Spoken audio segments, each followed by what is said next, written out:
necessarily. Well, the Clippers want better. But that's what I'm saying. Yeah. Maybe not the Clippers. Maybe eliminate the Clippers because they have Garland. But the Nets, to me, that's the interesting one. Mm-hmm. You know, to those bright lights, they're always star hunting. To not take him and to take Michael Brown Jr., who played in what? Did he get to 25 games? Yeah. I mean, doesn't mean that Acuff isn't going to be a dog, but it also, you know, Whitey kind of leans into size. Size matters, you know, and people want a bigger guard these days. Exactly. And the Nets are scary to me because, again, we don't really know what they want or what they're doing. Mm-hmm. So how do you know they're not going to goof up Scott Perry's well-laid plans here? Yeah. Probably not, but we'll have to wait and see. Yes. Yeah. And, well, here's the thing. I don't want things to get to a point where everybody expects Acuff, and then at the last minute, the Kings feel as if they deserve Acuff or whatever you want to call it. So now all of a sudden, they do end up paying more than they would have liked just because, no, we were thinking about Acuff the whole time and kind of straying away from, look, if it's the pick, it's the pick. If Flemings is the one that's there, we want Flemings. I just don't know if I fully believe that's how they feel. By the way, you're on board with Flemings now, huh? Man, I was watching, and he is kind of a freak athlete. He really is. I mean, and I get the De'Aaron Fox comparisons. If you remember De'Aaron with the fro and the headband early on in Sacramento, Kingston can get up.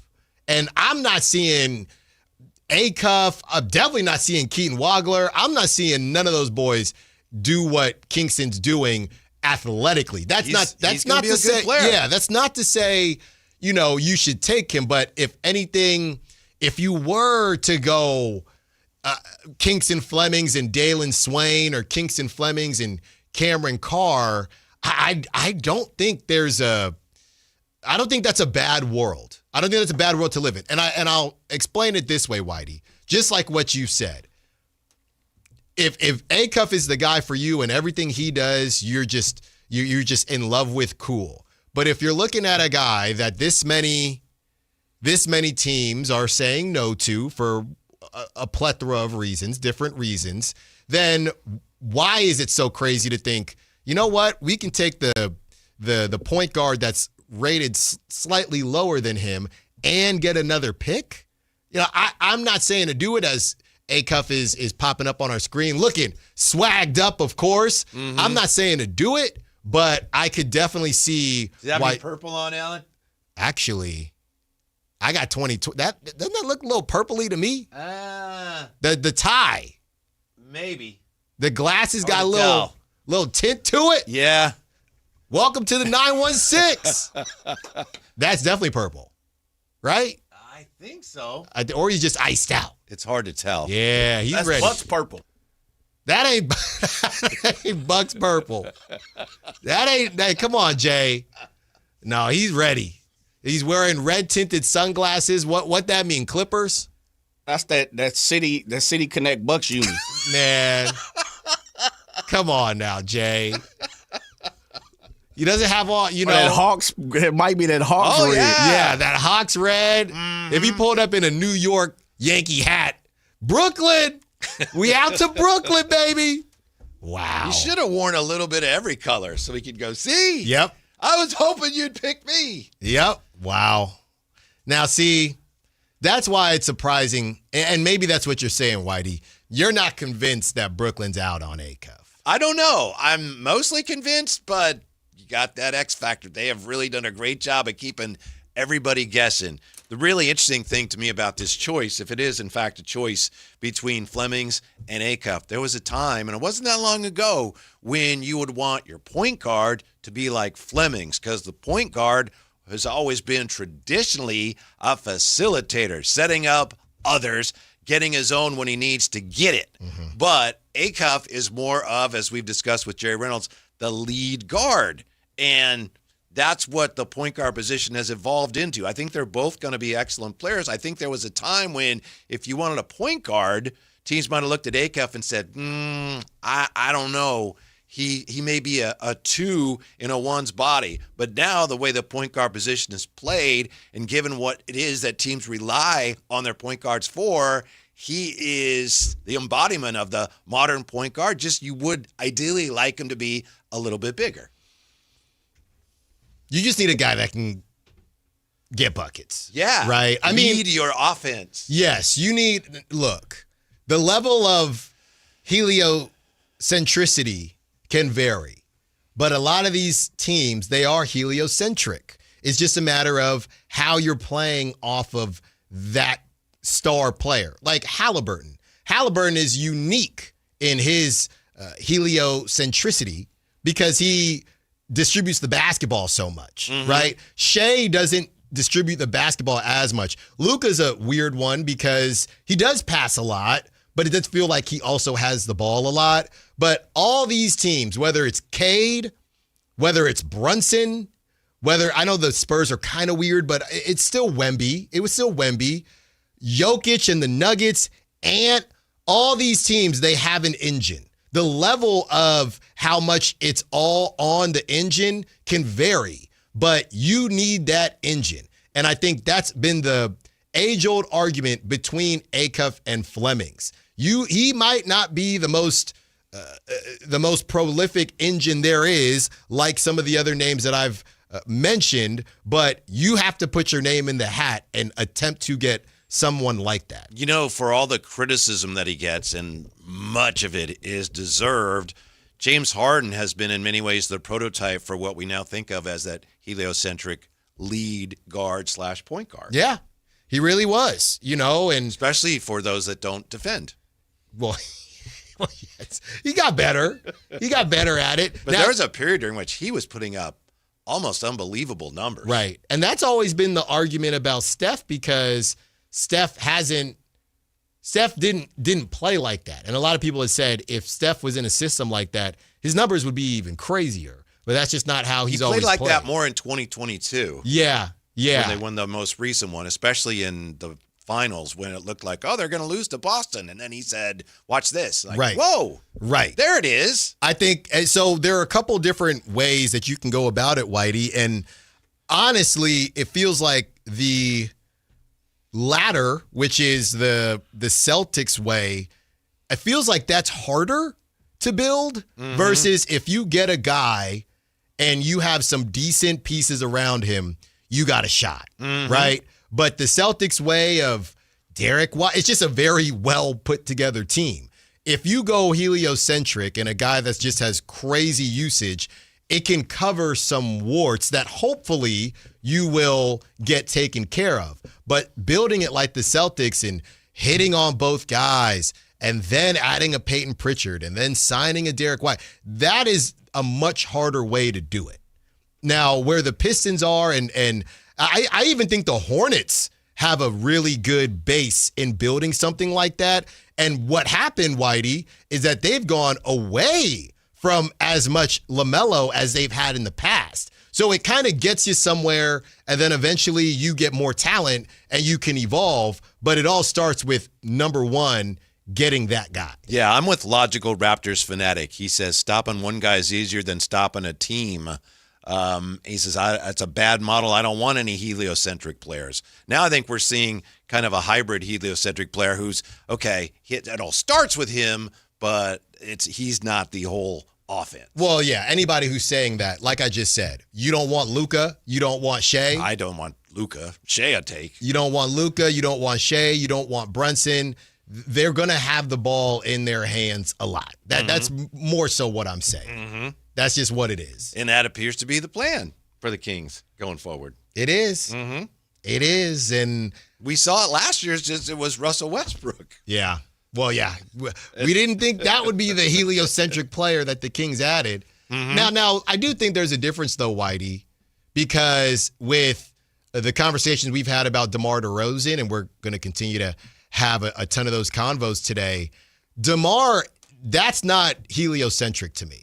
Right? That's kind of old school, get in the office and everyone is going to you. Heliocentric doesn't mean that you're a ball hog. Well, I think maybe there's a difference. Can you be heliocentric and still not be ISO? That's dominant? a good, because that's ISO Halliburton. ball That's is Halliburton. Yeah. ISO ball is where you end up with a team that's easier to guard. Yes. And that's why the Knicks went away from as much ISO ball with Brunson, because they felt like they had hit their ceiling. By the way, and I shouldn't say this, but there's people here in the chat, and they're wondering about some cockamamie report about De'Aaron Fox coming back to Sacramento. Have you I seen did not anything? hear that. No. Yeah, I haven't heard anything about that. I don't believe there's anything to it. I did not hear that. Yeah, I think that's nonsense. Kimberly wants to know, I was asking what makes people so sure the Nets are not taking Acuff. So is it then Brown or Flemings? All right, if Acuff weren't there, maybe they would trade down. But I still think Acuff is going to be there. Yeah, I don't know. With all this feels like, look, whether it's all been smoke screens or not, this feels like one of the most talked about drafts and intel-filled drafts. I know we've applauded the Nets, but it does feel like if the Nets were interested in Acuff, we just would have heard a little bit more. You know? Yeah. Because they've done a good job. Right, but concealing their intentions. Secret meetings or whatever with Acuff, it's just hard to do, especially in New York. That doesn't mean that they might change their minds tonight. I don't know. But the company line is, and I know Dave had this morning, and he talked to league sources. The Kings, their official stance here is that they're happy where they are, and they know that there's going to be a point guard there that they like. So to answer Kimberly's question, that's their official stance on this, which is, okay, if Acuff were there, there's still going to be somebody there that we like as our point guard going forward. Yes. Presumably Flemings. I don't know that the Kings are really that keen on Brown. I haven't heard a lot of that. I haven't seen any indication of that. Not saying they shouldn't be or they should be, but that doesn't seem to be the way the wind's blowing. Yeah, it does feel like the Wagler thing, both sides kind of felt like, okay, you ain't going to be here. That's what it felt like to me, more than they're not interested in Wagler. I think it was a mutual, you're probably not going to be here at 7. Yeah. Okay, fair enough. Yeah, so it looks like things are pretty settled here, but of course that can be an illusion. Jason Anderson from the Bee joins us at 4:30 today. Also, Stephen Gillespie from No Ceilings at 3:30. Coming up in just a little bit, we're going to talk to David Lee from Hoop Collective. But when we come back, fans are wondering why we heard so much about Giannis and the Celtics. There's a very unsavory possibility there, We'll dive into that next as Draft Day rolls on the Drive Guys on Sactown Sports. Take Sactown Sports with you everywhere you go with the Sactown Sports app. The most in-depth coverage of the Kings and 49ers. A library of written and video content.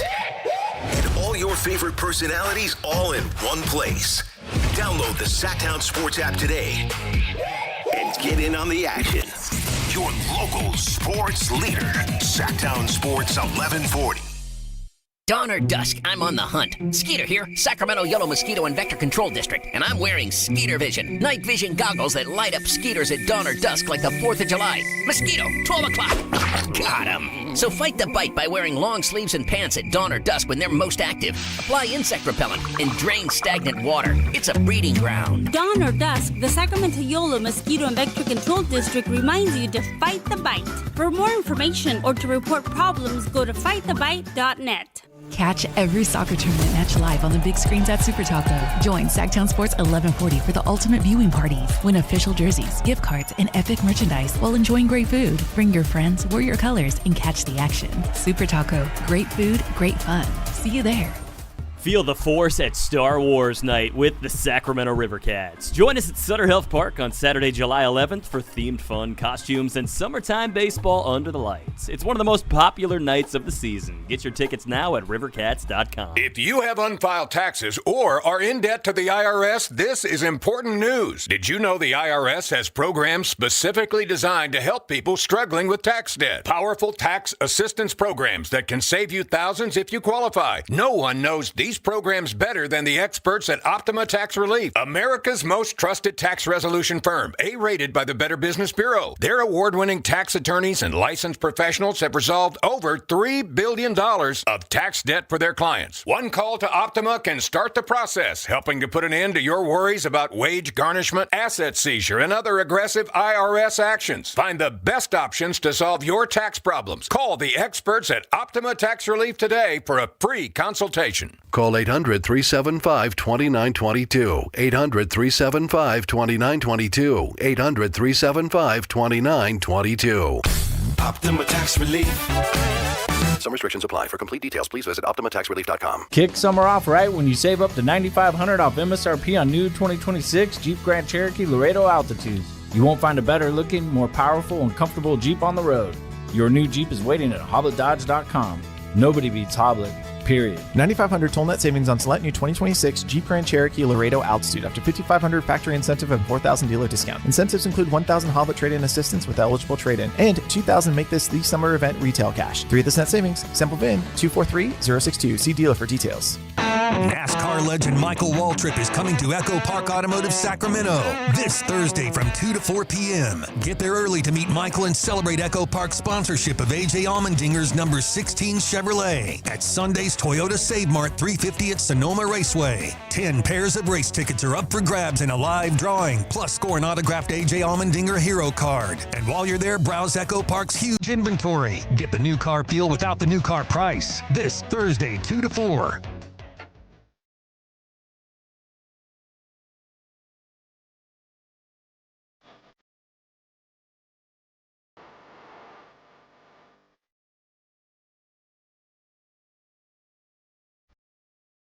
Live and local, it's the Drive Guys. Watch the show on youtube.com/Sactown Sports 1140. Or listen on the Sactown Sports app. No surprise, smartest YouTube viewers in YouTube, smartest listeners in radio, having an interesting conversation here about heliocentric point guards, high IQ point guards, guys that get a team into the offense, just the evolution of the point guard position. Yeah. And the Kings, with their decision at 7, could be at the forefront of that controversy tonight. Yeah. Look, anybody that's in the camp of Flemings, and like I said, I wouldn't say protecting myself, but you never know what is going to happen, who's going to be on your squad. But the reality is this is a really good draft. And if the Kings go in the direction of somebody with a lower ceiling, when and how do you think they're going to go get their star? Right? This is not like if you're in New York, you can say, you know what, we're going to play it safe because we have a bunch of cap space coming about and we feel like we're going to get Brunson or whatever it is. Kings don't have that. So you have to take bigger swings. You know, because Whitey, I'm still looking to see what Buster Posey had to say. He met with the media today at 2 p.m. So I'm trying to see what he said. But Whitey, if you are a team that's not a really good hitting team, but you find yourself in a position where, hey, somebody's on second base or whatever it is, you better do everything you can to score that because you're not in that position often. Right. Depending on how fast the guy is, I might want a pinch run for him. You get waved off. You'll get waved off. So that's how I would look at it. This isn't a team that's going to get a ton of opportunities to score. So when you have one, you really have to take advantage. And if you end up striking out because you were swinging for the fences, so be it. Here's my biggest concern with Kingston. My biggest concern with Acuff. And maybe this is not an issue, but I wonder. There's so much talk about how competitive he is, and I'm sure that he is. But to me, the most competitive players I've ever seen, the great competitive players are who? Great competitors. To me, it's like Kobe. Right. Kobe. Jordan. Yes. To me, guys like that. Tom Brady. They want to beat you. I'm thinking basketball players. Okay. You're right. Larry. The guys, they want to beat you at both ends. And Acuff last year, and maybe it was because of all the responsibility he had offensively, but he didn't seem that concerned about beating people at the defensive end. But he did say on with Draymond, hey, I want to score more than, I want to beat my matchup. I want to win my matchup, which did not go over well with some people, but I understood what he was attempting to say. Yeah, I think he's going to be the pick here. So I'm just being honest about some of the things that I wonder about. That's something that hasn't really bothered me, but it's something that I wonder about. Because, again, historically, and I know he's very young too, but the best competitors that I've seen in basketball, they want to just strangle you no matter what you're doing, whether they have the ball or you have the ball. Yeah. So, something I'll keep an eye on. Well, look, I do think that we have to. And maybe he's just not capable of doing that. But he I can't think beat you that way. He has to beat you when he has the ball. But this is the thing, Whitey. This is what happens, and it's a happy day, right? It's a happy day. Everybody's happy. But this is what happens when you end up picking 7. We're not having these conversations if the Kings are in the top 3. So when you're in the top 7, this is the type of stuff you're going to get. And we can all, Dave and I went back and forth last offseason because Dave, almost as a bit, but I think he is being serious, just can't stand James Harden. And when James Harden was pseudo available and he was all NBA last season, I said, wait, so you're telling me as a fan of the Sacramento Kings, you would say no to James Harden? And Dave said, yeah, I can't stand him. I don't like the way he doesn't play defense. And my point is, you might not have a top 10 player in the league that's coming out to Sacramento, but even if you have a top 20 player, that's much better than where we're at right now. So I'm just not going to spend a ton of time on what Acuff can't do, because my version of that was complaining about the homecomings and winning too many games. I get your point. You're on your own on Harden, but I get your point. Sure. Yeah. This week in basketball, who's the most heliocentric person at Sactown Sports 1140, and why is it Stretchy B?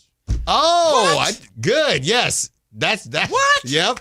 I agree with that wholeheartedly. I'm not even going to ask my guy Jay because I know he'd be on my side there. Yeah, he would.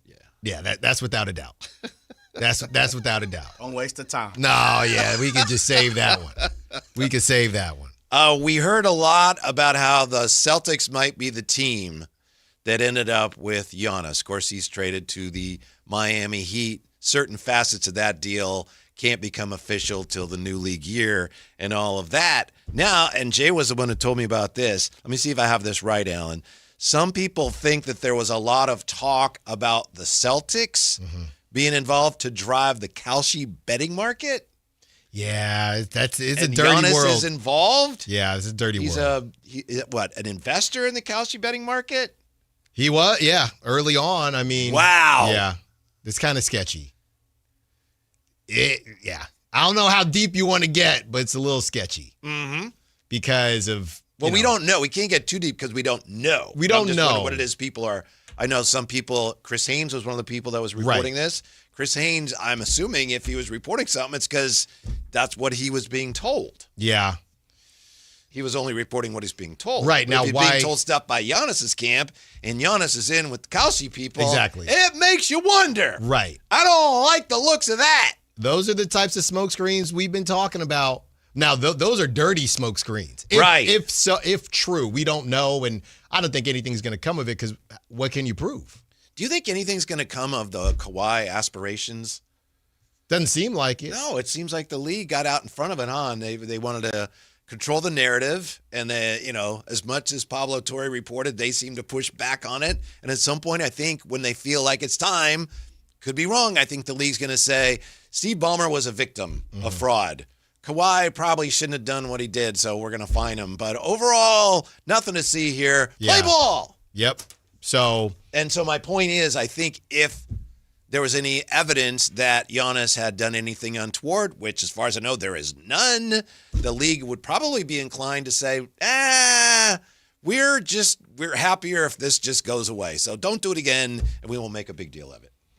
But it's a bad look. Yeah. Yes, possible. This is from 50 minutes ago, Whitey, from Brett Siegel. Do not be shocked if the Hawks move the 8th pick. There is a lot of talk right now that they're the team in the top 10 who have been discussing trades the most today. Braden Burries remains a dark horse candidate. for Atlanta, either at number 8 or in a trade down scenario. What's their game? What would be their motivation there? I thought it was either a point guard or Mara initially with the Hawks. If they trade down, depending on who they trade down with, I mean, who's available at 8? That's the other question. Doesn't say. I know Tankathon has Michael, but I don't think anyone else has Michael as far down as 8. So I don't know. If they're trading down, if it's with the Thunder, I know the Thunder wanted to get into the top 10, and they got so many picks anyway. What? The Thunder, who would they like at 8? They take Mara at 8? They take Mara at 8, and the Hawks, what? They could take Phylon at 12. They would get 2 picks, whatever the case is. Seems to me, Alan, as much as we all say and think we know that when it comes to a draft, you should take the best player available. There's a lot of teams right now, and the Kings may be one of them, that are looking to fill a specific need. Yeah. And if OKC moves up, they'd be looking probably, we need a big, right? Yeah. And that's what makes this whole thing so fascinating, because it feels like a lot of these teams, it feels like there's almost too much talent in a way, that everyone's trying to sift through what makes the most sense for them. It feels like a lot of these teams are overstimulated.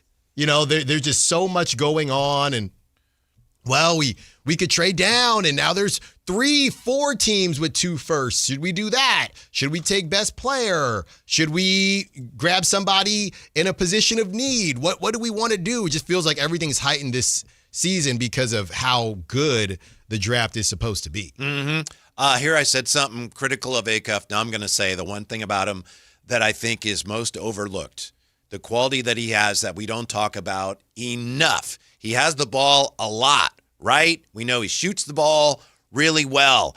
His assist-to-turnover ratio was outstanding. That is so important. Oh, yeah. Especially for a point guard that takes care of the ball and does damage with it while taking care of the ball. That is huge. And I'm glad you brought this up, because I'm kind of done with you and this turnover. First, it was the rebounds. Wait. Yeah. You're done with me talking about the importance of assist to turnover? First, it was the rebounds. Yeah. Then it was the defense. Uh-huh. Now, all of a sudden, Aaron Rodgers, the guy throws interceptions. Or the guy doesn't throw interceptions, ever. Okay. And he thinks that's some shiny, some shining star on his record. Pretty important. You got to take some chances, Whitey. Mm-hmm. So you're lucky Michael Brown Jr. probably isn't going to be around anyway. But I don't mind that he can be a little loosey-goosey sometimes. Sometimes you got to risk it to win the biscuit. I like my point guards to throw the ball away a little bit. I like guys that risk it but don't lose it. No, don't lose it. But he averaged almost 6.5 assists per game. What's your favorite board game to play? There's no wrong answer. Candyland, probably. Candyland. You imagine a guy like you, if I don't care about turnovers, like who you play, your daughter? Well, I haven't played in years. But. Okay. Turnovers are like, you take another turn. Okay. Take a couple turns. That's what turnovers are. Got the ball. Oh, we lost. Okay, you get another turn. You can't win that way. Whether it's Candyland or basketball no. at the highest level. Okay, but I'll say this. I need my turns. I'll say this. I'm not in a front office. You ever play Pretty Princess? No. I was pretty damn good at it, but I didn't get good bring it by in. giving extra turns to my daughters. Well, then answer me this. We'll see where Michael Brown Jr. goes, right, tonight. But if he goes, 5, 6, then what does that say about the value of turnovers, Whitey? Well, it doesn't say anything. We'll wait and see when they play. And this wasn't about Michael Brown Jr. It was about Darius Acuff. No, I know. I was critical of him. Now I'm saying his ability to take care of the ball is overlooked. That's the one thing you're giving him. People. I like Acuff. That's the only one you're giving him. Your little statistic that you love. That's what you love, Whitey. We're back with more of that when David Lee joins us from Hoop Collective on Draft Day next. Sactown Sports. Some people call me the Space Cowboy. Steve Miller Band brought you the Joker. And now Carmichael Dave is here to introduce you to the Sipper. I'm a sipper, not a dipper. I need that shirt. Big sipper. I need that shirt. Some ranch. Yeah, Sipping on some ranch. I do drink my ranch.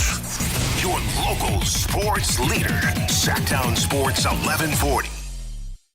The stars align in West Sacramento as the A's go head-to-head with the Los Angeles Dodgers for a spectacular summer series starting Monday, June 29th. Celebrate the start of the holiday week with an action-packed series.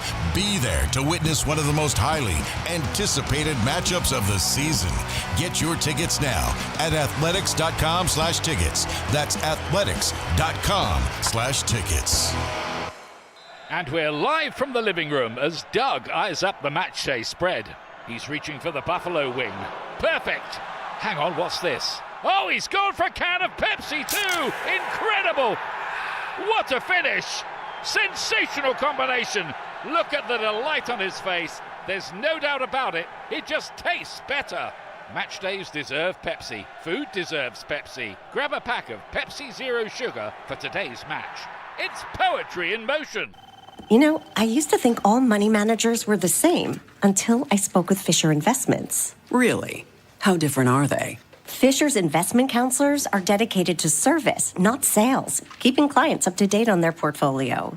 Well, they probably just invest in a bunch of mutual funds like I do. Nope. They build a tailored portfolio based on their clients' personal goals, helping them stay on track for a comfortable retirement. Well, they must make commissions selling products. Actually, Fisher doesn't sell any commission-based products. They're a fiduciary, and they believe that's a conflict. Then they have some kind of complex fee structure. Nope. Fisher has a simple, transparent fee that's a percentage of their client's portfolio. So they do better when their clients do better. It sounds like Fisher really is different. Couldn't have said it better myself. Fisher Investments. Clearly different wealth management. Learn more at fisherinvestments.com/different. Investing in securities involves the risk of loss.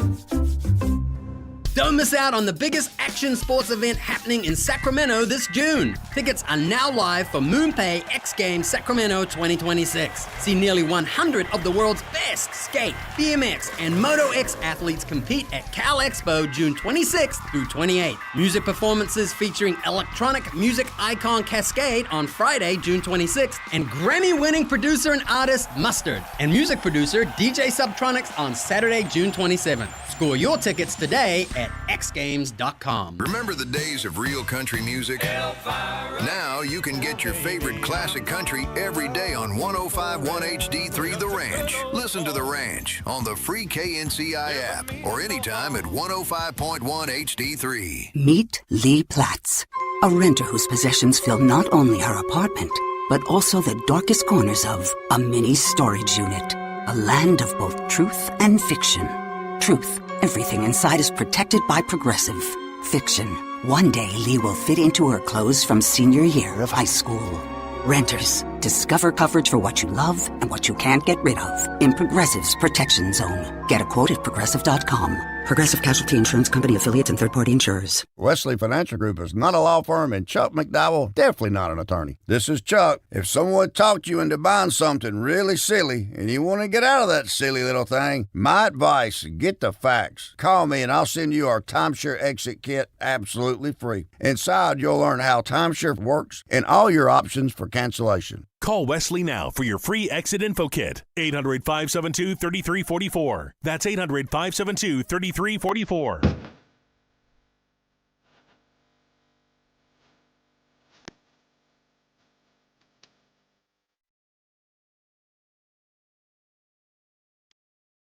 Download the app and listen to The Drive Guys. The Drive Guys with Kevin Gleason and Alan Stiles. On Sactown Sports 1140. All right, we're hoping to catch up with David Lee from Hoop Collective. He's got a lot going on today, so we'll catch up when we can. Alan and I were just having a debate, a raging debate, about the importance of having a very favorable assist-to-turnover ratio. You know, I had said that I was unsure about Darius Acuff and defensively, if he's that great of a competitor, as has been said. Wow, how come he doesn't compete more at that end? But then I said, you know what? The other thing is people don't talk enough about the fact that he takes care of the ball. Alan says, oh, it's not that important. It doesn't matter which team has the ball. Some of this stuff's like, what are you talking about, Alan? Doesn't matter which team has the ball. I don't know if he said that, but I'm paraphrasing. No, I didn't say which team has the ball. I think it matters who has the ball.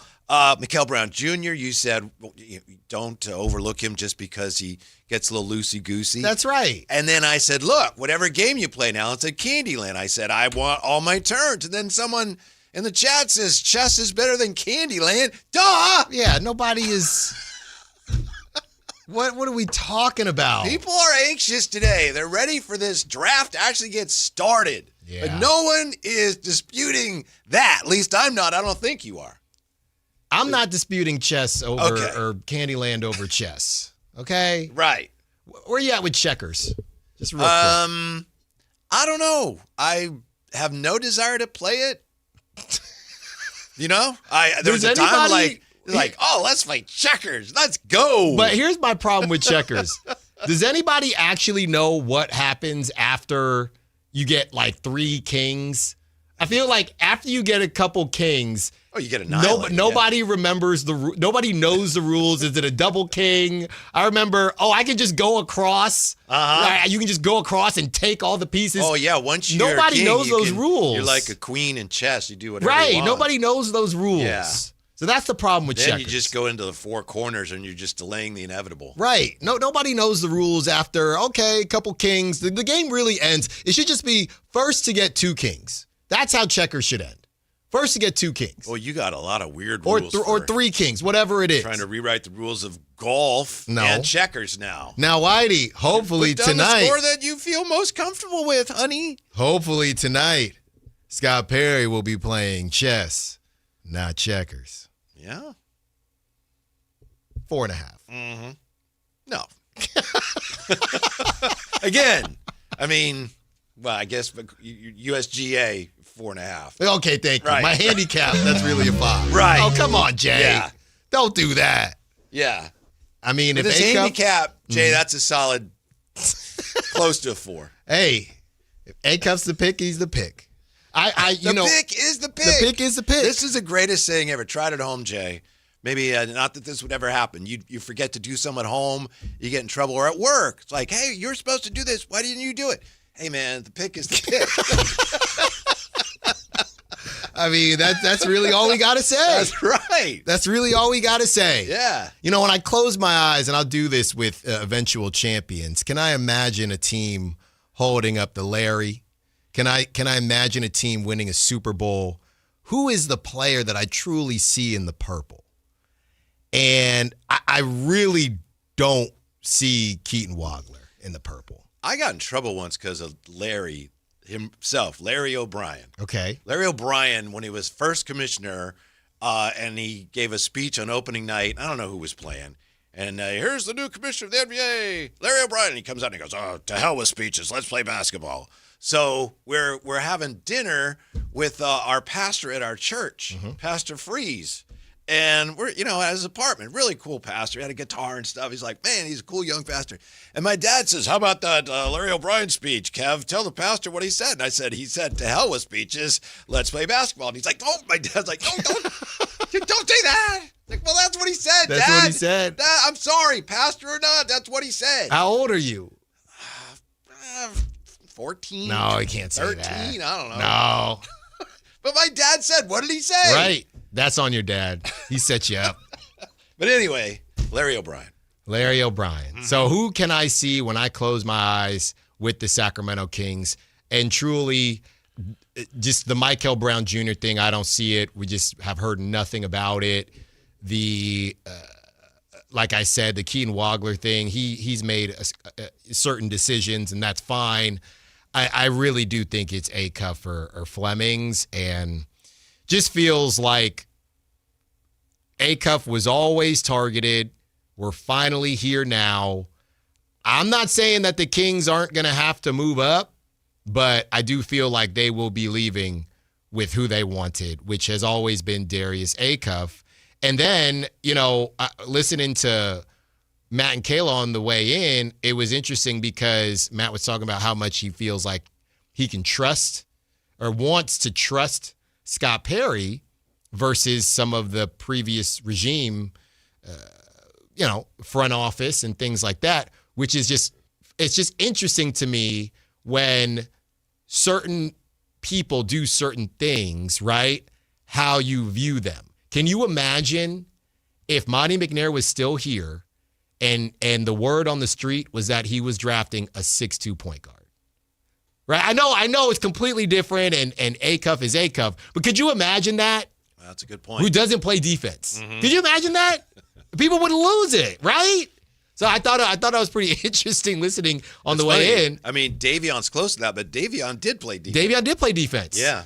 And we have seen, to be fair, some texters say, I can't believe we're drafting another undersized guard. We have seen that. But I do think it's fascinating that a lot of people, because it's a new regime, you got no choice but to trust him. And Matt said that as well. But yeah, just the idea of, can you imagine if it wasn't Scott Perry and it was Monty McNair drafting another after trading De'Aaron Fox? People would lose it. By the way, bad news, Alan. According to Logical Raptors Phonetic, you're capped at a 3 out of 5. So you're whatever that was. Let's hope he's playing chest. No. It's a 3. USGA capped. Okay.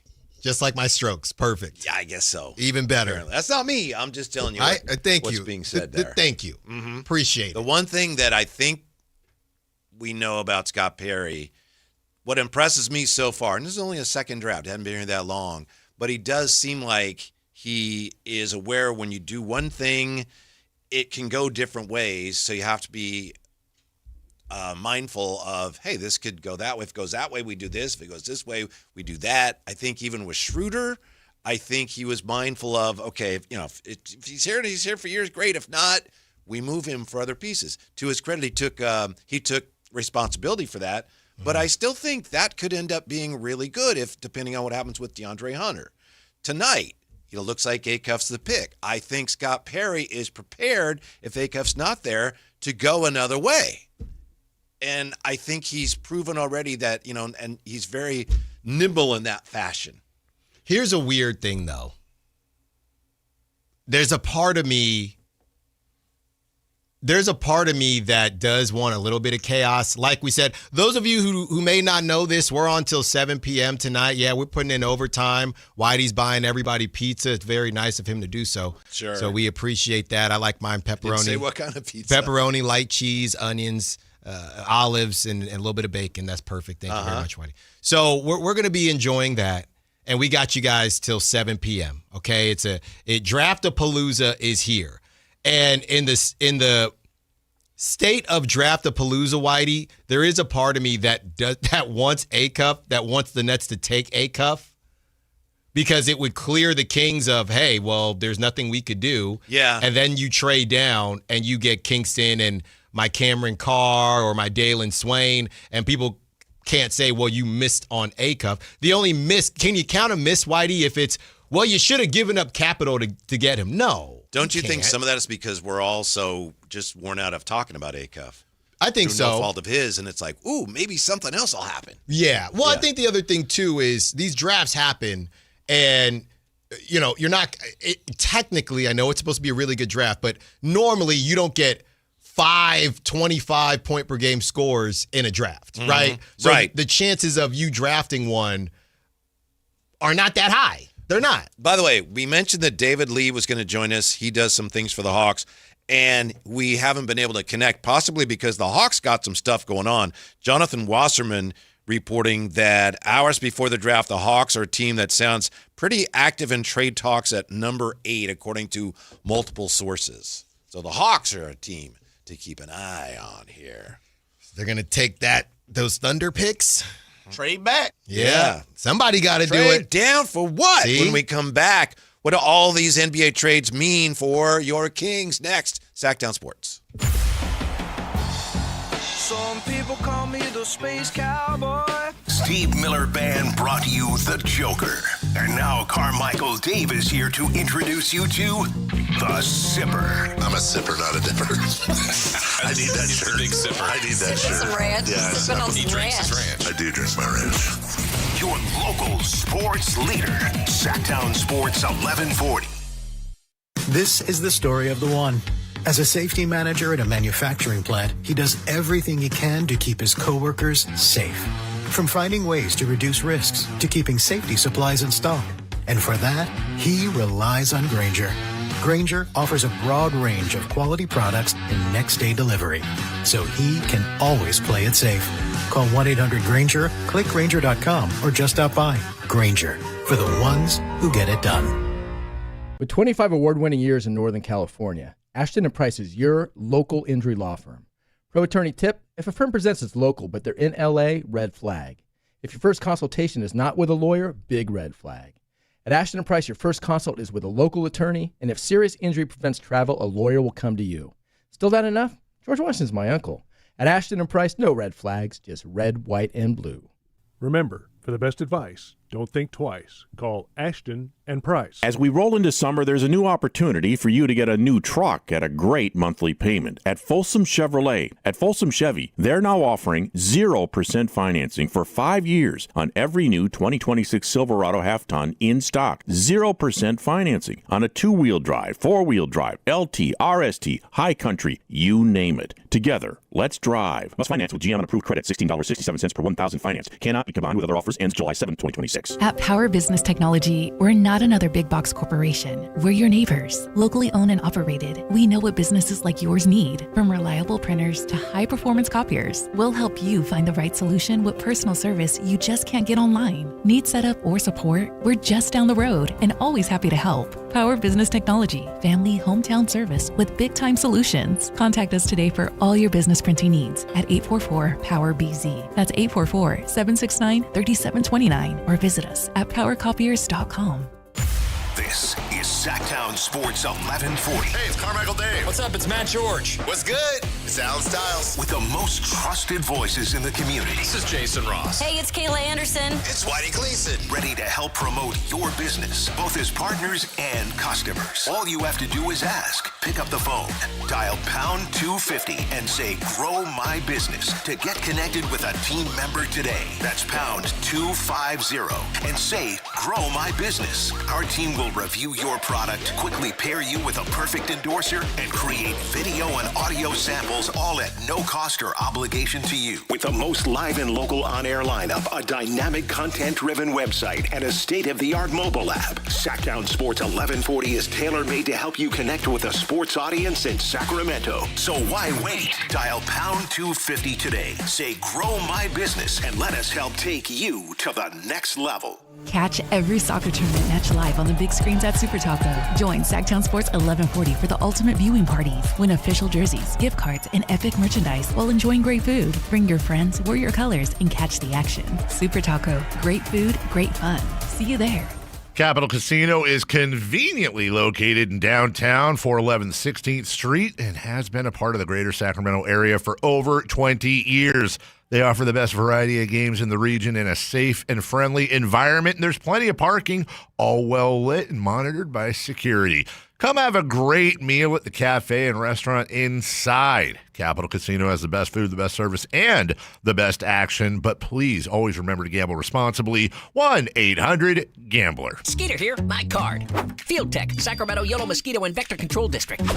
I never met a Culex terrasalis I didn't want to smack. That's Latin for mosquito. Hey, it's time again to fight the bite. Time to protect yourself from West Nile virus by applying insect repellent. Once a week, drain stagnant water and report dirty green swimming pools. Ew. They're breeding grounds. The Sacramento Yellow Mosquito and Vector Control District reminds you it's time to fight the bite. My card never gets old. For more information or to report problems, go to fightthebite.net. NASCAR legend Michael Waltrip is coming to Echo Park Automotive Sacramento this Thursday from 2 to 4 p.m. Get there early to meet Michael and celebrate Echo Park's sponsorship of A.J. Allmendinger's number 16 Chevrolet at Sunday's Toyota Save Mart 350 at Sonoma Raceway. 10 pairs of race tickets are up for grabs in a live drawing, plus score an autographed A.J. Allmendinger hero card. And while you're there, browse Echo Park's huge inventory. Get the new car feel without the new car price. This Thursday, 2 to 4.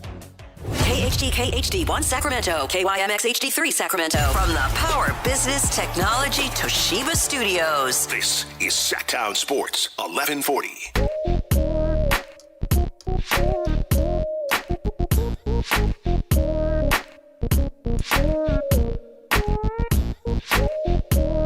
Live and local, it's the Drive Guys. Watch the show on youtube.com/Sactown Sports 1140. Or or listen on the Sactown Sports app. Gotta love the energy today.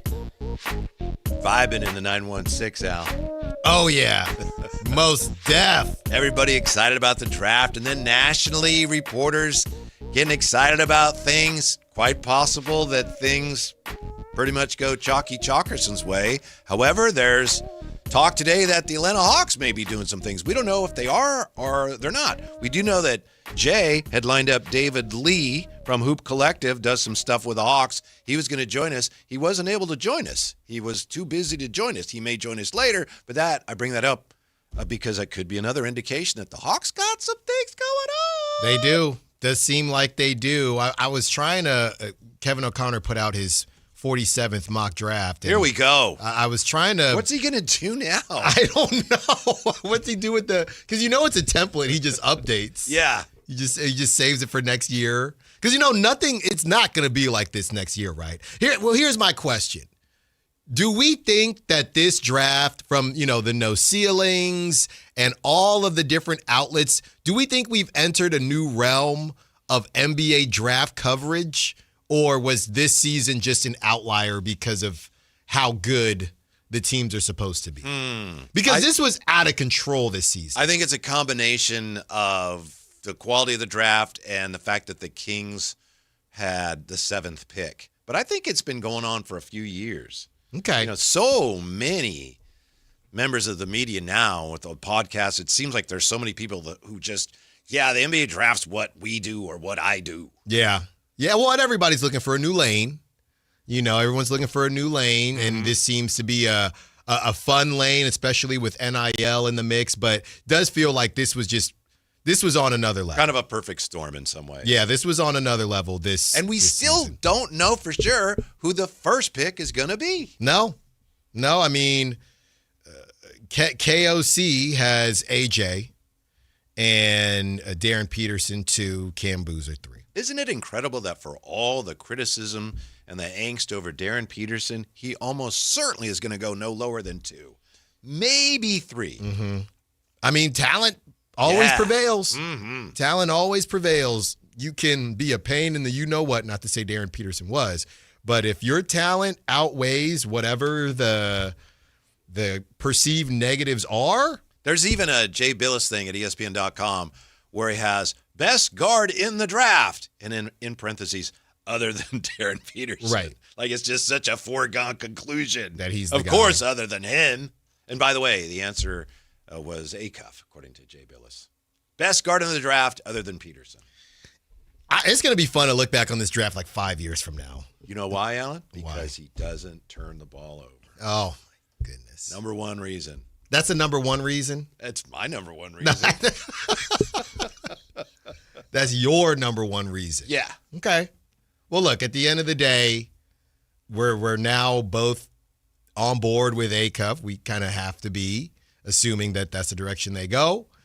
And all we can hope now is, like I said, there's not a ton of, normally each draft doesn't produce a ton of first or 20-point per game scores. Let's hope that the Kings get one of them. Before we get back to the draft, part of me is hoping that the Kings go another way just because I want to see all the people in the media here who right now are pro Peterson who will then go, yeah, I never wanted him anyway. Yeah, exactly.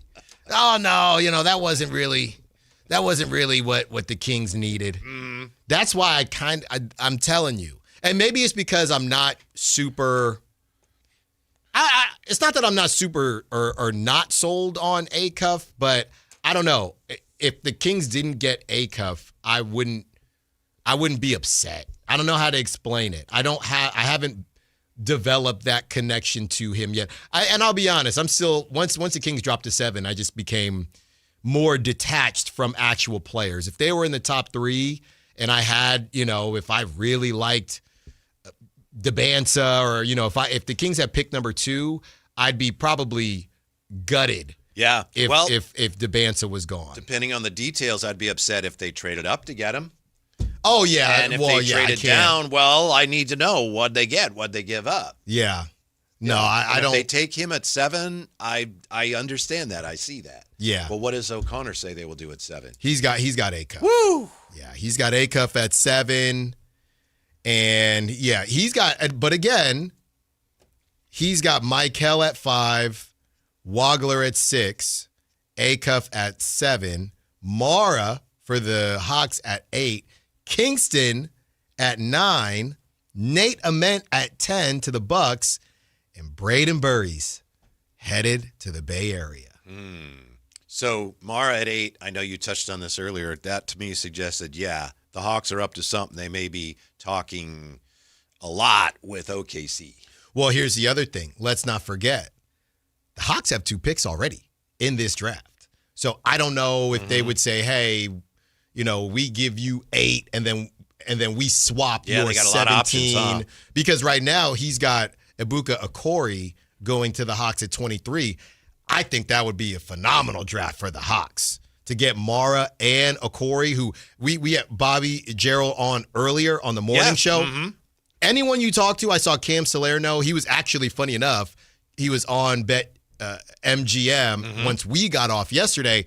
Everybody is saying the one player that's going later that maybe could still be a star, Okori from Stanford. So if the Hawks were able to do that, I think they'd already be winning. It sounds like they have some other ideas in mind as well. Mm-hmm. Yeah, we talked yesterday about how one mock, at least Tankathon's mock, has Okori going to Toronto, presumably to take over for your guy, Emmanuel Quickley. Somebody's got to trade for him.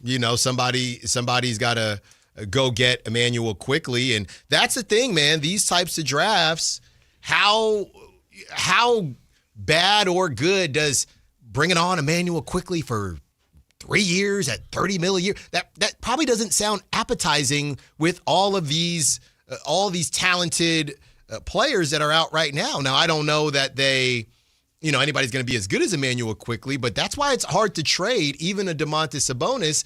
Everyone's got their eyes just huge right now in this draft and just young, cheap talent. Nobody wants to pay. Giannis to Miami, Julius Randle to the Nets. Claxton ends up to the Bulls, who basically got him for virtually nothing. Yeah. What do you make of these trades? You see anything here that could impact the Kings? We know that presumably, the Bucks would have the opportunity, given the draft capital they're getting. They could leapfrog the Kings potentially. I don't know if they want to do that. If they really like Acuff, they could potentially do that. But what did you think of these deals? And you see any ways in which they may or may not impact the Sacramento Kings? I know that the Heat, that's been a team that did have a level of interest in some Kings players.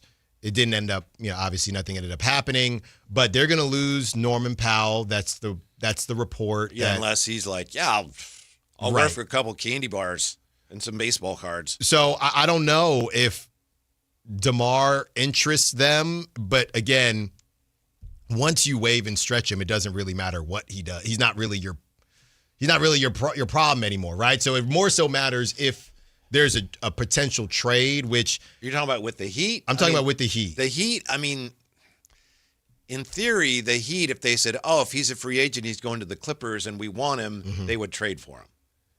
Right. Because otherwise they wouldn't get him. Exactly. Yeah. Exactly. And again, the money situation is all kind of messed up with the Heat, but I think there might be a Malik Monk conversation in there somewhere. Just the because guy that you forgot about yesterday. When did I forget about him? We were talking about guards, and I said Malik, and you said I forgot about Malik. We don't even talk about him. So this, all these guys that were moved, I think the problem is Malik at $20 million. I'm just not really sure how the Heat would even acquire him. So they probably don't value Malik over Jovic. Jovic is making 16. They just signed him. That's a pretty nice deal. So I don't think the Heat, I know the Clippers got brought up from Michael Scotto and Hoops Hype, but that's after the Kings waive and stretch him. So again, the Kings aren't getting anything back. And Levine is Levine. The Pistons, that's still a conversation if they feel like they need to go get somebody or go get another scorer. But it's kind of dry, Whitey. You know how as we talk about the draft and we look at who the Kings may take, we've talked a lot about how some teams really just want bigger guards. A lot of teams want bigger guards.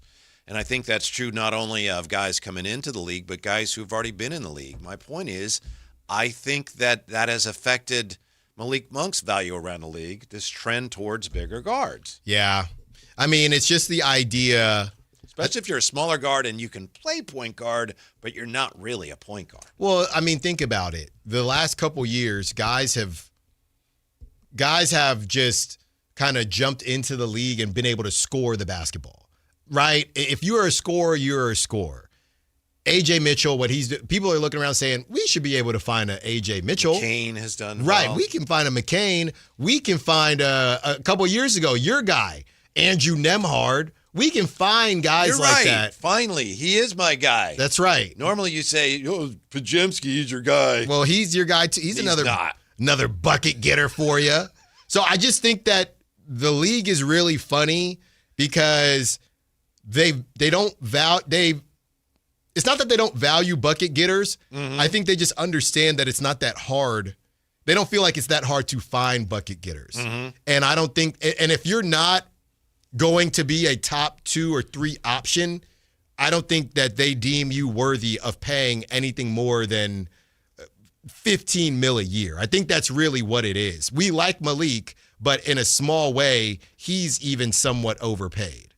Yeah, how about this, Alan? Speaking of your guys, from Randy Lee Bear, Kings should drop down, get more picks, and draft Sturts. Kings player development is not good enough for the younger players. General Long says, no Sturts, stop it, please. So you're a big Sturtsaholic. What do you think? I was. A report came out that the Warriors were thinking of trading down to get Sturts, so I started reading the comments. Fans were ticked off. Like nobody enough with the Sturts.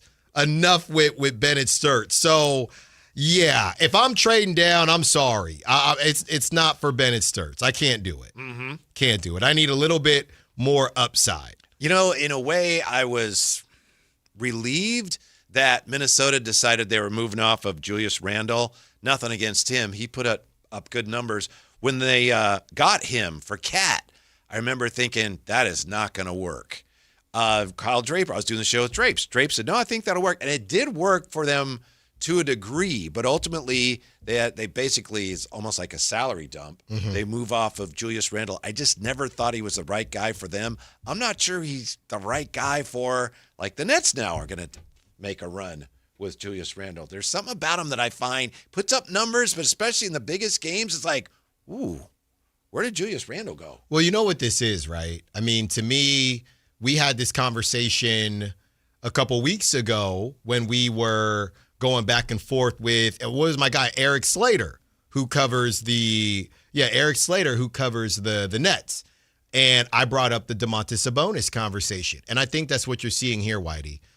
The Nets, it felt like internally, they just wanted somebody to raise the floor. So the same way Domantas Sabonis maybe can't be a number 1 or number 2 on a championship team, I don't think that Julius Randle can either, but the Nets are just starting that process. And it's funny because everybody has a role in the league. And just like we kind of joke about Dennis Schroeder and his role is, I'm just going to bounce around. Somebody needs a point guard, maybe going on a little playoff run. I can be backup. That's who he is, right? Julius Randle is, I'm going to bounce around. I'm going to raise some floors. And when it's time for you to take that next step, I'm probably going to get moved. That's just who he is. And that's why the Nets, there was some level of, I don't know if there was actually interest within the Nets, but the Nets media and the Nets fan base said, hey, feels like the Nets are just looking to get back into competitive basketball.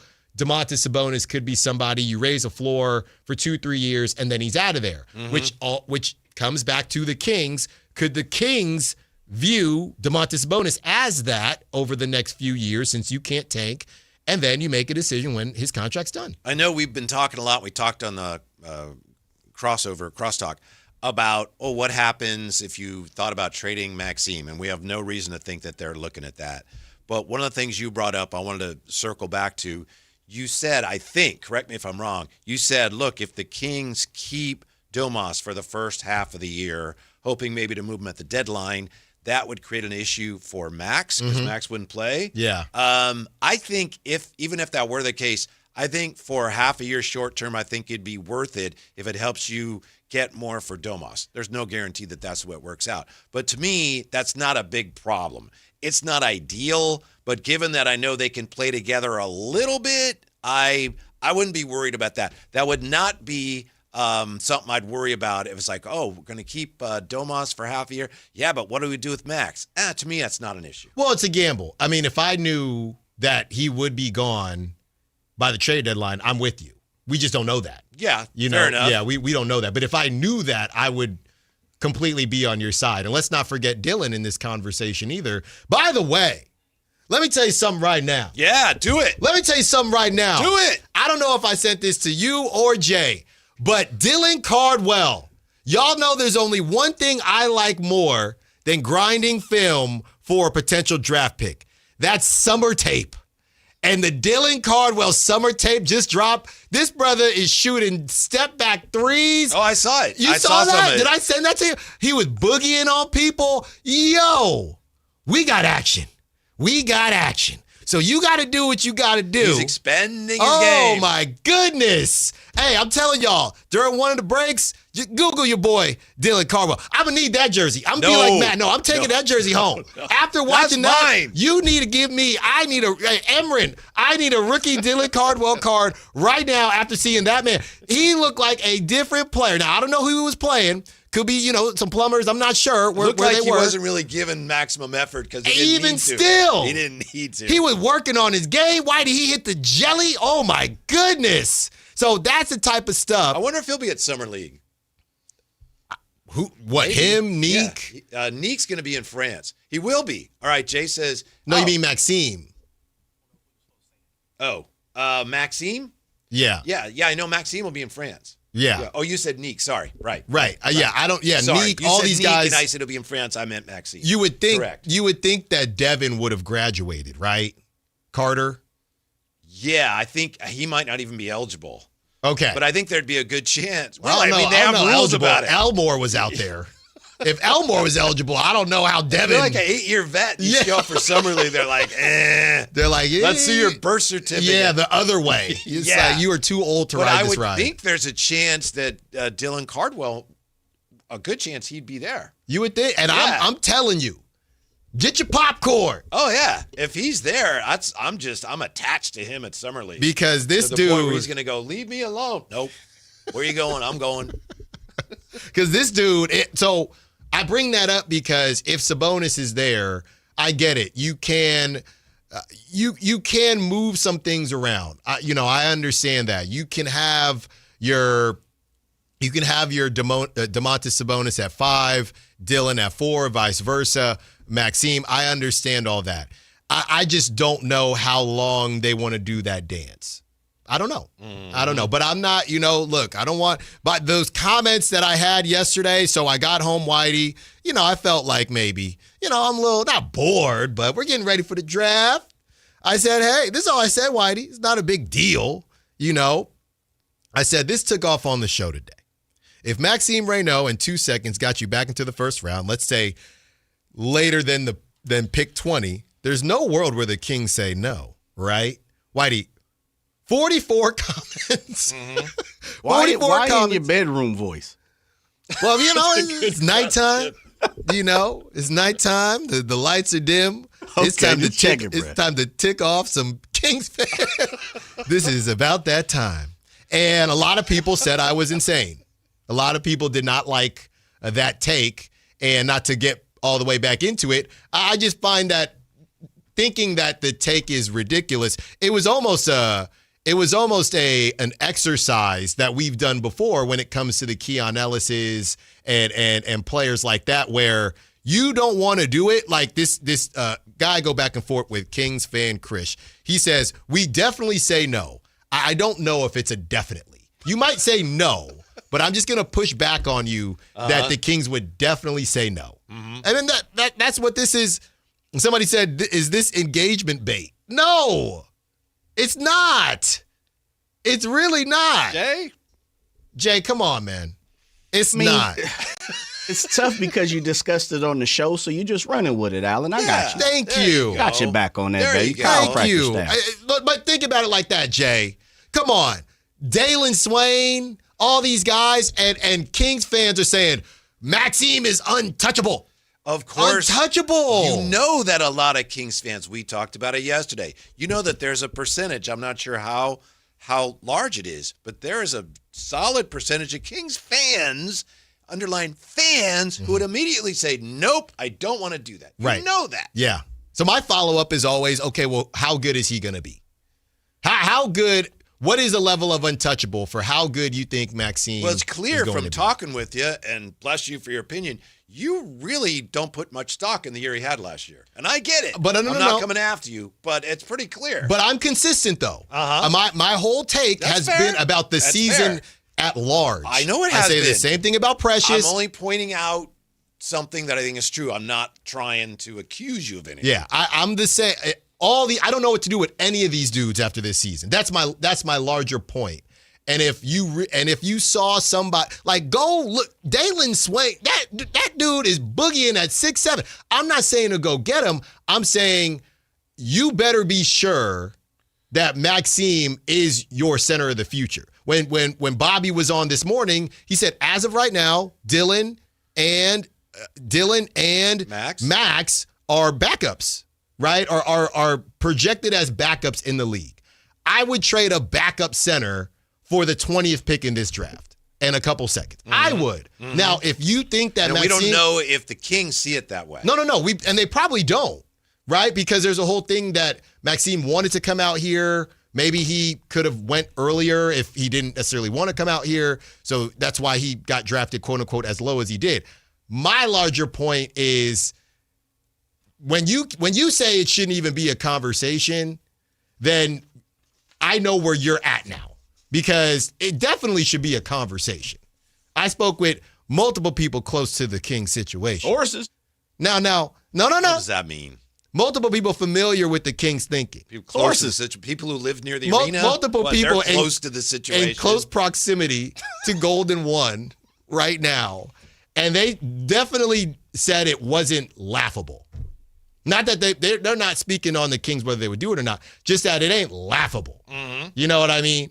Multiple sources. Sources who are close to the Kings situation. Multiple sources that are familiar with the proximity How the Kings think? Of the Kings thinking. Thought process. And buzz. Right. Basically, you're offended by anyone who laughs at that notion. I'm not offended. Oh, you're offended. I'm not offended. I wouldn't say offended. I would just say, okay, well, I think it's more of a fan conversation that I'm trying to have there. That's all. Or tell me that you think Maxime is going to be an all-star. When we come back, Stephen Gillespie from No Ceilings is we're not just telling you what's going on. We are celebrating draft day today here in the 916, and we'll do more of that when we come back. Sactown Sports. Some people call me the Space Cowboy. Steve Miller Band brought you the Joker. And now Carmichael Dave is here to introduce you to the Sipper. I'm a sipper, not a dipper. I need that shirt. The big sipper. I need that shirt. Some ranch. Yeah, Sipping on He some drinks his ranch. ranch. I do drink my ranch. Your local sports leader. Sactown Sports 1140. Hi, this is Adam Johnson, owner of Golf Fitness Solutions. Most golfers practice their swing, but ignore the body swing in the club. We help golfers move better, get stronger, reduce pain, build power, and play longer. Join us for a free trial week and see how golf-specific training can help you support your body and your game. Try a class, meet the team, and find a right program for your goals. Call 916-802-5175 or visit golffitnesssolutions.com. Golf Fitness Solutions. Move better, feel better, play better. Thunder, feel the thunder. It's the energy all around you. Lightning and the thunder. The thrill of the moments to come. The flash of lights. The rush of pure exhilaration. The roar of the crowd. See it, hear it, feel it. Feel the thunder. Lightning and the thunder. Thunder Valley Casino Resort. Feel the thunder. Progressive knows you could have easily taken the freeway, but you took the scenic route to see a waterfall and an oddly busy boiled peanut stand. Discovering the unexpected is exactly why you bought an RV, so protect it with a bundle from Progressive. Because although you may be 3 hours behind schedule, you're 6 jars of jam richer and possibly enrolled in a butter churning workshop. Switch to Progressive and protect your RV, boat, or motorcycle by bundling with your home and auto insurance. Progressive Casualty Insurance Company, affiliates, and third-party insurers. Not available in all states or situations. Hey, Green Gobbler here. So you've got a clogged drain in your bathroom. Water in the sink's overstaying its welcome. You're spitting today's toothpaste on top of yesterday's toothpaste. You hope that it go away. Yeah, clogs don't just go away. I make them go away. I'm Green Gobbler, the only clog dissolver you need. I'm bleach-free, safe for your pipes, and I work. Guaranteed or your money back.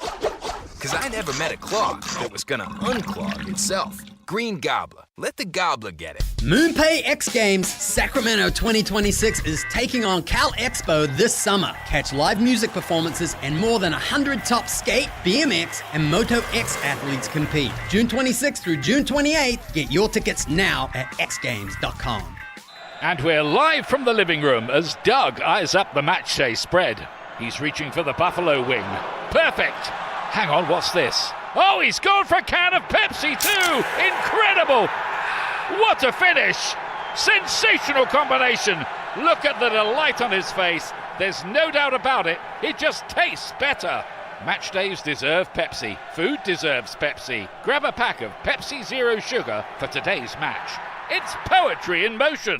We've seen every kind of golf swing, some smooth, some, let's just say, innovative. And that's why Hagen Oaks offers Total Game Fitting. The TrackMan-powered player performance studio shows what your swing is really doing. Ping's Ball-Nemic Ball Fitter finds a ball that behaves. The Hagen Oaks Putter Fitting Studio helps turn almost into yes. And FootJoy's 3D foot scanner builds stability from the ground up. At Hagen Oaks, we don't judge your game, we fix it. Hagen Oaks Golf Complex. Better fit, more fun. Fulton Avenue at Business 80. Are you an adult with uncontrolled moderate to severe Crohn's disease symptoms and still packing a backup bag of clothes?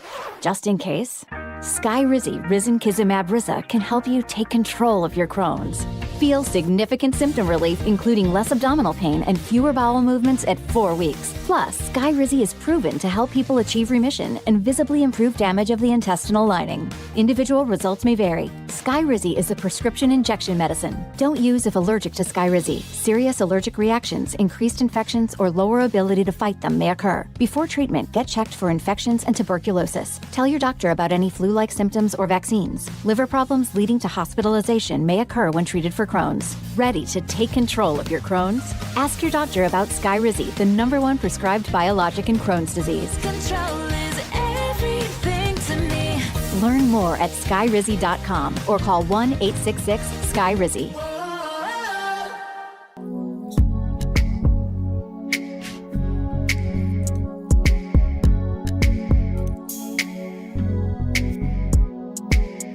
Download the app and listen to The Drive Guys. The Drive Guys with Kevin Gleason and Alan Stiles. On Sactown Sports 1140. See, here's the thing, Alan, from Tortilla Jackson in the YouTube chat. We don't need to trade young players. That's the last thing we should do. That was my initial reaction yesterday when you brought it up. But I did come around to your way of thinking, which is just keep an open mind. What could you get for him? Speaking of the draft, nice enough to join us from No Ceilings. No Ceilings pretty busy this time of year, aren't they? Honestly, they're the gold standard. Uh-huh. Absolutely. He's a podcaster, writer, scout, analyst. Stephen Gillespie with us. How are you today, Stephen? Happy draft day, sir.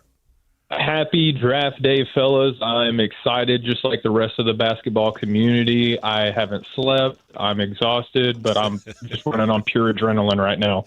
How are we holding up? Yeah, pretty well. I know some of the things we're going to ask you are truly unknowable, so obviously we're asking your best opinion. We're not going to hold these against you if they end up going another way. To that point, if any curveballs are coming today, where do you think they're coming from?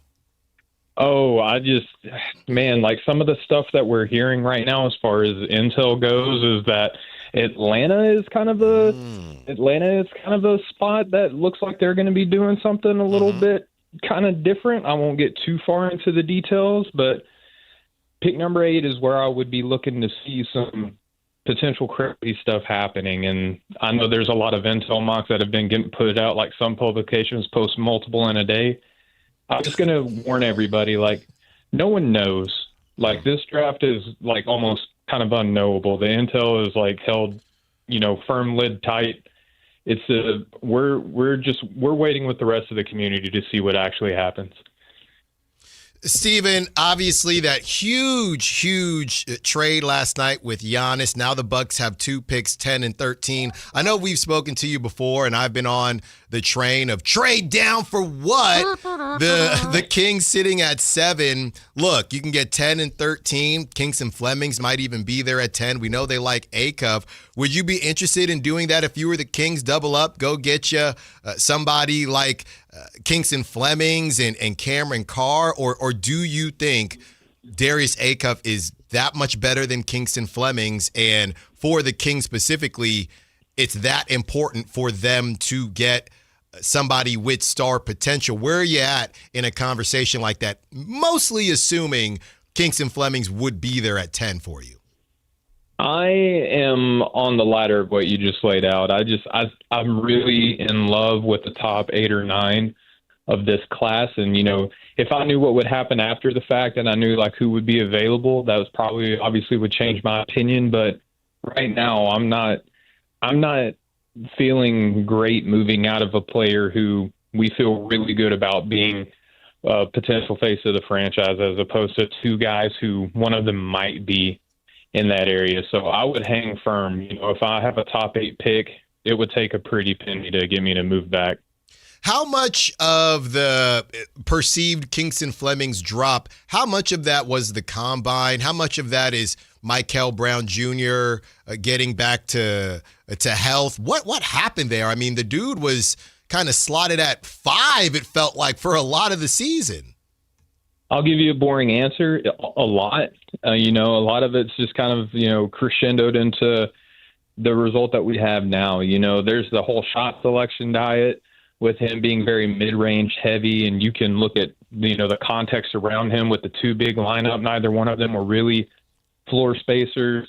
You can look at the fact that, at the combine, he didn't really measure up to where a lot of people thought he would based on the way that he plays on the court. And his wingspan wasn't necessarily the greatest either. And then you do have the ascension of point guards. You talked about Michael Brown.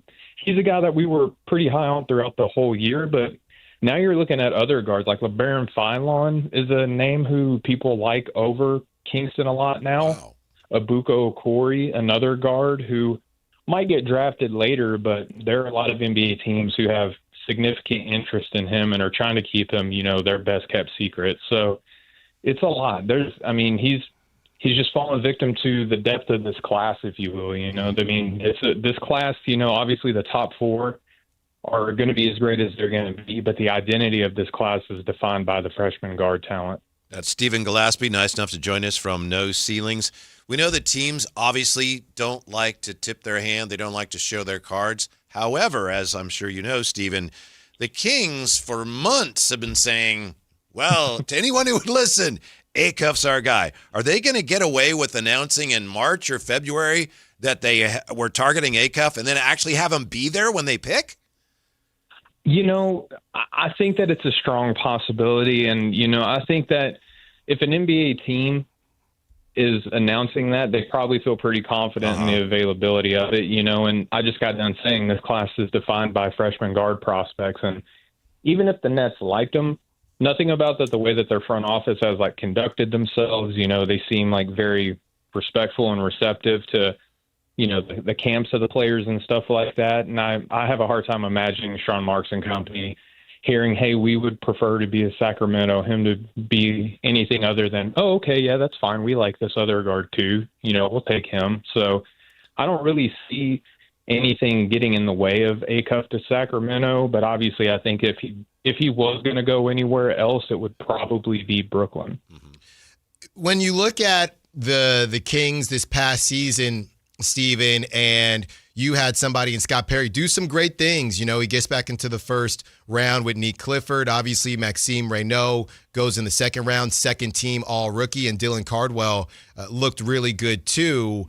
if you were trying to get back into the first round, as a lot of these teams are trying to do, would you be more in the camp of maybe moving a protected future asset, or would you be willing to listen or offer up some of the young talent that the Kings just acquired in somebody like Maxime, Neek, Dylan Cardwell? What do you think that value is, and whether or not the Kings should go in that direction to try to get back into what's supposed to be a really, really strong draft?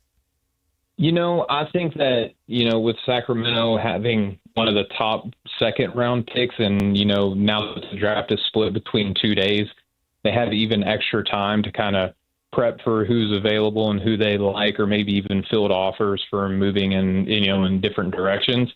I don't know if I would necessarily kind of consolidate capital just to move up a couple picks, especially in a draft that, again, the top heaviness of the draft is well chronicled.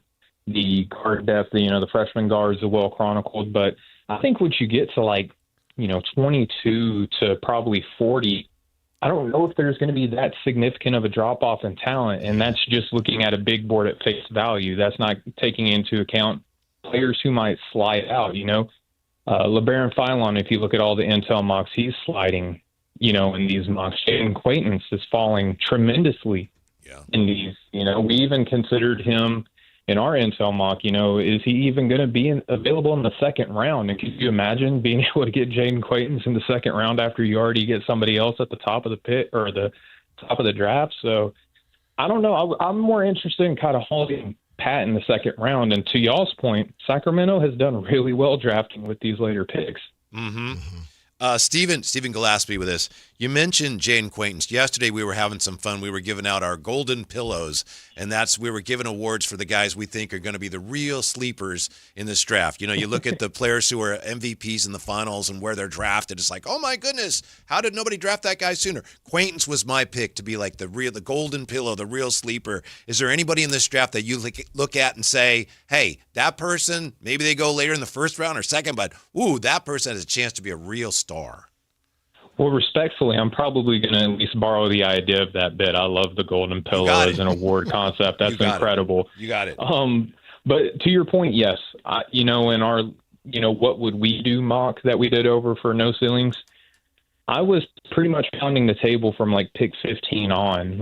At some point, we know that this guy's going to play basketball again, right? He's not, going to be bedridden for the rest of his life. At some point, one of these guys, he's going to be back playing basketball again. And when he was playing, you're talking about one of the most terrifying athletes, the athletic specimen that he is, this combination of power and twitch and quick feet. And you just don't find stuff like that. And the point I was making, I think I got to the Memphis Grizzlies on our What Would We Do mock. And I said, if they get Cam Boozer, who some people consider to be the best player in this draft, and if the Grizzlies consider him to be the number one guy and they get him at 3, well, they've already won the draft. So why not, again, a team needing front court depth, why would they not take Jaden Quaintance, the guy who has all defensive potential, Mm-hmm. Mm-hmm. Yeah. Speaking of that second round, Stephen, is there anyone that kind of jumps out to you at 34 for the Kings? Obviously, we have another day before that, but we've seen, I don't know, a lot of different players mock to it. I like Trayvon Brazil. I don't know if that's around the right number for him. Could be a little bit lower. I like Tyler Nickel. Again, that might be their second rounder, maybe even below that. But is there anybody that you think, I'm looking for a nice big wing, Steven, that can shoot it with a little bit of wiggle, okay? It's like NBA 2K. Can you help me find something like that, Steven? Well, I think that you've done your scouting department very well. Just if that's what you're looking for, you got two of the best names that you could possibly have available. I could give you a big wing, and he's not defined by his wiggle, but, Alex Caravan is a reliable floor spacer, is a heavily favored, projection to the Kings. I'm sure that you guys are all aware, but I like Brazil a lot. Me being a guy who is from Arkansas, I've watched him his whole career, and I think that if you would probably surprise people if you showed him highlights of him this year, and tell people, hey, do you know that this guy had like ACL issues early on in his college career? Right. People would be blown away by that. And I think to your point, the athleticism that he has, the weak side rim protection that he has, how reliable he is from deep at his size, you just don't find guys like that very often. So I'm in agreement with you. Now, if you want a guy who's a little bit of a project, I think could be fun. I like Aaron Nkrumah out of Tennessee Tech. I think that, Tennessee State, excuse me. But he played, really good defense this year, and his three-point shot is improving. He's very Oklahoma City coded, if you will, because he's just one of these guys who can kind of like hustle around and do everything and give you guys another, kind of dogged perimeter on the defense to complement whoever else you bring in. Stephen Gillespie, you're the best, Stephen. It's great to catch up with you. Enjoy the draft. Do you enjoy the draft, or is it just work for you at this point? I actually do. It's a labor of love. Some of the best things in life require work. Married people out there probably know exactly what I'm talking about. So, wow. You gotta work for the things that you love, and that's how I feel about the draft. Thank you for your time. We appreciate it and hope to talk to you again soon. Yep, y'all have a good one. We'll talk soon. Okay, when we come back, we'll look at the biggest draft busts ever. Any sport. Oh, the Kings are on the list a couple times. So the 49ers and the Raiders have somebody at or near the very top of the list. What? We're all over that next as Draft Day continues on Sactown Sports. The Drive Guys with Kevin Gleason and Alan Stiles. Like and subscribe to the Sactown Sports 1140 YouTube channel at Sactown Sports 1140 to get the Carmichael Dave Show with Jason Ross, Matt and Kayla, and the Drive Guys with Kevin Gleason and Alan Stiles on demand and at your fingertips. Get your fix of the Sacramento Kings, 49ers, Giants, Athletics, NFL, NBA, and the latest in sports and entertainment all in one place at Sactown Sports 1140 on YouTube. Your local sports leader, Sactown Sports 1140. Sacramento weather is brought to you by Bonnie. I'm Dirk Verdorn in the KCRA3 Weather Center. Clear skies and cooling temperatures overnight with the southwest winds 5 to 15 miles per hour. Temperatures dropping off into the mid to upper 50s, then warming tomorrow into the mid to low 90s. Get the latest forecast on the KCRA3 News and the KCRA3 app. Oh, the Sacramento heat. Right now, get your AC professionally tuned up for as low as just $59 and enjoy your summer nice and cool. Plumbing, electrical, heating, and air, Bonnie.com. Summer restrictions apply. License 696-355. This summer, the Honey Pepper Pimento Chicken Sandwich and Pineapple Dragon Fruit and Sprite are back at Chick-fil-A. Girl, it's back. We've been waiting. I love that honey pepper pimento sandwich. And that pineapple dragon fruit and Sprite is everything. It's got that razzle-dazzle that makes you stop and say, okay, wait a minute. I love the creaminess of the pimento cheese. It's savory, it's bold, it's flavorful. Our faves are back. High five, girl. Which fan favorite will you choose? Real customers paid for their testimonials. If the world were like a Sleep Number mattress, everything would adapt for your comfort. Because as your life changes and your body changes, Sleep Number mattresses adapt and shift to give you personalized comfort night after night. And right now, new mattresses start at $1,500 during our 4th of July sale. To experience a whole new world of comfort, visit a Sleep Number store or go to sleepnumber.com. Sleep Number. To a good life sleep. What's up? We're talking to Chad Hoblet of Hoblet Dodge, Chrysler, Jeep, Ram in Woodland. What's happening, Chad, for Chrysler's Make This the Summer event? Right now, you can save up to $15,000 off MSRP on one of America's most popular trucks, the new 2026 Ram 1500 Crew Cab. Plus, with an EPA estimated 22 mpg, you're going to save big at the pump. That's so important, especially with the gas tax going up next month. A new Ram could be what you need to cut your fuel costs long term. Plus, you'll enjoy best-in-class, luxurious cabin comfort in the most luxurious Ram 1500 ever. And with over 600 Rams available, you won't find a better selection of new Ram trucks in stock and ready for you to drive home today. Search, select, and save through their whole inventory at HobletDodge.com. Unbeatable prices, unbeatable selection. Nobody beats Hoblet, period. 15,000 total net savings after factory incentive and dealer discounts. Incentives include $500 on-the-job upfit for eligible upfit, 1,000 Hoblet trade-in assistance on eligible trade-in, 500 Hoblet business owner bonus for verified business owners, and 9,500 dealer discount. 10th net savings. See dealer for details. Everyone Everyone loves to be outside, and so do mosquitoes. Protect yourself against mosquitoes and West Nile virus by following these simple tips. At least once a week, look around your yard and drain stagnant water from any containers where mosquitoes can breed. Remember to use an effective mosquito repellent, especially at dawn and dusk when mosquitoes are most active. Close all doors and be sure screens are in good working condition. At the Mosquito and Vector Control District, we're here to help. Visit us at fightthebite.net. Golf to Go is brought to you by the Hagen Oaks Golf Super Shop. Here's Frank LaRosa. Typically, a high handicapper carries an index of 20 or more. Golf Monthly's Barry Plummer offers 4 tips if you're tired of that high handicap. First, choose the right equipment. Invest in a 5-wood, which is more forgiving than a 3-wood or 3 hybrid. It's a much better option for getting the ball in the air. Second, play for bogey on par 5s. Break the longer holes into manageable chunks, perhaps aiming to hit the green with 4 easy swings while also navigating away from the trouble along the way. 3, leave the sand wedge in the bag for chipping. Up and down percentages are almost twice as good when chipping a 9-iron over a sand wedge, and 3.5 times better with the putter. And finally, stop leaving your putts short. A 20 handicapper leaves 55% of their missed putts short of the hole. Give yourself a chance with every attempt and don't leave another putt short. Try these simple tips and let's see whether your handicap starts to come down. And have some fun out there. That'll help too. That's your Golf to Go. I'm Frank LaRosa. I know that hiring can be challenging. You sort through tons of resumes and you get too many so-so applicants. You're just waiting for someone to match your role perfectly. Well, now, there's a place where you can meet them fast. ZipRecruiter. Need to hire right away. Start your search for strong candidates. The right fit awaits. Build your team. Build it sooner. Meet your match on ZipRecruiter. Just head to ZipRecruiter.com/free right now to try it for free.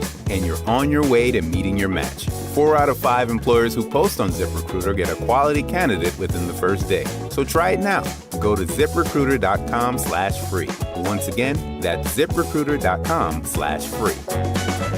Meet your match on ZipRecruiter. Try it free. NASCAR legend Michael Waltrip is coming to Echo Park Automotive Sacramento this Thursday from 2 to 4 p.m. Get there early to meet Michael and celebrate Echo Park's sponsorship of A.J. Allmendinger's number 16 Chevrolet at Sunday's Toyota Save Mart 350 at Sonoma Raceway. 10 pairs of race tickets are up for grabs in a live drawing, plus score an autographed A.J. Allmendinger hero card. And while you're there, browse Echo Park's huge inventory. Get the new car feel without the new car price. This Thursday, 2 to 4.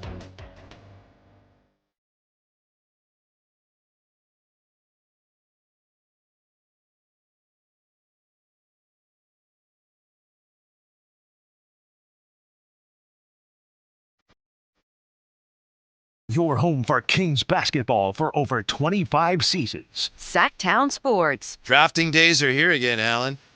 Drafting days are here again. Or at least draft day is here. Here in a big way, baby. Almost an hour away. I'm going to say this just because I know you're thinking it on some level. Just think how big today would be if the Kings had a higher pick. There, I said it. Gone. We move on. I'm trying.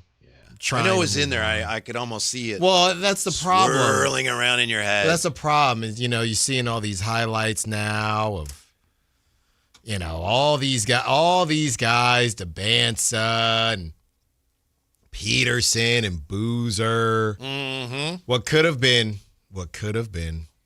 We talked about this last week in regards to just basketball, but Bleacher Report today, and again, we do Bleacher Report.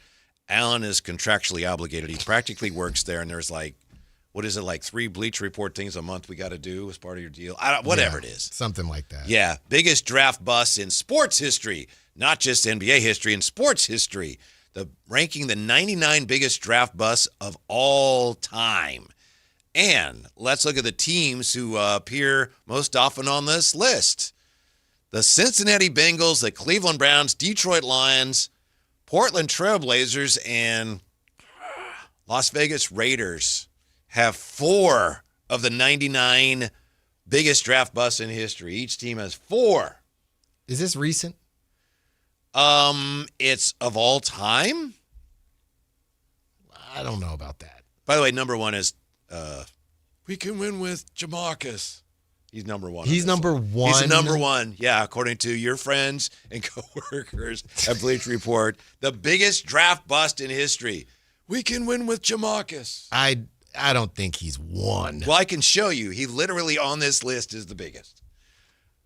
3 busts. I know he's number one on the list. Yes, that's what we're talking about. Okay. Seattle Seahawks, New York Mets, New York Jets, New York Islanders, Golden State Warriors, and your Sacramento Kings. Man. They are, of course, Thomas Robinson, Purvis Ellison, and Marvin Bagley. But how about 2 busts? You've got a lot of football teams on here, including the San Francisco 49ers. 2 of the biggest draft busts ever. Trae Young is one. And Solomon Thomas. Man. Solomon Thomas rated that high, though? Yeah, I mean, on this list. Well, that was a little bit of a surprise, but yeah. Yeah, but it's 100 though, right? Correct. So he could be in the 80s or 90s. By the way, Thomas Robinson's like 87. Yeah, I just got to show Alan the proof. He won't believe me. Purvis Ellison is number 80. It's going to take a while to go through all these. But, yes, number 1 on the list is your guy, Jamarcus Russell. Solomon Thomas, number 71. Yeah. On this list. That's probably right there. Baseball's hard. There's a few baseball ones in here. Baseball, obviously, is probably the hardest of them all. Oh, who's that? Todd Marinovich, number 60. This list is littered with Raiders. Yeah, I don't know about that. Who wrote? Yeah, who is? I don't know. You probably have a cubicle next to him. I probably do. At Bleacher Report. I probably do. So I think the Kings would appear to be, you never know what's going to happen with injuries and things. But other than that, that's one of the good things about this draft. Doesn't look like the Kings are really in danger of picking somebody that's like, I mean, it can always happen, but I think we saw last year, as I mentioned yesterday, it looks like the Kings' draft luck is already turning. So as fearful as Kings fans tend to get because of all the accumulated grief over the years, on draft day, I think this is going to be at 7. It's a bust-free pick. Bust-proof. Well, bust-proof pick. Yeah, I don't think I don't think busts get brought up very much as the number 7 pick. Right. Just in general. You might not have your winner, and they could still be a bust. Don't get me wrong. Marvin Bagley, number 28. Yeah. Pretty high on the list, yeah. You could still be a bust, don't get me wrong, but there's just less riding on the line. Right. Yeah. Also, when you look at it, if they pick Acuff or Fleming's one of those guys, and the guy ends up, for whatever reason, not being very good, I think right now it's like, well, there was nothing they could do. Right. There's nobody out there that they appear to be interested in that people are, for the most part, looking at and saying, don't pick him, don't pick him. Acuff has a few detractors, but I think they're in the minority. Right. Well, and it's, hey, if you get him to play defense, then great. It's not necessarily, he's not on anybody's board. What do you guys think of the 10 biggest draft busts, according to Bleacher Report, ever? 10, Trey Lance. 9, Brian Taylor. 8, Kwame Brown. 7, Tony Mandarich. 6, Sam Bowie. 5, Greg Oden. 4, Darko. 3, Anthony Bennett. 2, Ryan Leaf. And number 1 answer, we can win with Jamarcus. 31 games, 7-18 record. Let's see here. 18 touchdowns, 23 interceptions. Completion percentage of 52.1%. Absolutely brutal. Brutality. Didn't he come off the bench once at Denver and lead them to a win? I remember watching that. Yeah, he did. Man. I mean, he's got to be number 1, but I don't know. There are a couple other You've heard the go home and watch this tape story with Jamarcus? There was nothing on the tape. Yeah, I got it. And it's all there was nothing on the tape. It's all the lore of Jamarcus, right? That kind of builds into the story. I know he's number 1, but there's a lot that goes into the story for him.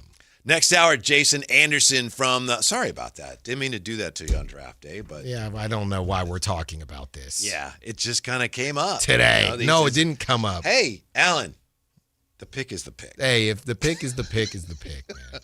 That's all I know. Jason Anderson from the B joining us bottom of the next hour. And when we come back, it's quiet on the NBA draft front. Almost too quiet. What's really going on next? Sactown Sports. The X Games are coming to Sacramento. Join Kayla Anderson at Sactown Sports 1140 at Cal Expo from June 26th through the 28th to watch the top action sports athletes in the world go head-to-head with 3 days of high-octane competition, BMX, skateboarding, and Moto X, plus live music from global electronic music icon Cascade, Grammy-winning producer Artist Mustard, and DJ Subtronics. Get your tickets today at xgames.com.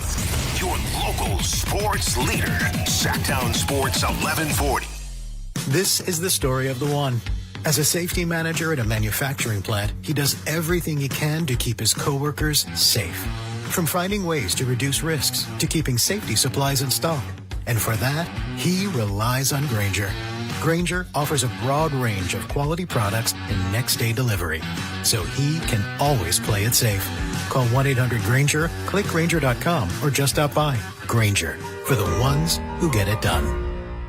Power Business Technology is proud to be a 100% independent, locally owned and managed Toshiba copier dealer. Local ownership cuts out the red tape, allowing ourselves to never be too busy to personally answer the call when our clients need us. Recognized for excellence in service execution, training, and customer service, we're proud to be named a Toshiba ProMasters Elite Dealer since 2021. Contact us today for all of your business printing needs at 844-POWER-BZ. That's 844-769-3729. Or visit us at powercopiers.com. Is the volatility of the stock market driving you crazy?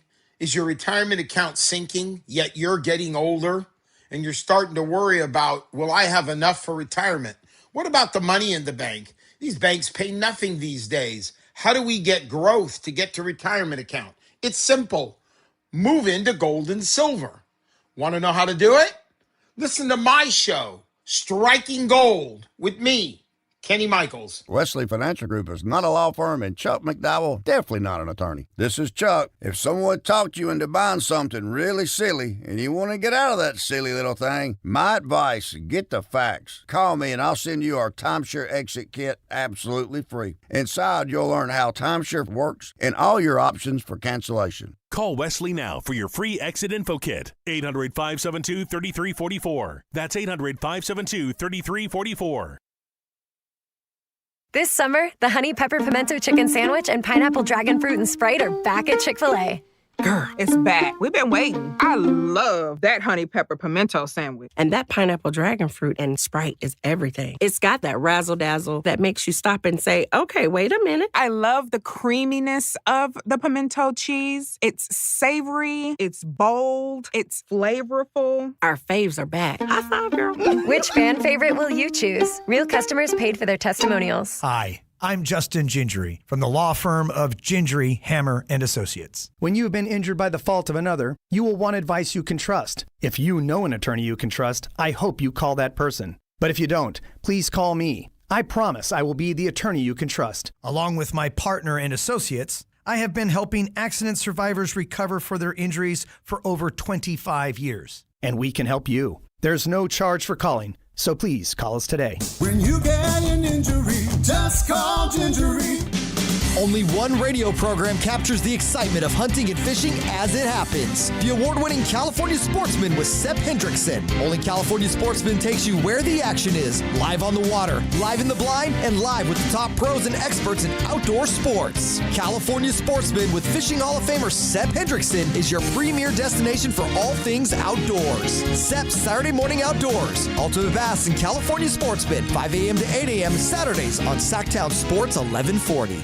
Mark your calendars because MoonPay X Games Sacramento 2026 is landing at Cal Expo June 26th through 28th. Witness nearly 100 of the world's best athletes compete in skate, BMX, and Moto X events and catch live music performances by global electronic music icon Cascade on Friday night and Grammy-winning producer and artist Mustard and electronic music producer and DJ Subtronics on Saturday night. Don't miss MoonPay X Games. Lock in your tickets now now at xgames.com. KHD1 Sacramento, KYMX HD3 Sacramento. From the Power Business Technology Toshiba Studios. This is Sactown Sports 1140.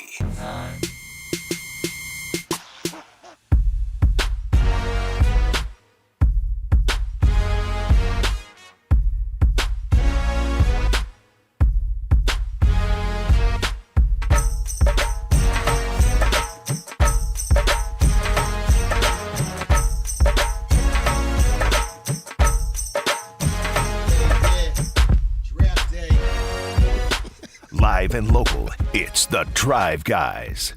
Watch the show on youtube.com/Sactown Sports 1140. Or listen on the Sactown Sports app. So you were just singing?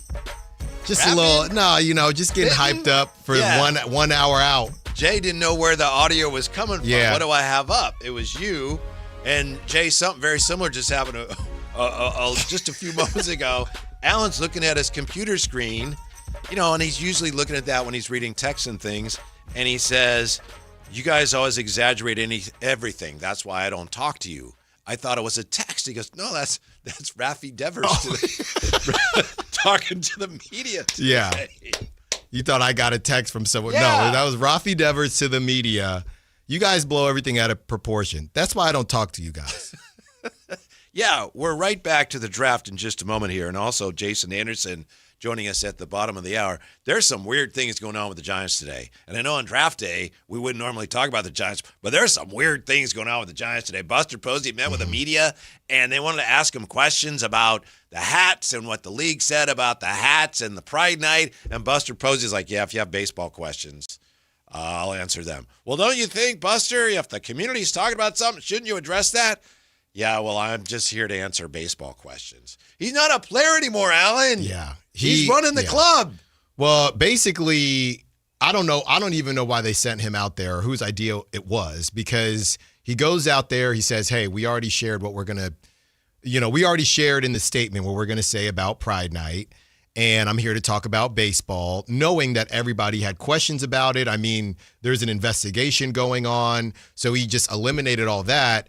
And then basically dug the hole even deeper when he said that he hadn't talked to Rafi Devers. He didn't, he just said, "Yeah, I'll probably talk to him at some point." And I saw, I think it was Buster Olney just saying, why are you talking to the media before you've talked to Rafi Devers, who is playing tonight? So no repercussions for shaking off or wagging his finger at the dugout. I said this to you during the break, Whitey. It just feels like somebody is making Buster do this job. And why are you talking to the media if you don't have anything to say to them about what they're going to ask you about? I don't know. You don't have to have that press conference today. I don't Bizarre, understand. Jay. I don't know about your guy Buster. Yeah. Whose guy? Well, it's somebody's guy. It just it doesn't Now make it's much. style. It just doesn't. Yeah, question. And shout out to the Giants media that was out there. There was no carrying water. They were asking the questions. Buster was just not answering. Yeah. Just not answering. Do you think it's important for you to personally communicate to Devers why wagging his finger, everything he did, may not be acceptable? Yeah, I think so. I'll probably sit down with him. Has he expressed any contrition? You'd have to ask Tony. So it's just a mess. Mm-hmm. I feel like Tony has the clubhouse. There's no concern on my part that he doesn't have the respect of the clubhouse. It's not like I'm running into the manager going, "Hey, man, you're doing a great job." Well, he was. That was a long time ago. If you ran into him now, would you still say that? Yeah, I would. Would you mean it? I'd say, "Hey, man, keep fighting." Yeah. That's what I would say. Keep And fighting. I know we're focused on the draft, as we all know, but Jay, A's and Giants tonight doesn't quite have that old. Oh, no. No, sir. Juice. I got the NBA draft tonight. I got Panama, Croatia starting right now. I got A's, Giants. Where do I sign? It's like Christmas morning. Oh, my goodness. Mm-hmm. Amazing. A lot on. I may have to sit out the A's Giants this week. No, stop it. Yeah. They are doing that stupid 415-510 banner. They are. Really? I believe so. Yeah, they're doing it again. Who cares? Yeah, it's stupid. Yeah, they're doing it again. They're using the banner. They mad because they stupid. Pretty much. Using the banner to cover the fact that they actually had a lot to do with the A's getting driven out of town. It's just, I guess it's for any A's fans that are going to be in the building, but just bizarre. Yeah. Meanwhile, it's very quiet on the NBA front, isn't it, with the draft approaching? Almost too quiet, Alan. Almost as if something is going on under our very noses. And it sounds like, based on what we've found out this afternoon since our show started, that a lot of people think the Atlanta Hawks may be up to something. You think this is a future conversation? Because they already have 2 picks in the first. So are they trying to get 3 picks in the first, or just grab, drop down and then get a future asset? They gotta. I'm thinking of their roster. What do they have that they would need right now? They've gotta like a lot of what they're doing. Maybe it's not 8. Maybe that's not what they're looking at moving. Yeah, I mean that. As you said, they got the 20. They have 8 and 23. I'm just looking at their roster right now.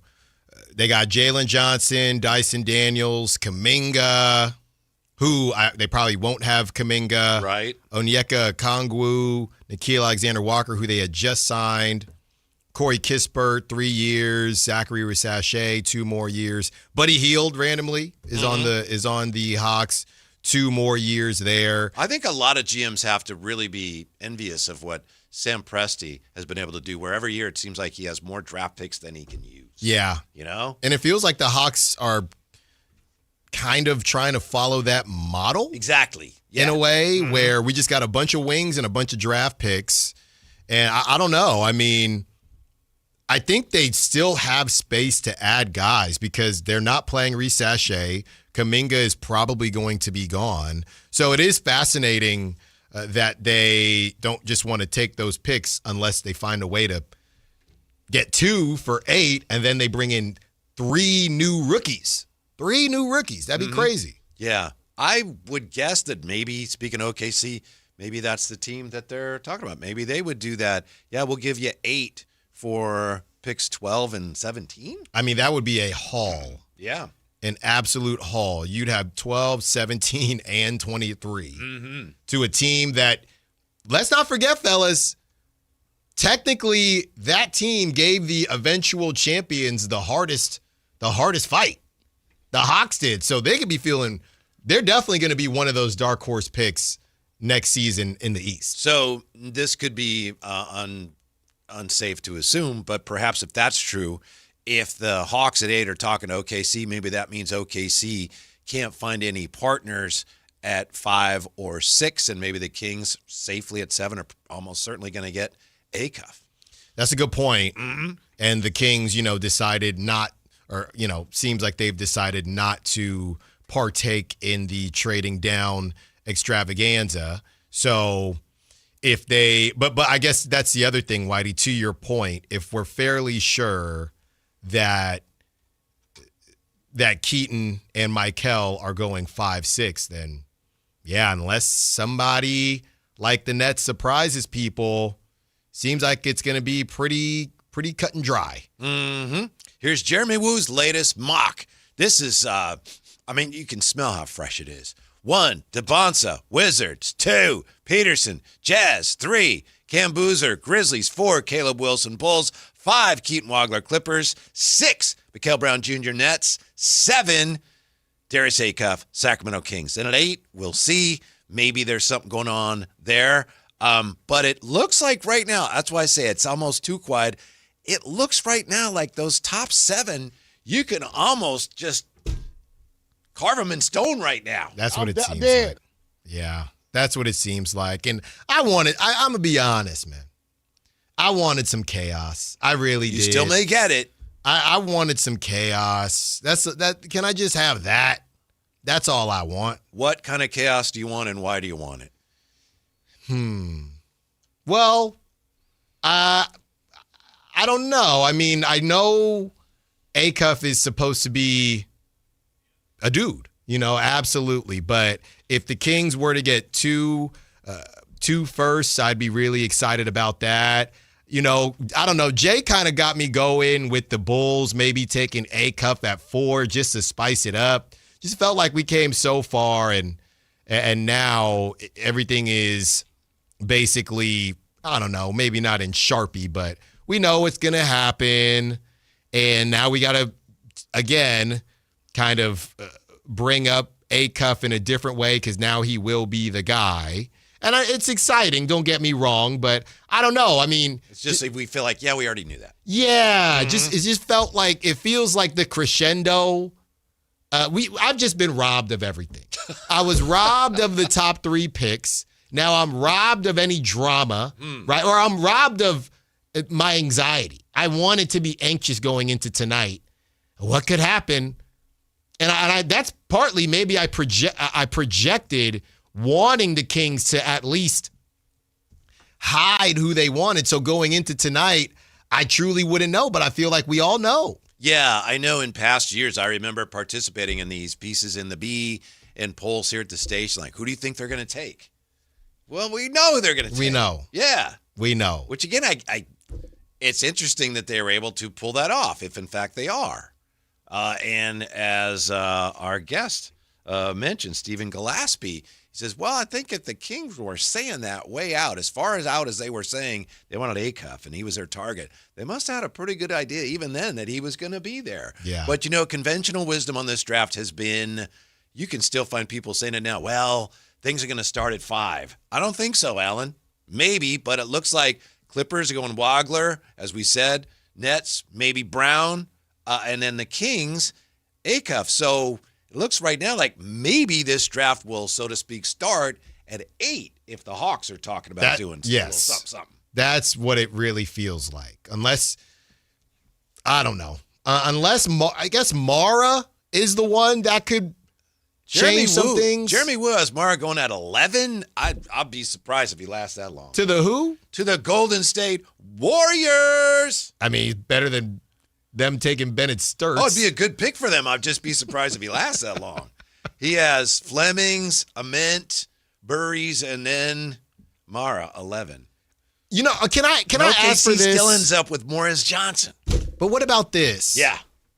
Can I just ask for one thing? I'm asking. You can ask for it, doesn't mean you'll get it. I'm asking for the Nets to take Nate Ament.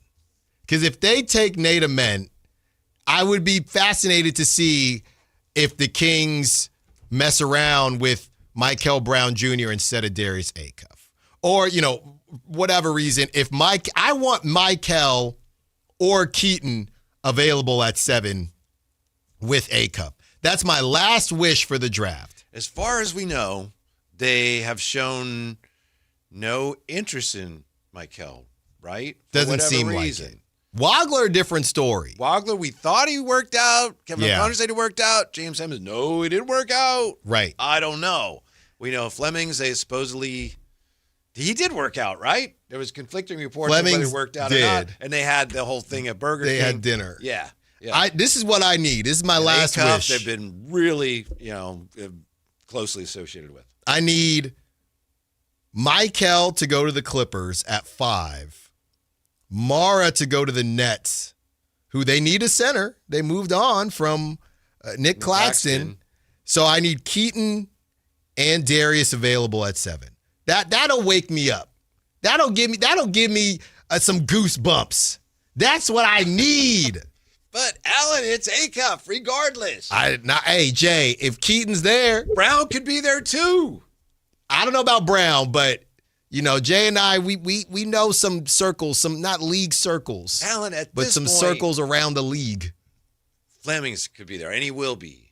Burries, and he will be. Brown, Wagler, Isaiah Thomas, the first one, could be there, and they'd still Acuff's the guy. Stop that. The first one, yeah. If Wagler's Magic there, Johnson, we're going Darius Acuff. If Wagler's there, first play. Summer League up top. Y'all said I couldn't dunk it. Alley-oop, bing, bang, bomb. Why are you doing this to yourself? It's not going to be Wagler. They both could be available. I just need the Nets to do something Netsy. Just do something Netsy. I think Wagler's going to the Clips, don't you? I think so too. Yeah. Clippers trade out of it. There's still a little bit of hope there. Someone says, what if Acuff goes at 6? Will that wake you up? Yes. Oh, yeah. That would wake me up. Like I said, I don't have a connection yet. Because, outside the top 5, that's just how I am, Whitey. It's nobody's fault. Well, I'll grow to love whoever the Kings draft. Let me put that on tape right now. Mm-hmm. But since they haven't drafted anybody yet, I want chaos. I can't give you chaos, but I can give you Javier. Javi always has something up his sleeve. 339-1140, 1-800-920-1140. Javi, what's going on in Vacaville? Javi, you there? Oh, my goodness. Javi? Not there for us. Sorry, Javi, if you're there. And if you aren't there, shame on you. Javi. Sorry, Alan. Yeah. Come on. Mm-hmm. Don't think Javi quite often has a scenario in which the Kings make a deal. They swing this way, they swing that way with some picks. Looks like, unless they got something cooking in the second round, looks like Scott Perry this year, maybe just playing it straight down the middle and picking where the Kings are slotted to pick. In other words, pick's going to be the pick this year. I'm just looking at this comment from Toy Box. How did we get number 7 being the worst team in the league? Not today. We can't do this today. We've come so far. I know. Sean responds, playing DeRozan 40 minutes a night. We got to move on. How can we move on when you're bringing it up? I'm not bringing it up. You just brought it up. They brought it up. Mm-hmm. And I saw it, and it does stink. I see AJ DeBanza, and he is cooking. And Cam Boozer, Jay, in the all-white, looking like Ace Styles on junior prom. We were supposed to have that white tux. Alan is a legit Alan. We were supposed to have AJ DeBanza. We got the best guard in the draft, other than Darren Peterson. We were supposed to be arguing about Darren Peterson's motor tonight. We've got the next Iverson. He signed a Reebok. We got the next Darren Williams. Pistol Pete. Mm-hmm. Got the next one. No, really. They could make it so that despite everything you said, doesn't matter. Doesn't matter, Alan. We got our guy, and he's going to be the focal point of our offense for years to come. You can have your DeBanza. Oh, yeah, I'm sure they will. And they will. You can have your Crampy Campaneris, Darren Peterson.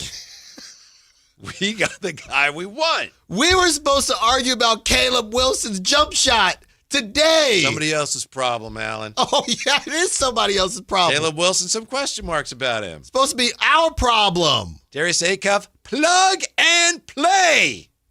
Heliocentric. Yeah. You know what? Maybe you just go get Darius Acuff. You go get Darius Acuff. And I heard Dave talking again about the 9-1 Knicks, talking about the Knicks. I wonder where I saw him today at the meeting. And he had a lot to say, okay? But we know that's going on. DeAndre Hunter, if he stays on the squad, which, Whitey, might not be as much of a sure thing as we initially thought. I heard there might be some... I ain't assuming anything on that front. Some willing participants, and you've been on that early. I was kind of worried that may not be the case. So you got DeAndre Hunter. You got Keegan Murray with a chip on his shoulder as big as a 10-pound Frito-Lay. Who else you got? You got Zach LaVine in a contract year. We know he about that cash flow. Domantas Sabonis. Y'all want to leave me in the land of the grapes? Well, dang it. We going to do our thing out here, too. So you got Domantas Sabonis. You got Neek Clifford. And what he brings to the table. The Swiss Army knife. First round pick, by the way. You got second team all NBA, all rookie, our guy, Maxime Reynaud. Who would want to move this guy? You got new and improved Dylan Cardwell as well. You got Malik Monk. What does it mean in Arabic? We know. King. You got all these guys So maybe all you're missing is just that last piece right there. How many wins you seeing here in this state of delirium or whatever it is? Oh, my How many wins you goodness. seeing now? Give me that 9th seed. You know, I was just getting ready to say, I think both of you guys are at the point where it's just time to move on. Give me that Like, 9th both of you. seed. We need that 9th seed. We know what it is. Stop playing with us. Who else? I forgot all they dang players they got on the team. Neat Who else Clifford, they man. got? Neat You Clifford. mentioned Nate, yeah. Devin Carter. Stop playing with the young king. So when you put that together, Whitey. You mentioned him. Keegan? I said Dylan Dylan, Carter you said with the Dylan. I got You said Keegan. I got Dylan Carter with the new wiggle. Zach Levine? Levine, contract season. Let's go get this money, man. Let's go get this money. You got some second rounders coming in tomorrow night. You got Trayvon Brazil. You got Tyler Nickel. You got the whole Caravan. I'll tell you this much, fellas. You get Acuff, Caravan, and Brazil, I will do a cartwheel in the studio tomorrow after the draft. A nice cartwheel, fully extended. Just give me Acuff, Brazil, and Caravan. That's all a brother needs. It was like 11 minutes ago. It's like, I can't get anything I want out of this draft. I can't, but look, when this is life, Whitey. You got to turn lemons into lemonade. Beam Team LTB says, sounds like 30 wins, Alan. Oh, stop that. Not everyone is a believer. Stop that. 30 wins. That's at least the 4-0. That's 40. I'm a man. I'm 40. That's 40 wins. Give me that. Easy money, Whitey. Schmal and Miles, lock it in and lock it up. And it all starts tonight. If only the drive guys were going to be on later tonight, because, we Man. got a lot to talk about. Well, lucky for everyone. Uh-huh. We ain't going nowhere. Just like Leo said in Wolf of Wall Street, we not going anywhere. We staying right here. I'm looking at the Western Conference. Look at this little measly What picks do Western the Kings Conference. have tonight? 7. How late we going to be here tonight? 7. That's right. Not 1, not 2. Kevin 7. We're on till 7. That's right. That's the Kevin 7 today. You telling me, come on, Clippers at 42 wins? That's easy money. Keegan Murray got something to prove. He heard y'all talking. He heard the talk. He don't like the talk. Yeah. Doesn't everybody have something to prove in the NBA? That's the thing. Well, this guy's No, going to be no, good. no. He's got something to prove. No. Doesn't everybody? LeBron doesn't. A lot of people don't. Steph don't. They don't have anything to prove? No, maybe to themselves. Uh-huh. Keegan is getting this paper, okay? He is turning into a true an older adult right in front of our eyes. This is go time for Keegan. Bigger season coming up. Keegan Murray or CJ Stroud? Jay may be right. Come on, baby. Yeah. What is Keegan in the 9-1 Knicks? Is he the OG? He's OG. He's not Michael Bridges? I think he's OG. Okay. That tip, that's going to be Keegan tipping it in. No, just go to break. So DeAndre Hunter is OG Anunoby? Oh, yeah. No, he's Michael, I think. Oh, okay. Either way. See, look at all the talent. It's even hard to even fathom that. We need a coffee break, a Celsius break. We need it all right now. We need Jason Anderson. Yes. From the B. He joins us next to talk some sense into Allen on draft day next, Sactown Sports. Like and subscribe to the Sactown Sports 1140 YouTube channel at Sactown Sports 1140 to get the Carmichael Dave Show with Jason Ross, Matt and Kayla, and the Drive Guys with Kevin Gleason and Alan Stiles on demand and at your fingertips. Get your fix of the Sacramento Kings, 49ers, Giants, Athletics, NFL, NBA, and the latest in sports and entertainment all in one place at Sactown Sports 1140 on YouTube. Your local sports leader, Sactown Sports 1140. Toyota's 4th of July sales event is on. This is the season for more. This 4th of July, get 3.99% APR plus $500 finance cash on 2026 Tacoma SR5. Or get 2.99% APR plus $1,000 finance cash on Tundra. Make the most of summer in a new Toyota truck. Don't miss the 4th of July sales event. Toyota, let's go places. Offers available through TFS to buyers with pre-rated credit and can't be combined with other offers. Cashback offer excludes Tundra TRD Pro and 6/30/26. Today on the pod, we're talking to Joan, a method actor and scratchers enthusiast. So, Joan, what do you like about playing scratchers? Well, as a method actor, it's about becoming the ticket. Scratching up, down, stage left, stage right. So what's your motivation? Because your performance feels so real. Oh, I was just tapping into my inner scratchers. Incredible. Yes. Bravo me. Scratchers from the California Lottery. A little play can make your day. Please play responsibly. Must be 18 years or older to purchase player claim. This is Sactown Sports 1140. Hey, it's Carmichael Dave. What's up? It's Matt George. What's good? It's Alan Stiles. With the most trusted voices in the community. This is Jason Ross. Hey, it's Kayla Anderson. It's Whitey Gleason. Ready to help promote your business, both as partners and customers. All you have to do is ask. Pick up the phone, dial pound 250 and say, grow my business to get connected with a team member today. That's pound 250 and say, grow my business. Our team will review your product, quickly pair you with a perfect endorser, and create video and audio samples all at no cost or obligation to you. With the most live and local on-air lineup, a dynamic content-driven website, and a state-of-the-art mobile app, Sactown Sports 1140 is tailor-made to help you connect with a sports audience in Sacramento. So why wait? Dial pound 250 today. Say, grow my business, and let us help take you to the next level. At Power Business Technology, we're not another big box corporation. We're your neighbors, locally owned and operated. We know what businesses like yours need, from reliable printers to high-performance copiers. We'll help you find the right solution with personal service you just can't get online. Need setup or support? We're just down the road and always happy to help. Power Business Technology, family hometown service with big-time solutions. Contact us today for all your business printing needs at 844-POWER-BZ. That's 844-769-3729, or visit us at powercopiers.com.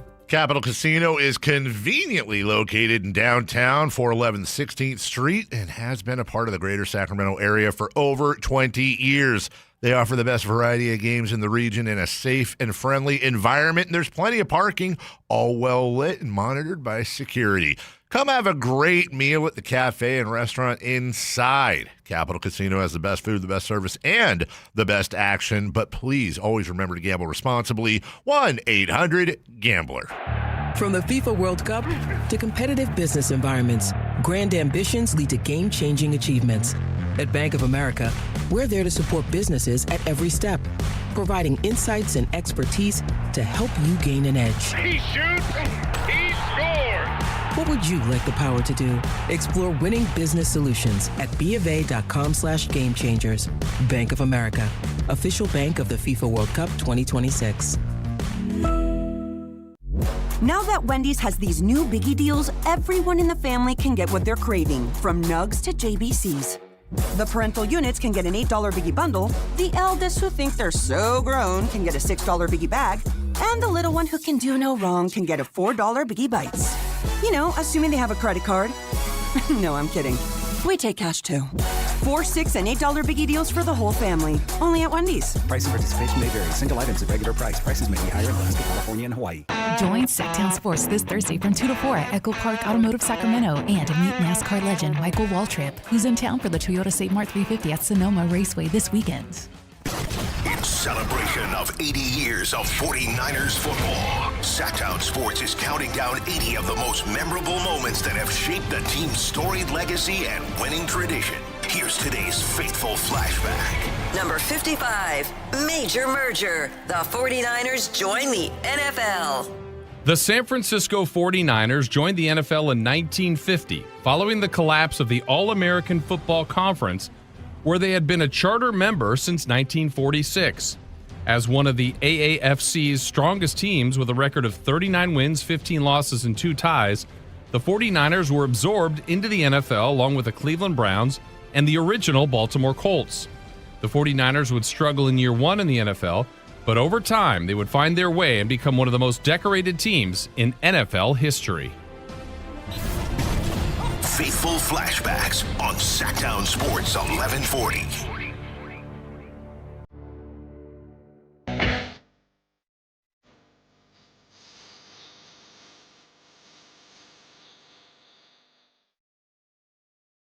Download the app and listen to The Drive Guys. The Drive Guys with Kevin Gleason and Alan Stiles. On Sactown Sports 1140. I had the privilege and pleasure of working many years with Mark Kreidler. Mark Kreidler taught me many things. One of the most important things he taught me, and by the way, his son Ryan is really hitting the ball well this year and playing great brand of baseball for the Twins. Good for Ryan Kreidler. But Mark Kreidler taught me when it comes to what's really going on, he said, listen to the beat writers. He used to be a beat writer. He said, the beat writers are really the ones who know. So right now, it's a pleasure to welcome to the show outstanding Kings beat writer for the Sacramento Bee, the one and only Jason Anderson. Happy draft day, Jason. How are you today? I'm okay, guys. Thank you. You're too kind, and Kreidler is one of the greats. Happy draft day to you, too.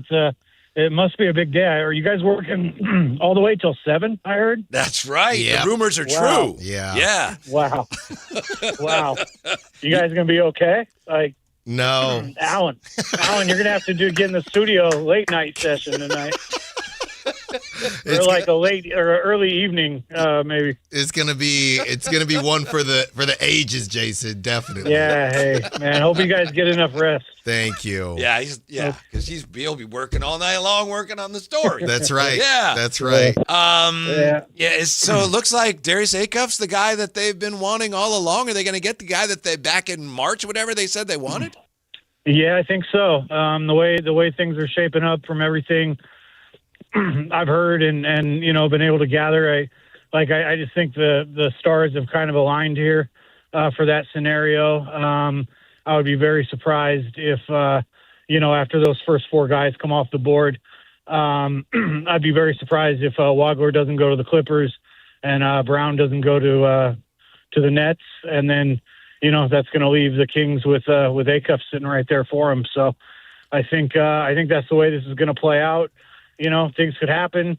It's kind of, silly season, lots of smoke screens and misdirection and all of that stuff. You got to be a little bit wary of things like that. But the way I've heard things, I don't think that people are playing games. I think Wagler and Brown are confident that they'll both be off the board by the 6th spot. And if that's the case, then Darius is going to be there for Sacramento. Jason, a lot has been said about Darius Acuff. I think at one point, specifically during the tournament, people were talking about this guy as if he was, the next, like Whitey said earlier, Allen Iverson. He signs to Reebok. To hear those things, and then a couple months later, if we really just call a spade, to have him slotted as the 4th guard coming off the board based on a lot of these projections, is that something that the Kings or Kings fans, should we change our expectations? And the reality is, strong draft or not, he's the 7th pick, right? The Kings are not getting the top 3, the top 5. Right. They have the 7th pick. Is that something where there should be maybe a level of cooling off the expectations because you're talking about the 4th guard and the 7th pick in the draft? Well, in fairness, I think it's okay to do that anyway. But I think part of what's at play here is I think the Clippers and the Nets, maybe to a little bit lesser degree, are in a position where they just want bigger guards. Wagler and Brown are certainly bigger guards, and extremely talented in their own right. There are the concerns about Darius's defense, which I share those concerns. I've seen enough of the film to raise red flags and think, if the Kings are trying to solve a problem here that we've been talking about as long as I've been covering the team, which is their porous defense and inability to stop straight line drives and have guys running at the rim. If you're serious about fixing those things, it's going to take players that can do that for you. If this is their guy, they may have to consider that, when building out the roster going forward, as they, get some financial flexibility and the ability to do some things in the next year or so. I'm sure that's going to be part of the plan. On the defensive thing with Acuff, I guess I would just say, I don't know that any of these four guys are stellar, defensively, and they may be. And some of them are already pretty good. And Acuff certainly, I think, from what we've seen on film is probably the worst of that group defensively, but he's got the tools, I think, to get better. He's got the wingspan. It's 6'7", I think. I don't have it in front of me, but I think he's got 6'7" wingspan, and he's a strong kid. He's built well. I don't see any problems with the quickness and the movement, lateral stuff like that. So, I think he can. I think he can progress, and you at least want him to become an adequate defender. And I don't think you're really going to get just a flat out stopper in this group. When they took Davion a few years ago, Davion is undersized too, although I think Acuff's, certainly bigger than Davion, but Davion didn't have the reach and the wingspan. And so as good as Davion was on ball, he could really get into you and frustrate you. But as soon as you rose up to shoot over him, he couldn't do anything about that. He just didn't have the length and the reach to contest shots like that. So, I kind of look at those things to think, maybe there's something there that he can tap into. And offensively, my God, the kid is truly special. People are saying it. I've seen it. He can score at all three levels. He's going to need to probably get a little better finishing through contact, stuff like that at the rim. But the way he handles the ball, shoots the ball, creates shots, it is a special skill that he's got there. I think he can be an elite scorer. Somebody I know, and I've dropped this into my stories once or twice. One of the talent evaluators who I know that I trust, on this stuff as much as anybody. He was a scout kind of coming up, and now he's an agent, and he just has such an eye for talent and this stuff. And he's been telling me that Darius is the best pure point guard in the draft, and that Fleming's is second. That's strictly pure point guards. We're not talking Peterson there. But that's his opinion. I think Brown's had a really good lead up to the draft, and that's why he's risen up boards a little bit. In addition to the size thing I referred to, but really I think that's how it's all kind of shaken out. And I don't think it's necessarily a reflection of who Darius is or what he can be. That it looks like he's going to be there at 7 for the Kings. Jason Anderson, who covers the Kings for the Bee, of course, SacB.com, nice enough to join us. Jason, there was a report today, Hoops Hype, Michael Scotto with a report that the Kings are expected to stretch and waive DeMar DeRozan if they're not able to find a trade partner. Do you have any information on that? No, not specifics, but, I think it's the right thing to do. You want to do right by DeMar. He was such a good influence, and more than any of those other vets, I don't mind saying, he had the right attitude, and then we saw it from, he's not the only one who contributed in this way and was good for some of the young guys. But DeMar is just such a pro, and I feel like it was, he's one of those guys that, we're objective, as journalists, and we're not out here fanning out, but it truly is kind of a privilege and an honor, to get to spend a year with him and watch him work and get to know him a little bit. And I put tough questions to him, at times, throughout the year, about all kinds of things. And always really, really impressed with the way he handled it, the way he answered questions. and just making the best of it. Yeah. So I think it's to let him go forward. Jason Anderson, it looks like your phone's cutting out a little bit. Perfect time to say goodbye, and thank you very much. Enjoy the draft. I know you'll be working hard. We look forward to your coverage, and we'll talk again soon. Thanks, Jay. Thanks, fellas. Nice talking to you. Mm-hmm. He's got no sympathy for any radio guys that are going to be on till 7. No. The night's just getting started. Just getting started for him. Just getting started for him. But the one thing I was going to ask was just some of what we've been talking about with Domantas Sabonis. If they can't get any value for him, what is that appetite We'll have to him on move again. forward? We'll have him on again. We have to. We'll react to all that. Plus, when we come back, a quick check of the draft's green room invites and what that may tell us next on Sactown Sports. The X Games are coming to Sacramento. Join Kayla Anderson at Sactown Sports 1140 at Cal Expo from June 26th through the 28th to watch the top action sports athletes in the world go head-to-head with 3 days of high-octane competition, BMX, skateboarding, and Moto X, plus live music from global electronic music icon Cascade, Grammy-winning producer Artist Mustard, and DJ Subtronics. Get your tickets today at xgames.com. Your local sports leader, Sactown Sports 1140. Whoa, okay. This one says you get a free phone if you switch. Hey, this one also says you get a free phone if you switch. Yeah, they all do, hon. The T-Mobile one says their customers had the lowest wireless bills versus the other big guys over the past 5 years. And their latest experience plans have Netflix included, plus a year of Dash Pass by DoorDash. Hang on, let me see that. Oh, yeah, we're switching. That's what I'm talking about. Do we clap now or...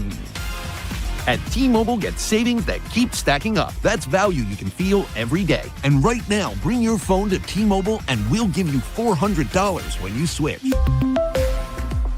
Savings based on Harris X billing snapshots from Q3 2021 to Q4 2025 compared to average AT&T and Verizon bills. Comparison excludes discounts, credits, and optional charges. $400 with new account on qualifying line. Unlock device credit ported 90-plus days with device and carrier and timely redemption required. Virtual MasterCard typically takes 14 weeks. No cash access and expires in 6 months. Card issued by Sunrise Banks N.A. member FDIC. Visit T-Mobile.com. Hi, I'm Justin Gingery. One of the most common questions I receive is, what makes us different from other law firms? At Gingery, Hammer & Associates, we handle your case from beginning to the end. Whether your case reaches a settlement, whether it must go into litigation, or whether it has to go all the way to trial, we will be with you along the entire way. And because we are committed to your case, we are as invested as you are in making sure you get the outcome you deserve. When you get an injury, just call Gingery. Do Crohn's disease or ulcerative colitis symptoms keep coming back? Tremfya, guselkumab, may help, with rapid remission achieved at 12 weeks and lasting clinical remission at 1 year. Some even saw visible improvement of their intestinal lining at 12 weeks and 1 year. Tremfya is a prescription medicine used to treat adults with moderately to severely active Crohn's disease and adults with moderately to severely active ulcerative colitis. Serious allergic reactions and increased risk of infections and liver problems may occur. Before treatment, your doctor should check you for infections and tuberculosis. Tell your doctor if you have an infection, flu-like symptoms, or if you need a vaccine. Healing is possible with Tremfya. Approximately 3 out of 10 patients were in endoscopic remission at 1 year, based on areas visualized on colonoscopy, which may not represent the deeper bowel layer or entire GI tract. Individual results may vary. Ask your doctor about Tremfya today. Call 1-800-526-7736 to learn more or visit tremfyaradio.com. As we roll into summer, there's a new opportunity for you to get a new truck at a great monthly payment at Folsom Chevrolet. At Folsom Chevy, they're now offering 0% financing for 5 years on every new 2026 Silverado half-ton in stock. 0% financing on a 2-wheel drive, 4-wheel drive, LT, RST, High Country, you name it. Together, let's drive. Must finance with GM on approved credit, $16.67 per 1,000 finance. Cannot be combined with other offers. Ends July 7, 2026. Do Crohn's disease or ulcerative colitis symptoms keep coming back? Tremfya, guselkumab, may help, with rapid remission achieved at 12 weeks and lasting clinical remission at 1 year. Some even saw visible improvement of their intestinal lining at 12 weeks and 1 year. Tremfya is a prescription medicine used to treat adults with moderately to severely active Crohn's disease and adults with moderately to severely active ulcerative colitis. Serious allergic reactions and increased risk of infections and liver problems may occur. Before treatment, your doctor should check you for infections and tuberculosis. Tell your doctor if you have an infection, flu-like symptoms, or if you need a vaccine. Healing is possible with Tremfya. Approximately 3 out of 10 patients were in endoscopic remission at 1 year, based on areas visualized on colonoscopy, which may not represent the deeper bowel layer or entire GI tract. Individual results may vary. Ask your doctor about Tremfya today. Call 1-800-526-7736 to learn more or visit tremfyaradio.com.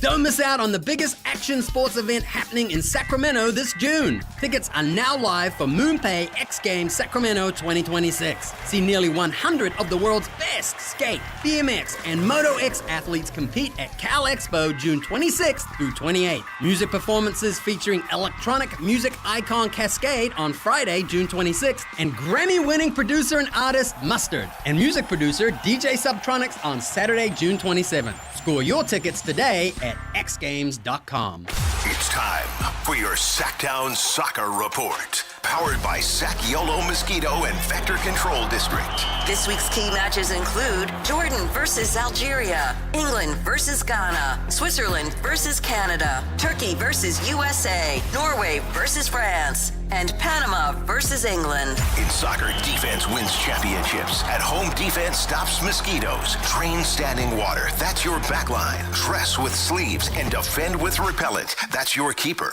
Keep your doors and screens tight. That's your shutout. Sac Yolo Mosquito and Vector Control District. More tips at fightthebite.net.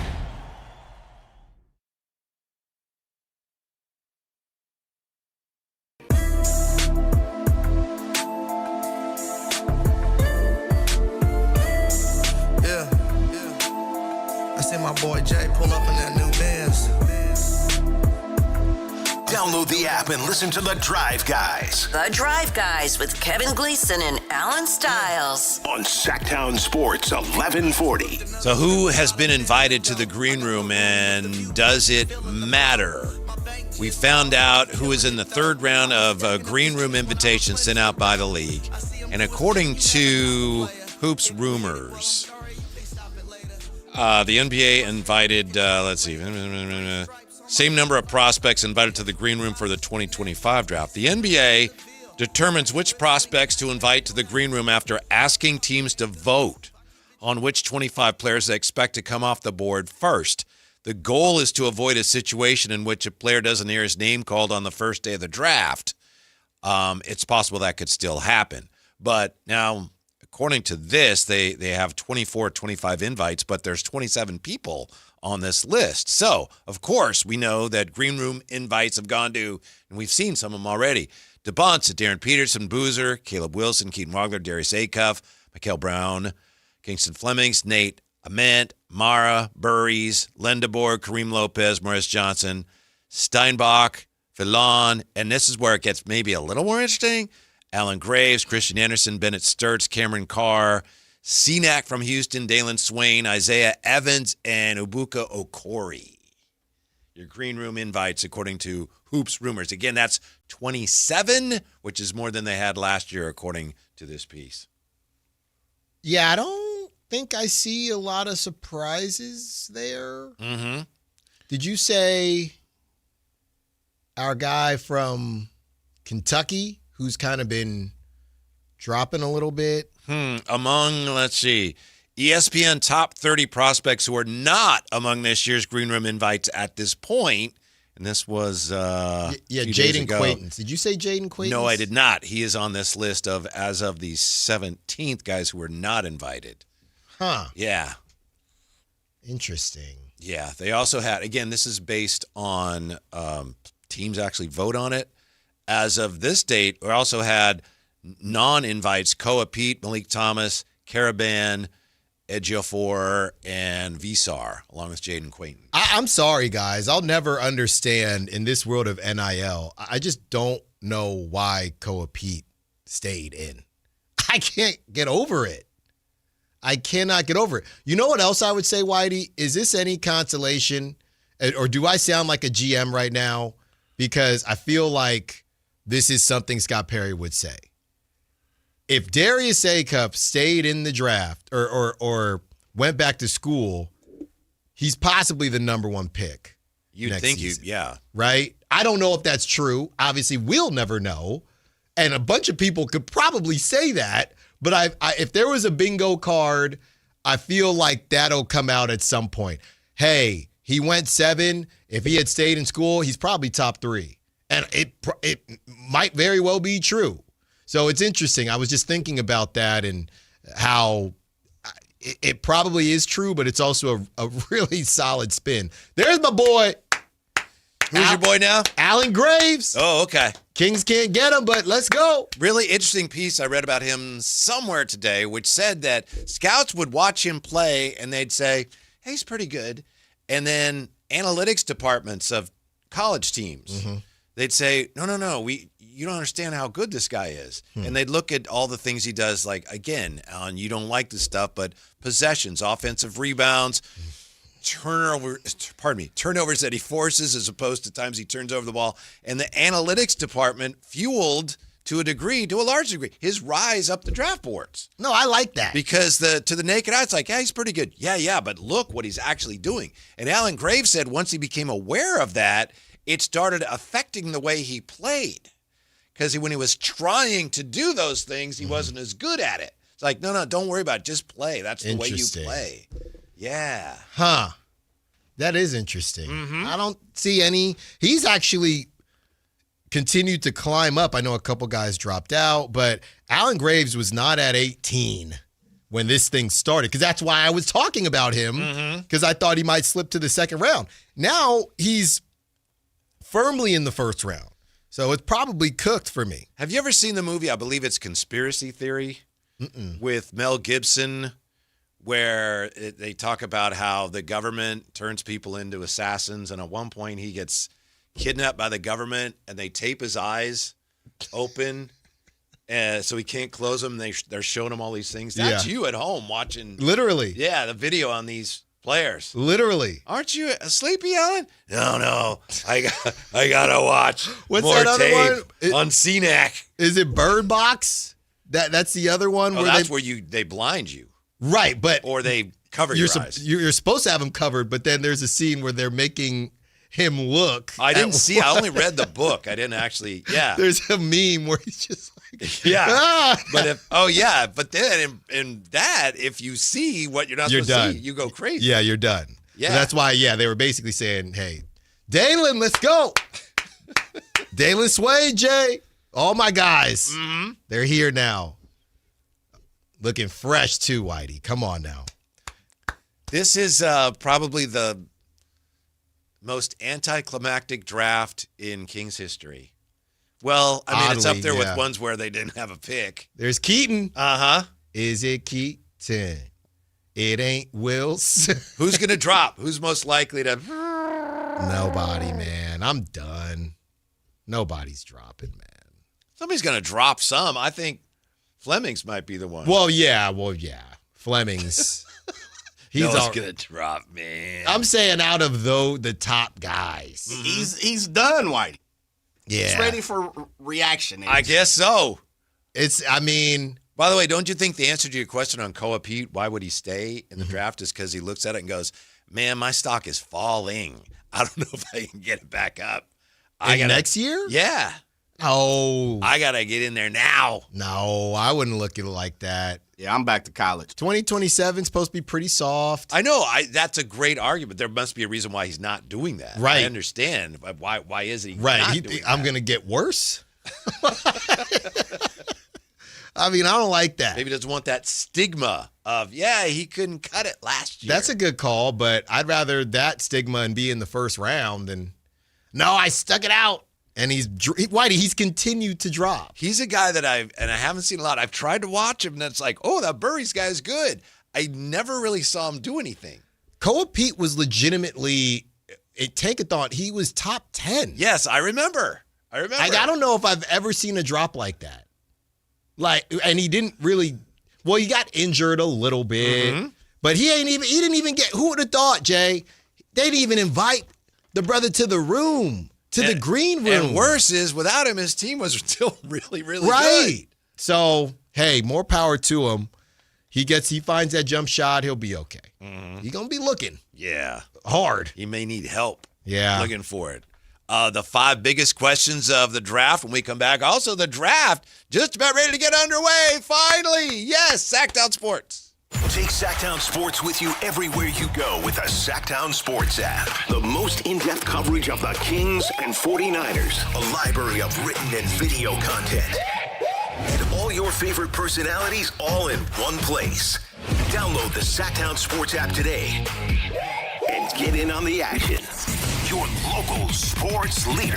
Sactown Sports 1140. This is the story of the one. As a safety manager at a manufacturing plant, he does everything he can to keep his coworkers safe. From finding ways to reduce risks to keeping safety supplies in stock.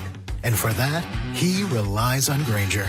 Grainger offers a broad range of quality products and next-day delivery, so he can always play it safe. Call 1-800-GRAINGER, click Grainger.com, or just stop by. Grainger, for the ones who get it done. Thunder, feel the thunder. It's the energy all around you. Lightning and the thunder, thunder. The thrill of the moments to come. The flash of lights. The rush of pure exhilaration. Thunder. The roar of the crowd. See it, hear it, feel it. Thunder, feel the thunder. Lightning and the thunder. Thunder Valley Casino Resort. Feel the thunder. Is the volatility of the stock market driving you crazy? Is your retirement account sinking, yet you're getting older and you're starting to worry about, will I have enough for retirement? What about the money in the bank? These banks pay nothing these days. How do we get growth to get to retirement account? It's simple. Move into gold and silver. Want to know how to do it? Listen to my show, Striking Gold, with me, Kenny Michaels. Dawn or dusk, I'm on the hunt. Skeeter here, Sacramento Yellow Mosquito and Vector Control District, and I'm wearing Skeeter Vision, night vision goggles that light up skeeters at dawn or dusk like the 4th of July. Mosquito, 12 o'clock. Got him. So fight the bite by wearing long sleeves and pants at dawn or dusk when they're most active. Apply insect repellent and drain stagnant water. It's a breeding ground. Dawn or dusk, the Sacramento Yellow Mosquito and Vector Control District reminds you to fight the bite. For more information or to report problems, go to fightthebite.net. You can buy golf clubs anywhere, but why buy clubs that fit the shelf instead of your swing? That's why Hagen Oaks offers total game fitting. TrackMan dials in your driver and irons. Ping's Bolemic Ball Fitter finds your perfect golf ball. Hagen Oaks Putter Fitting Studio helps you roll it true. And FootJoy's 3D foot scanner matches you with balance and stability. Whether you're a beginner or accomplished, your best game starts with the right fit. Hagen Oaks Golf Complex. Better fit, more fun. Fulton Avenue at Business 80. This is Sactown Sports 1140. Hey, it's Carmichael Dave. What's up? It's Matt George. What's good? It's Alan Stiles. With the most trusted voices in the community. This is Jason Ross. Hey, it's Kayla Anderson. It's Whitey Gleason. Ready to help promote your business, both as partners and customers. All you have to do is ask. Pick up the phone, dial pound 250 and say, grow my business to get connected with a team member today. That's pound 250 and say, grow my business. Our team will review your product, quickly pair you with a perfect endorser, and create video and audio samples all at no cost or obligation to you. With the most live and local on-air lineup, a dynamic content-driven website, and a state-of-the-art mobile app, Sactown Sports 1140 is tailor-made to help you connect with a sports audience in Sacramento. So why wait? Dial pound 250 today. Say, grow my business, and let us help take you to the next level. What's up? We're talking to Chad Hoblet of Hoblet Dodge, Chrysler, Jeep, Ram, and Woodland. Chad, tell me what's going on for Chrysler's Make This the Summer event. Well, you'll have to choose between 3 great deals. 0% financing for 60 months, 2.9% financing for 72 months, or 4.9% financing for 84 months. And whichever you choose, you get no payments for 90 days. Whoa, that was so many numbers. I don't even know what it all means. It means you will save thousands of dollars on your new Ram truck with the best financing options available. It's a choose-your-own savings and payments adventure with Hoblet Dodge. Search, select, and save through their whole inventory at HobletDodge.com. Unbeatable prices, unbeatable selection, and now unbeatable low interest rates. Nobody beats Hoblet, period. Financing through SFS for qualified buyers. 0% for 60 months equals $1,667 per thousand borrowed. 2.9% for 72 months equals $1,515 per thousand borrowed. 4.9% for 84 months equals $1,408 per thousand borrowed. No payments for 90 days on approved credit. Interest accrues from date of purchase. Offers cannot be combined with certain other incentives. Excludes Ram, 1500 RHO, and Tungsten models. Sample VIN 342368. See dealer for details. NASCAR legend Michael Waltrip is coming to Echo Park Automotive Sacramento this Thursday from 2 to 4 p.m. Get there early to meet Michael and celebrate Echo Park's sponsorship of A.J. Allmendinger's number 16 Chevrolet at Sunday's Toyota Save Mart 350 at Sonoma Raceway. 10 pairs of race tickets are up for grabs in a live drawing, plus score an autographed A.J. Allmendinger hero card. And while you're there, browse Echo Park's huge inventory. Get the new car feel without the new car price. This Thursday, 2 to 4. KHD1 Sacramento, KYMX HD3 Sacramento. From the Power Business Technology Toshiba Studios. This is Sactown Sports 1140.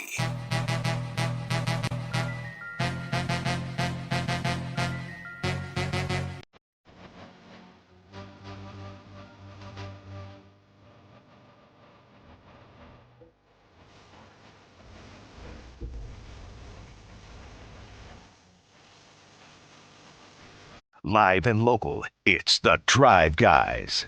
Watch the show on youtube.com/Sactown Sports 1140. Or listen on the Sactown Sports app. The draft is just about to officially begin. Kind of an odd draft in this sense.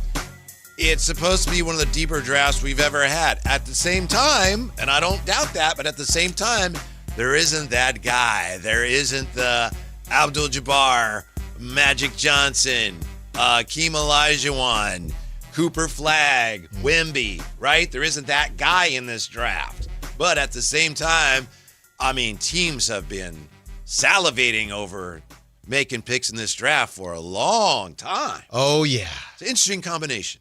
We're finally here.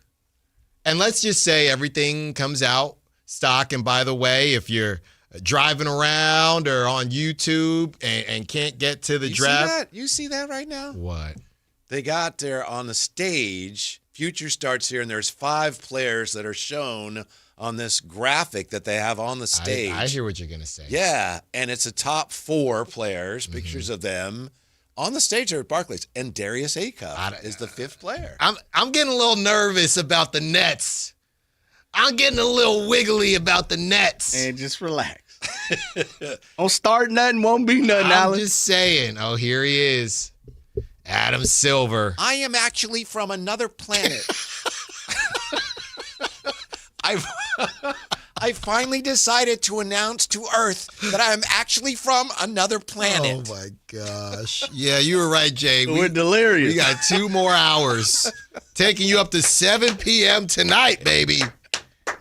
Come on now. Why was that? Why would he finally announce he's from another planet? But why is Acuff with one of the big 5? Is it just because he's a bigger college name? Yeah. You know, it kind of reminds me, not the same really at all because of how much this guy dropped, but I would imagine for that draft that Shedeur was in, they probably had Shedeur up there. I would imagine, Whitey. He was the biggest story. Now, obviously, he went incredibly late. But, yeah, Acuff is that star. I wouldn't look too much into it. Well, I'm just interested. And if you are looking into it, they are in Brooklyn. And they want to make a splash. I'm getting a little tingly, fellas. Mm-hmm. Yeah. We've got, of course, key members of our team out at Golden One right now. Yeah, they're locked draft in. party going out there. Apparently it's on the draft party's on the concourse, which is unusual. Yeah, Coach Doug Christie spoke with the fans that are out there. If you are out there, give us a holler. Tell us about the scenes out there from the fan perspective. Officially, the Wizards are on the clock. All right, let's say they take the Bansa. I don't know how long they're going to take. They get 5 minutes a pop. And they're already on the clock? They're on the clock. Oh, we up, baby. Yeah. Let's say they take the Bansa. How good are the Wizards next season? I know Anthony Davis, he might want to leave. Nobody's talking about that, but Anthony Davis might want to leave. Davis, Trae Young, DeBansa, Alex Sarr. I like that. I like that crew. You know, a lot of people have pointed out that Sarr spent like 2 months with Anthony Davis and he's already hurt. Okay. You realize that? No. Yeah. I don't realize that. And there's 5 minutes between picks. So assuming the clock on Team B starts right after Team A's clock ends, the Kings would be picking at 5:45, right? You'd have 5:10, 5:15, 5:20, 5:25, 5:30, 5:40, 5:45. Mm-hmm. So that's when we think the Kings will be selecting at 5:45. Depends. May have some give or take. Yeah, a little bit of wiggle room in there for TV timeouts or what have you. 3 minutes, 43 seconds left till the Wizards take AJ DeBenza, right? That was one of the first. There's 5 big questions. Who will the Wizards take at number 1? Followed by what will the Jazz then do? Followed by how will all the guards get sorted out? Question 4 would be when does the run on Big start? And then the 5th question, what does the trade market look like? And all we know about that is that there's a lot of people around the league. We've talked to some of them today who seem to think the Hawks may be up to something, so stay tuned. Well, one thing, and obviously we left this world once the Kings ended up with 7, but I am surprised, fellas, that the AJ DeBenza Utah Jazz thing died as quickly as it did. I really thought they were, just because of all of I know they gave up some picks to get Jaren Jackson Jr., but just whoever they have left from Rudy Gobert and Donovan Mitchell, those picks that are still floating around, I am a little surprised that the Jazz, unless they made a call and the Wizards just said, yeah, we're going to just take you to the woodshed. I was just surprised that it died as quickly as it did. I think we all were under the assumption that the Jazz were going to, unless it was a crazy price tag, just get on up there to number 1 and get their, I guess, technically a hometown kid in a way, but a guy that they really did invest a lot in. That just went away. And or the Jazz decided, hey, we're going to get potentially a great player at 2, so we're not going to give up any extra assets for that.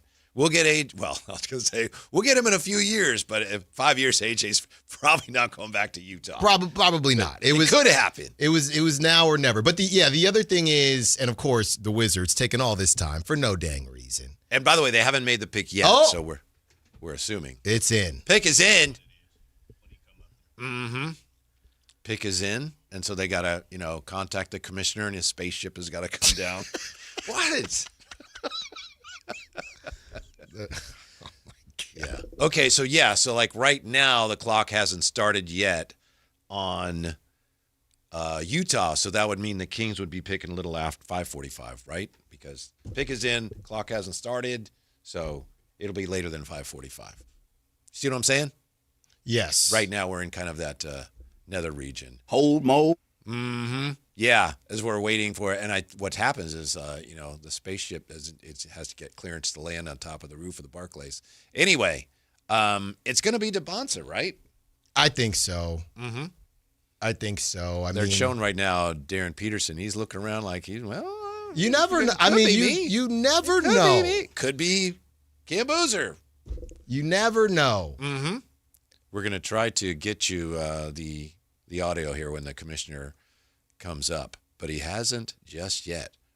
Any of them on the phone? Remember, it's like, don't show them on the phone no more in the NFL. Oh, yeah. No phones. Well, and the NFL is so weird because, even if you're in the building, it's like their section. It's like it's a club, the NFL draft. They're in their own sections. They're not like necessary. Like NBA draft, they're all at tables. So there's really no phone. You know what I mean? NFL draft, they're all over the place. Yeah. They're showing the stage now. Yes. Nobody's come out yet. As we're waiting word on who the Washington And we Wizards. see you on YouTube. Stop the trolling. Okay? Stop the trolling. So-and-so traded the pick.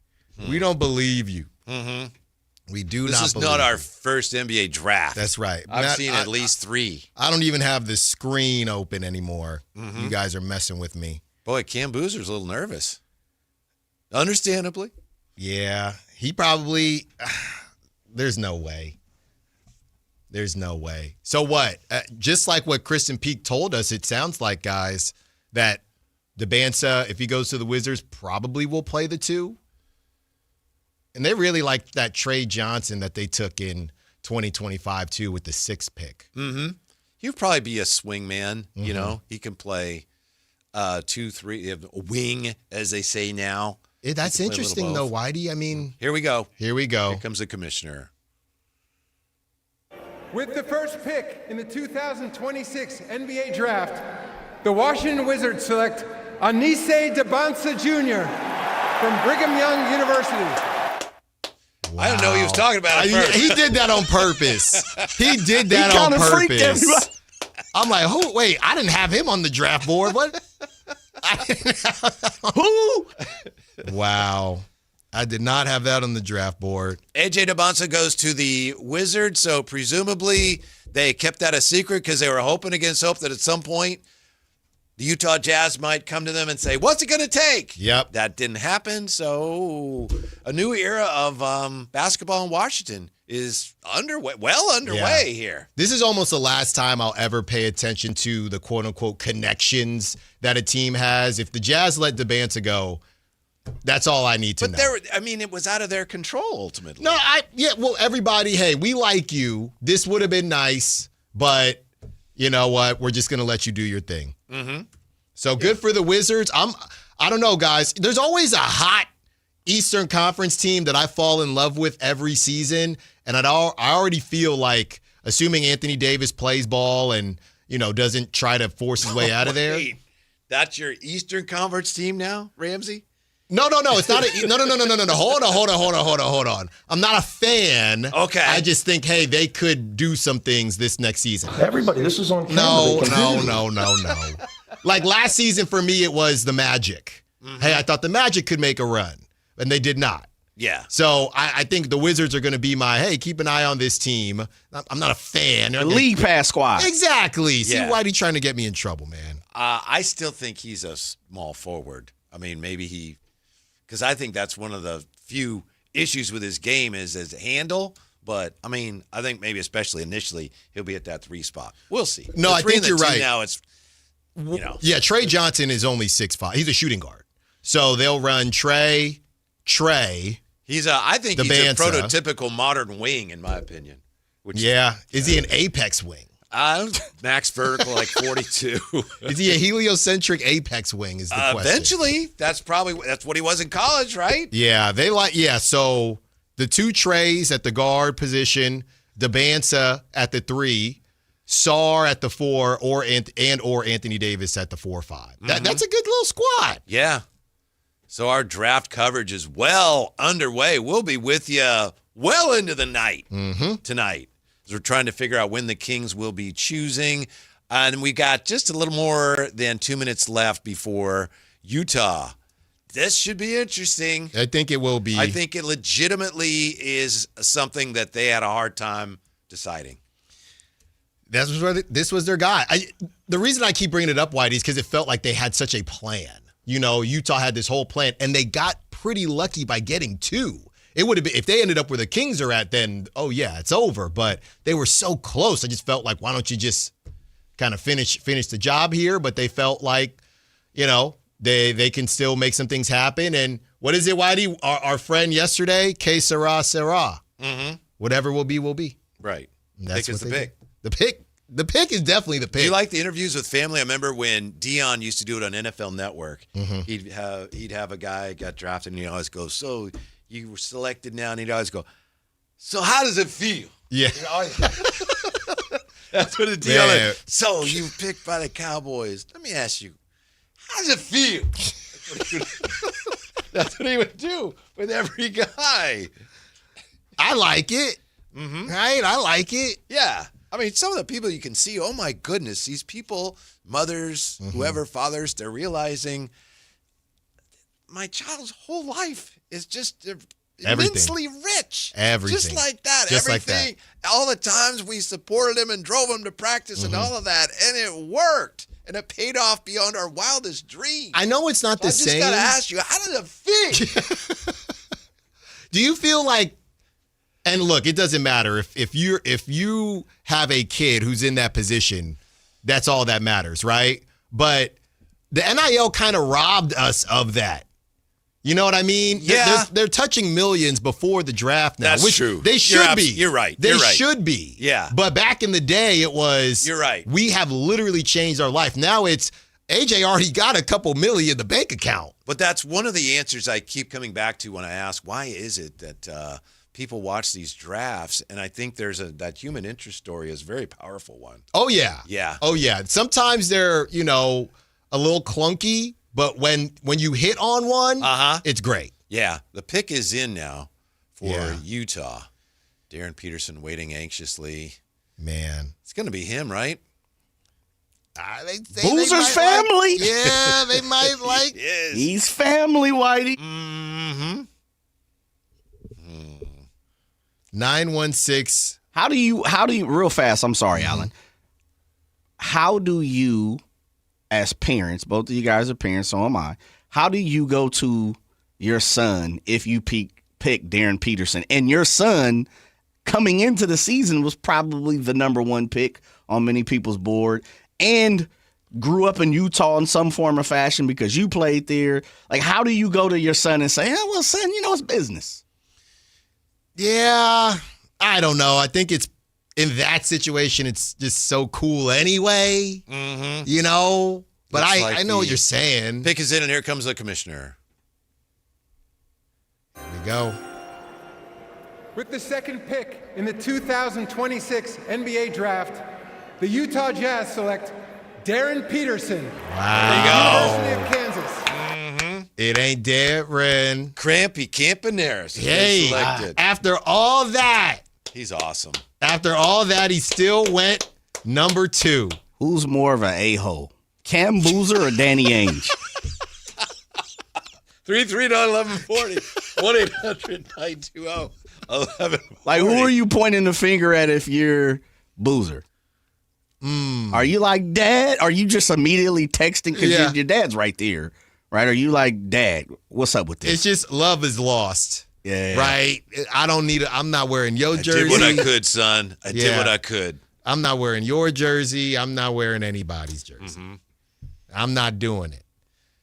Peterson's that good. Yeah. That's the bottom line. It's so funny because once the season ended, it felt like all the Peterson hoopla just stopped, right? Right. Hey, now that the season has ended and we just had some preliminary conversations, we never heard about Peterson under 3. You know why? Because so much of that kind of drew down his stock, so much of it was noise. And once the game stopped and people were not watching every game thing, how many minutes is he playing? And what did his coach say? All that noise stopped, and the people that make the decisions had to come to grips with the fact that, oh my goodness, he's just still way better than everybody else. Yeah. Almost everybody else. Well, and here's the other thing, as somebody said in the chat, the Jazz are going to be scary good. I know, Whitey, we've talked about the Grizzlies in the future. What about the Jazz right now, fellas? Jaren Jackson Jr., Lauri Markkanen, Ace Bailey, Keontae George, and that Bryce Sensabaugh, who's a bucket, Kyle Filipowski, and now they add their add center, but yeah. Yeah, now they add Darren Peterson. How much are they? I know it's the West, but they might run Jaren Jackson Jr. at center too. I know Lauri's played 3 before. They cooking yet, Whitey? Yeah, I think they are. Like I said. They're not Michelin chefs yet, but they're cooking next year maybe. I think they're messing around top of the play-in. I could see top of the play-in, ceiling is maybe 6, something like that. Yeah, it's tough, fellas. Remember when I was so hyped up on the Kings and 40 wins about an hour ago? I was just going to ask you about that. You beat me to it. It's just tough in these streets, man. Yeah, you just don't know how that's going to all blend together for them. I mean, that applies even to the Miami Heat. You know? But yeah, they got a lot of reason to be really excited. And I mean, don't sleep on this team either. That's picking now. The Grizzlies. Yeah. Yeah, they talent there. I know they're not. It doesn't look like they have as much talent as Utah. No. They're a couple years. They're what a notch in the cycle before Utah. Logical Raptors fanatic. Utah ain't nothing till they win some games. Well, yes, they can't do that now. Mm-hmm. They cannot do that Jeffrey quite Simpson, yet. have they passed the Kings? No. You will know. Oh, wait. Are you talking about the Jazz passing Well, I the think Kings? he's talking about the Jazz, maybe Memphis. Oh, yeah. Oh, yeah. Mm-hmm. The Jazz already passed the Kings. Mm-hmm. I don't know about I wouldn't say the Grizzlies, but yeah, the Jazz already passed the Kings. So far, no word of any deals that we know of, and those are usually announced right. Sometimes you don't even know about them till after the pick, if memory serves. Right. Yeah. The Or they pick put is on that. Well, I think they try to, they put on the hat, then they take off the hat. Yeah, I remember. Jay, remember when Marquise Chris was a selection and people were celebrating, and you jump up there before they came down. It's like, nope, he ain't the guy. Heading to Phoenix. Yeah. Oh, let's no. see. Uh-oh. Shams is here. Yeah. Ciao. Shams Giannis- alert. That's a Jazz met with Peterson over the weekend where he expressed desire to help Utah make that leap. There you go. Giannis has already been done, family. Moving on. Yeah. We're good here. Thank you. Uh-huh. I got to see. I will Maybe say. that's the answer to your question. Well, how come Utah didn't decide to get to Bonson? Maybe Darren Peterson convinced him. No. Yeah. I want to make it work here. I know Darren Peterson said he can play point, but is mostly a shooting guard. I do want to see him and Keontae George. Just make sure there's enough touches to go around because the Jazz have been really high on Keontae George. I want to see what that looks like, but I'm sure it'll be fine. Yeah. I mean, that potentially is a lethal combination. Yeah. And that's another reason why they didn't get to Bonds. Is like, well, what are we going to do? Ooh, that could be really potent. Yeah. And the other thing, and that's the thing, Whitey, in some of these situations,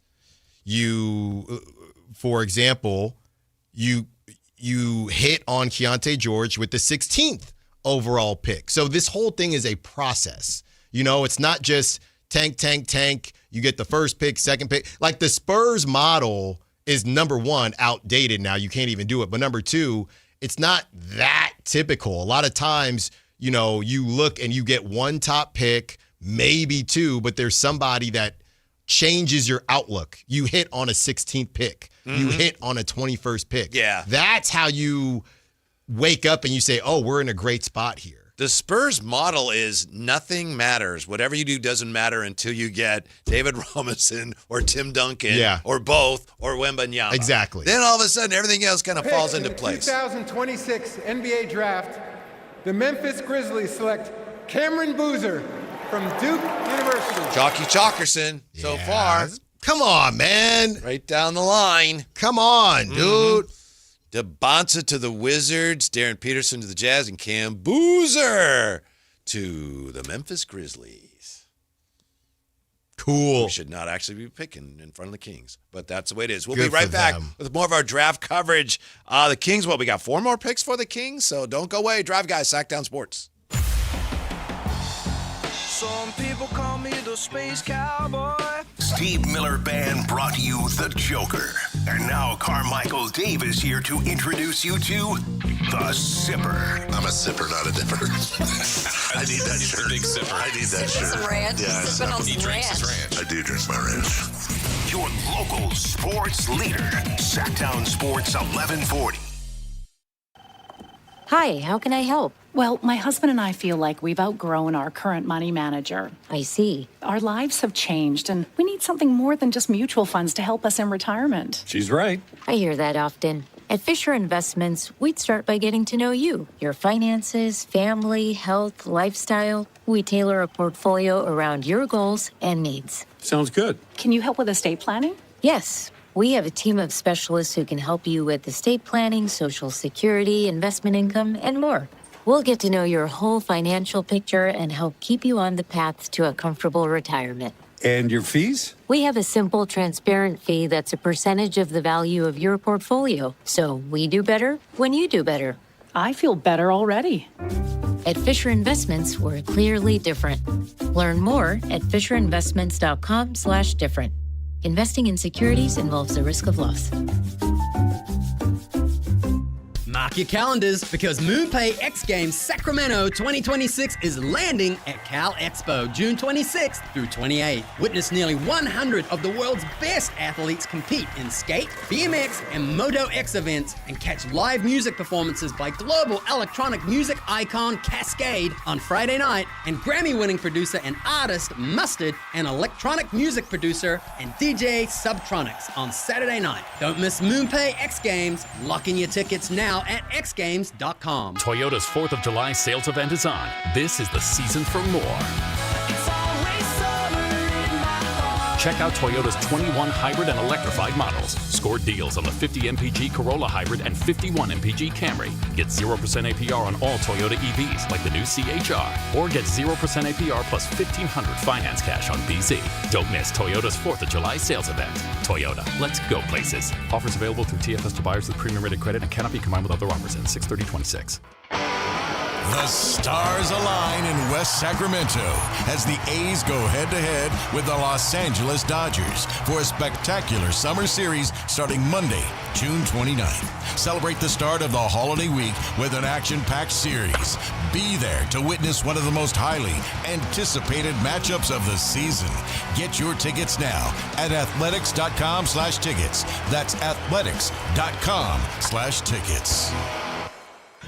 Order up, Sacramento. And for you, sir? I will have the gabagool. The dinner bell rang, and it's time to find out what's on the menu. Lunch? You gotta be kidding. Lunch is for whips. So fire up the grill and crank up the burners because it's time to find out what's cooking on the Drive Guys. Give me all the bacon and eggs you have. Do you understand? Here's Whitey Gleason and Alan Stiles. I'll have what she's having.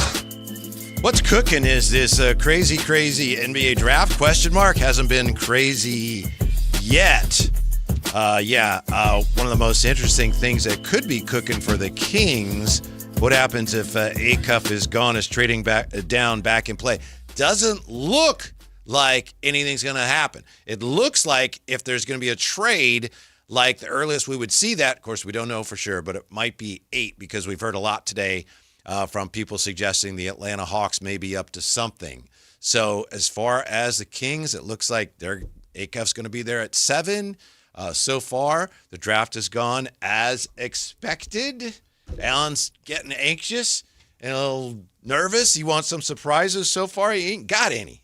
I'm done with X, by the way. I'm not going to put any names out there, but where are we at, fellas, on the news breaking and spoiling picks? Put the news out there. Well, I'm saying the same thing. Put the names out there, I should say. No, I'm not doing that. You could guess, but the same thing, Whitey, when we were talking about, what was it? Euphoria, right? And watching a show and spoiling it. Did you see that? Sorry? What? On the right there, it said reported trade, Brooklyn. I'm not kidding. Where did it go? I don't know. I think someone else saw it at some point. It's we're watching on ESPN. They have the names, and then it has draft 2026, and just to the left where it says draft 2026, there was a little banner that said, I kid you not. Was it Julius Randle though? Maybe, but it didn't say what it was. It said reported trade Brooklyn. Maybe it was a mistake. Any of the heavy hitters reporting that. Yeah, I know. I'm just telling you what I saw there. The draft pick is in for the Chicago Bulls. That was curious. Yeah, I don't know. Here comes the commissioner with the Bulls pick. With the 4th pick in the 2026 NBA Draft, the Chicago Bulls select Caleb Wilson from the University of North Carolina. Who saw that coming, Alan? Boom, Anybody that's been following this? All right, now we go. Get this out of the way. Get this out of the way, man. Mm-hmm. Now it's time. Mm-hmm. Now I'm off X. I'm off all of it. Okay? Did someone spoil some of the picks for you? Yeah, there's a couple names out there that I don't know. What I'm asking, what's the rules? Is that they're doing their job, getting the pick, I don't know, 3 minutes early? is that on me or whoever to say, hey, just get off social media if you know it's going to happen? Yeah, I think it's on you. It's unfortunate if, it happens once. Oh, I didn't know they're doing that. Right. But that's the same thing I said to you about shows, watching a show. Mm-hmm. It's the same thing. No. It is the same thing. It's different. Yeah. It's the same thing. Come on. Mm-hmm. Come on. Now I'm getting a little, is it hot in here? I'm sorry. Yeah, I'm just a little taken aback by what I saw there, but apparently there's no reason to think that About anything the Julius Randle trade is going on. Yeah, okay. So apparently the reference to reported trade Brooklyn was the Julius Randle trade. Okay. Yeah, that would make sense. Well, now Thank I'm you, Jeff. stuck because I'm still trying to check to see if something is out there, but I don't want another spoiler. Mm-hmm. We have 5 minutes between picks today, and then second round, 4 minutes between picks. By the way, how you feeling about 2 nights for the draft? I know Jason Ross on the morning show here, he's not crazy about it. I would have preferred one because weren't we trying to figure out if there's another green room or are they going to step up? See right there, it says reported trade Brooklyn, but I think Jay's right. Did you see it that time? Yeah, I did. Yeah, I did. Yeah, thank you. Now you're good now. It doesn't say, I don't see anything about reported trade Miami. Do you? Or No. Reported trade Milwaukee. No. But I don't know what that is. Yeah, the Julius. Yeah, maybe it's because it's not completely official yet. Maybe. I don't know. I think because it involves cap space. But anyway. I'm telling you what, man. We've seen this before, but Jay Billis, his best available, Darius Acuff is number 1. So that's always a little scared. He's got Michael Brown Jr. at 5. Mm-hmm. We are at pick number 5 coming up right now, the Clippers, because the first 4 went just the way most people said they were going to go, with DeBonta going first to the Wizards, and then Peterson to the Jazz, Cam Boozer to Memphis, and Caleb Wilson to the Bulls. So this is where a lot of people had said this is where the draft's going to start. But I don't know that it is, Alan. It may not start till 8. If the Hawks have come to some kind of agreement with somebody. Well, the fact that they're taking, it feels like a long, that's just because I'm waiting here. Uh-huh. Don't say Keaton. Don't say Keaton. I just want to see the chaos. It's going to be Keaton Wagler right here. Don't say Keaton. Don't say Keaton. Who else would they say? Michael, they could still trade out of it. Oklahoma City got probably another first under their couch. Mm-hmm. They could give the Clippers. Weren't there some suggesting at one point that Caleb Wilson was a name that could end up dropping, or did I imagine that? I think we had the conversation here. Mm-hmm. Don't say Keaton. Come on, Whitey. It's going to be Keaton. I hate to see you do this to yourself. Now it's It's Keaton. going to be Keaton. Mm-hmm. And then it's going to be probably. Time. They took the time all the way down. Then it's probably going to be Brown. We're waiting now. Time is up. The Clippers are required to make their selection. Are your palms sweaty? Not really. Not at all, I don't think. I don't know. Why are yours? Yeah. What is it that you're nervous about? I don't know, man. Uh-huh. I don't know. It's going to be Keaton. Yeah. I don't know. That Jay Billis best available. Oh, that smoke stuff is out the window. It's the day of, brother. It's nice that I didn't know they let the little kids in there. Oh, I'm sorry. That's Keaton Wagler as he's getting ready for his. Whitey, leave him be. Hey. I hope he might be on the Kings. We don't know. Uh-huh. Going to the Clippers, man. Pick is in. I'm not looking at anything. I don't need to look at it to know. Hey, this is it, fellas. Uh-huh. This is where it all begins. This is what we've been training for. There's your guy, Whitey. Darius Acuff Jr. Why would they show him? The Clippers aren't taking him, are they? Oh, my goodness. Maybe this is where the whole thing starts. He was on the big screen. Mm-hmm. There's that little guy again. He's the tallest guard there is. Yeah, I know. I keep getting confused. I thought somebody, little brother. Goodness. Yeah. Brown is there, isn't he? Do we know? I shouldn't.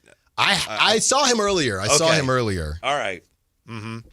Yeah, we're waiting now for the commissioner to come out and announce the pick. It does seem like it's taking telling you guys a little longer than these things usually take. Pick is in. First pick took forever. Yeah. And here we go. Here we go. Oh, my hands. With the 5th pick in the 2026 NBA Draft, the LA Clippers select Keaton Wagner from the University of Illinois. Alan, we're trying to tell you. Oh, my goodness. Oh, my goodness. Oh, let me check my Apple Watch, man. Oh, my heart. Oh, my goodness. My heart rate, fellas. Why? It's about to get real now. It's about to get really real. I'm 93. I'm sitting down. My heart rate is 93. It's about to get real, fellas. It's about to get real. Now we're getting close to the Kings pick anyway. We got that going on. Woo! Yeah. You feel alive? I feel alive. Not that much has changed. Oh, man. We started this draft. Jay, let me know when you want to take a timeout here. Maybe in a few. Not yet. Say they're on the clock yet? No. It does not say officially yet that they're on the clock, but sometimes they come back and it's like 2 minutes and 53 seconds or something. Yeah. So, Brooklyn picks next. Again, 5 minutes, as you may know, 5 minutes between picks. Then after Brooklyn, the Sacramento Kings would be selecting, and the Kings are almost there. Oh, my goodness. Acuff is almost there. This is the big one. This is the big one, fellas. Oh, my goodness. Mm-hmm. Not yet, Jay. I'll let you know. I think they are, but they're not showing that yet. Yeah, I don't like that. Something's weird about Ooh, look at that. They're just showing. What's weird, man? I don't know. If you're on the clock, you're on the clock. The clock is the clock. Keaton Wagner highlights. Oh, my goodness, the playmaker. Hey, I know let's be honest, that's disappointing for some Kings fans who, against all hope, had hoped that Keaton Wagner might find his way here. Yeah. Didn't appear likely, but some people were hoping. Oh, my goodness. You didn't see that? You don't agree with that? I mean, thinking of our buddy Tony Ray Harvey. Yeah, I mean, I don't know. Reynolds said there's 2:55 left, Jay. They are on the clock. I did hear. Take a timeout? Yeah. Alan, hold that thought. We'll be right back with more. We got Brooklyn picking and then the Kings coming up. Sactown Sports. Sacramento weather is brought to you by Bonnie. I'm Dirk Verdorn in the KCRA3 Weather Center. Clear skies and cooling temperatures overnight with the southwest winds 5 to 15 miles per hour. Temperatures dropping off into the mid to upper 50s, then warming tomorrow into the mid to low 90s. Get the latest forecast on the KCRA3 News and the KCRA3 app. Oh, the Sacramento heat. Right now, get your AC professionally tuned up for as low as just $59 and enjoy your summer nice and cool. Plumbing, electrical, heating, and air, Bonnie.com. Summer restrictions apply. License 696-355. Progressive presents the Museum of You. We begin our tour with a unique piece, a relic from the early big screen television era. Remarkable. Next, we find a juicer, which historians believe has only ever been used once. And finally, compact discs from the emo era. A rare find indeed. Some things should be history, but until then, you could protect what's important to you and save by bundling your auto insurance with a renter's policy from Progressive. Progressive Casualty Insurance Company affiliates and other insurers. Not available in all states or situations. Hey, Green Gobbler here. So you've got a clogged drain in your bathroom. Water in the sink's overstaying its welcome. You're spitting today's toothpaste on top of yesterday's toothpaste. You hoped it'd go away. Yeah, clogs don't just go away. I make them go away. I'm Green Gobbler, the only clog dissolver you need. I'm bleach-free, safe for your pipes, and I work. Guaranteed or your money back. Because I never met a clog that was going to unclog itself. Green Gobbler. Let the gobbler get it. This Green and Gold Injury Report is brought to you by the law firm of Gingery, Hammer, and Associates. If you've got an injury, just call Gingery. This past week, Luis Severino has been transferred from the 15-day DL to the 60-day injured list. Mark Leiter went on the 15-day IL due to a right hip impingement, and Brett Rooker was sent to the 10-day IL with a bone bruise in his left knee. Gunnar Hoagland will now officially miss the 2026 season after undergoing surgery on his left hip last Monday. Hi, I'm Justin Gingery.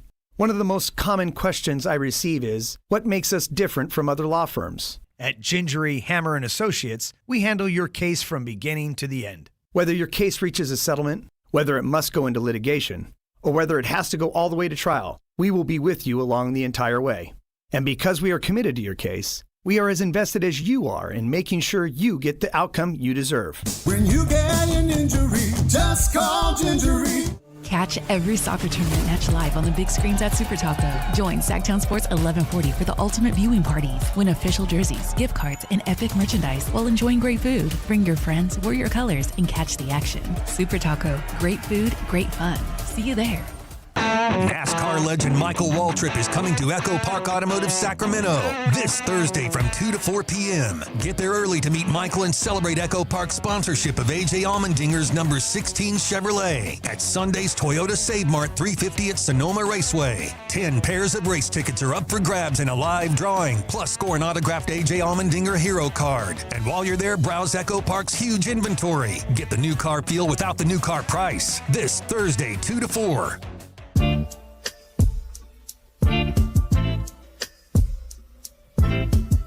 The Drive Guys with Kevin Gleason and Alan Stiles. Let's go to the commission. Just about to take the stage to announce the Brooklyn Nets pick. Kings are up next. So we just saw a lot of people in the Brooklyn War Room congratulating each other. What are they so excited about? The commissioner's about to take the stage. And yes, after the Nets pick, Kings are up next. With the sixth we pick go. in the 2026 NBA Draft, the Brooklyn Nets select Michael Brown Jr. from the University of Louisville. There it is. Uh-huh. There it is. Wow. Acuff Come is on there down. for the Kings. Alan. Man. It's worked out just the way the Kings and so many of their fans hoped it would. Yep. And you got to hand it to them. This is what they wanted. It worked out. I don't know if they just assumed Michael was going to rise up the ranks or Wagler. Who knows, fellas? But again, not doing the copium thing. Jay Billis has had Acuff as the number one available after the top four. So there you have it. Sounds like no funny business, fellas. Mm-hmm. I'm trying to tell you guys, I didn't know what the worry was there. Alan Stiles, are you going to be able to relax now? Yeah. Alan, every pick, well, the last four especially. Oh, here we go. Here we go. Oh, no. Elizabeth, I'm coming. The Dion style. I'm coming. Uh-huh. Wow. Michael Brown Jr. I mean, you go back to, February, March. This would have been a surprise at the time. Yeah. I mean, Tell somebody, oh, yeah, Michael Brown Jr. is going to go sixth here after Wagler. I mean, if you would have said that, right? If you said that after the tournament ended, I don't think anybody would have saw Acuff lasting to 7, right? Mm-hmm. Michael really, would you say he bailed? Did he almost bail the Kings out in a way?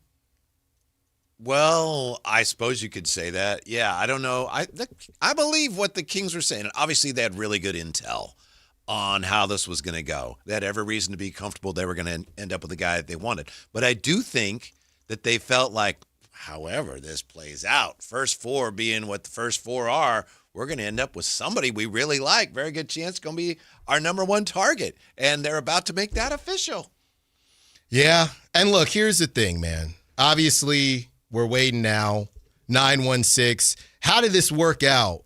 This is getting tougher and tougher, basically accusing us of copium here. We were one loss from the top 3 draft picks, and now we're going to end up with 7. Yeah, 916, we complained about that for a month. Right. What would you like us to do about that now? We complained about it while it was happening. We complained about it we complained about it before it happened. Right. We complained about it while it was happening. Mm-hmm. We complained after it happened. What would you like us to do about it now? How should we fix this? Mm-hmm. There's nothing we can do.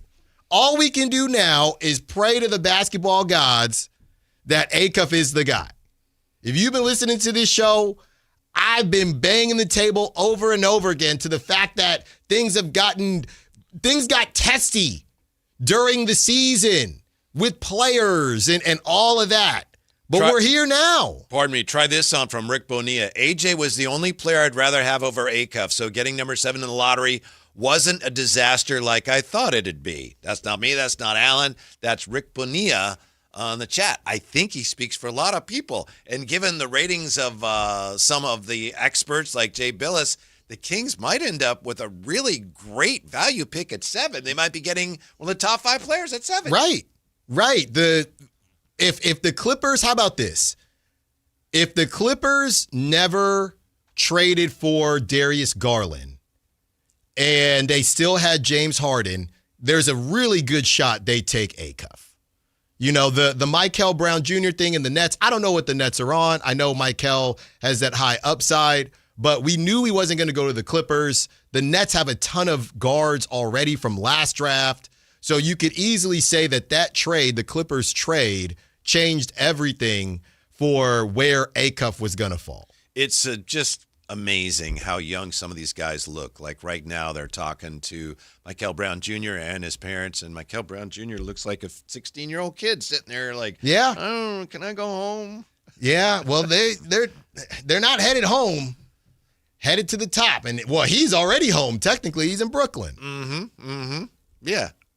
I understand it. I just get surprised every year when I watch the drafts how young the guys. It seems like they get younger every year. Yeah. Yeah. Well, I mean, they've. The pick is all in. All right, here we go for your Sacramento Kings. With the 7th pick in the 2026 NBA Draft, the Sacramento Kings select Darius Acuff Jr. Wow. From the University of Arkansas. It's happened. It's real. And it's spectacular. Come on home, D. We got the new D train. Let's go. Come on home, D. Come on home. Because it's Acuff. Come on, Darius. Darius Acuff Jr. A moment to celebrate. I don't know how the Kings did it. I don't know that I'll ever understand how they did it. They identified their guy in February? March at the latest. Said, Kings really like this guy. And they got him. They got him. All the reports. The Kings are targeting Darius Acuff Jr. Yep. And they got him at 7. Yep. Everything that came out, all of the smoke screens and all of the different, I guess, reports and non-reports that came out, the Kings had a feeling that he would be around. And how much of that was, where the rest of the league stood versus how much they were excited about him and the connection that they built with him. Maybe we'll never know, Whitey. But the Kings got, according to a lot of prognosticators and analysts, the best point guard, specifically point guard, in this draft. It's a Sacramento summer, ain't it? They got an absolutely devastating offensive force. And Jay, how about it? The speculation is over. It's done. Acuff is the guy. He is the guy. He's the guy that it feels like everybody has pinpointed. As you said, would you say February? March? Would you call it Whitey? March? It was early. It was very early on. I mean, pre-tournament, right? Yeah. It was early. Now, look, the reality is, if there was a team, if the Clippers or if the Nets or if the Bulls, if they liked Acuff more, he wouldn't be a King. Right? I mean, I feel fairly confident saying that. He wouldn't be a King. We just saw that happen with A.J. DeBonsa and obviously Darren Peterson. But the Kings, they put it out there. That's what they wanted. Things fell their way. Other teams felt like they had other needs. And here's the crazy part, fellas. For anybody saying, hey, well, he's the, and I know I said this when we were talking to Stephen Gillespie, hey, well, he's technically ranked the third guard, right? He's third out of the top 4 guards, whatever it is. But the reality is, you could talk to 10 people and you were getting different rankings. Team needs versus rankings are different.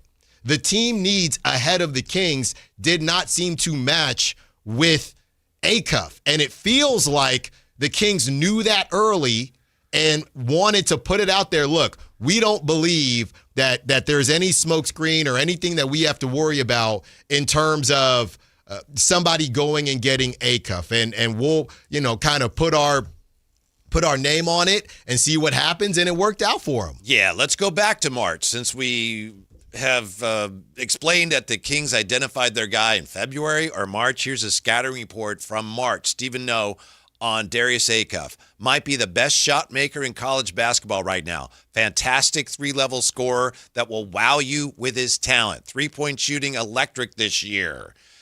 Doesn't have a crazy first step, but he's been able to get to the paint at a good rate, finish at an okay 57.8% clip at the rim. Fantastic passing vision. Because he is such a heliocentric player, if you will, I think sometimes there's a tendency for fans to think all he does is shoot. He shoots a lot and he's a good shooter, but he has fantastic passing vision when he does break down the defense. Good awareness in the pick and roll. 2.2 turnovers per game, pretty low given the high usage rate. Acuff is an elite lob thrower. If he is paired with a rim-running big man, good luck stopping that attack.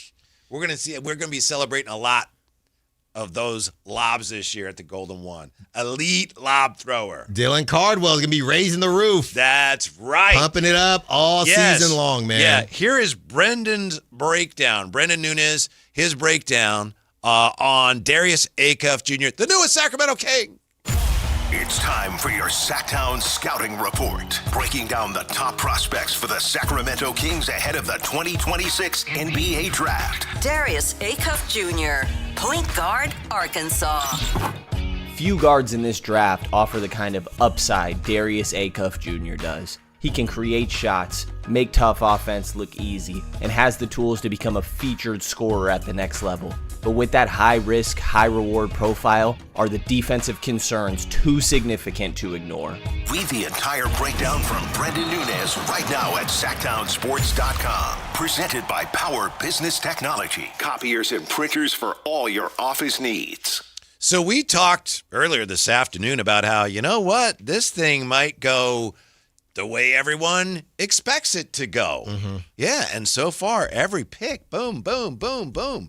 Just as expected with DeBonsa, and then Peterson, and then Boozer, then Wilson, then Wagler, then Brown to the Nets, and Darius Acuff Jr. to the Kings. Yeah, the main, I guess, possible changes, right? The possible changes were the guards.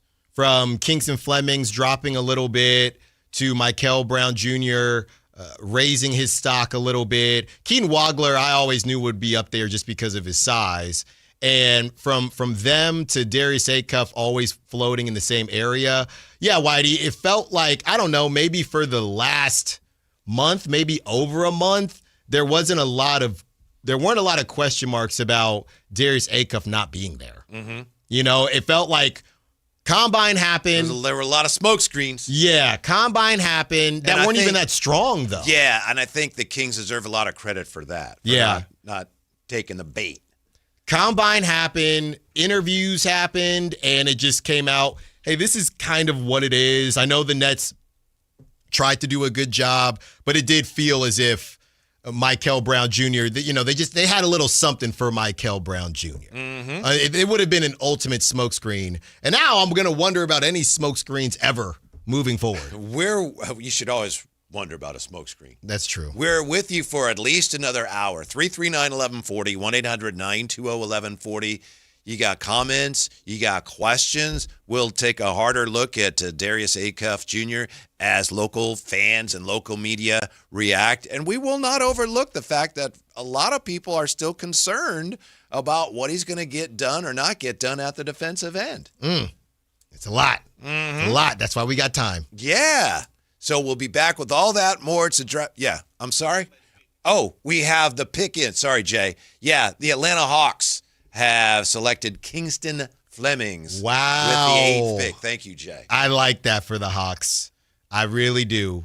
They have these big guards and Dyson Daniels and dudes like that, but they didn't really have that floor general, and now they do. So Mara will be around at 9, and we'll see what the Mavericks do. But Kingston Fleming's good for you, man. And the Mavs have a new coach, and where did he used to coach? Oh, yeah. We'll be back with more on the draft and Darius Acuff, the newest king, next. Sactown Sports. The X Games are coming to Sacramento. Join Kayla Anderson at Sactown Sports 1140 at Cal Expo from June 26th through the 28th to watch the top action sports athletes in the world go head-to-head with 3 days of high-octane competition, BMX, skateboarding, and Moto X, plus live music from global electronic music icon Cascade, Grammy-winning producer Artist Mustard, and DJ Subtronics. Get your tickets today at xgames.com. Your local sports leader, Sactown Sports 1140. T-Mobile has an exclusive bundle for customers 55 and up. I'm Sarah Bowl. Yeah, I'm Frank Bowl. A reliable network is key for us. And with T-Mobile, it's been wonderful. And going to the 55 plus plan saved us so much money. A lot. And that's important. Trying to keep costs down. The home internet's been perfect. It's fast, it's quick. The setup was so easy, it took less than 15 minutes. It was like, ta-da! If you want simplicity, coverage, reliability, you want the whole package, T-Mobile has it. Right now, T-Mobile customers 55 and up can get 2 phone lines on America's best network, plus America's fastest 5G home internet for just $30 each. $30 per month each line with autopay plus taxes and fees. Minimum age 55. Pricing for home internet rely on 2 lines of Essentials Choice 55. $35 connection charge per line required. Best mobile network and fastest 5G home internet based on analysis by Ookla of Speed Test Intelligence Data 2H 2025. All rights reserved. This is the story of the one. As a safety manager at a manufacturing plant, he does everything he can to keep his coworkers safe. From finding ways to reduce risks to keeping safety supplies in stock. And for that, he relies on Grainger. Grainger offers a broad range of quality products and next-day delivery, so he can always play it safe. Call 1-800-GRAINGER, click Grainger.com, or just stop by. Grainger, for the ones who get it done.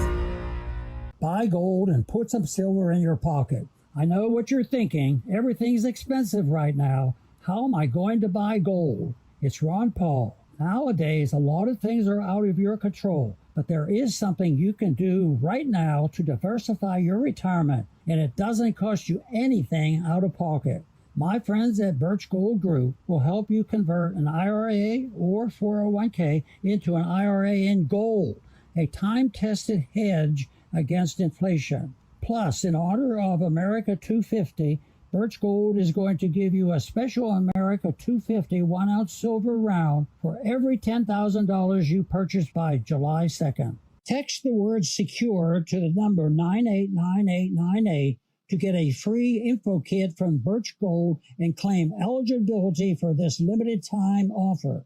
Again, text the word SECURE to 989898 today. And we're live from the living room as Doug eyes up the matchday spread. He's reaching for the buffalo wing. Perfect. Hang on, what's this? Oh, he's gone for a can of Pepsi too. Incredible. What a finish. Sensational combination. Look at the delight on his face. There's no doubt about it. It just tastes better. Match days deserve Pepsi. Food deserves Pepsi. Grab a pack of Pepsi Zero Sugar for today's match.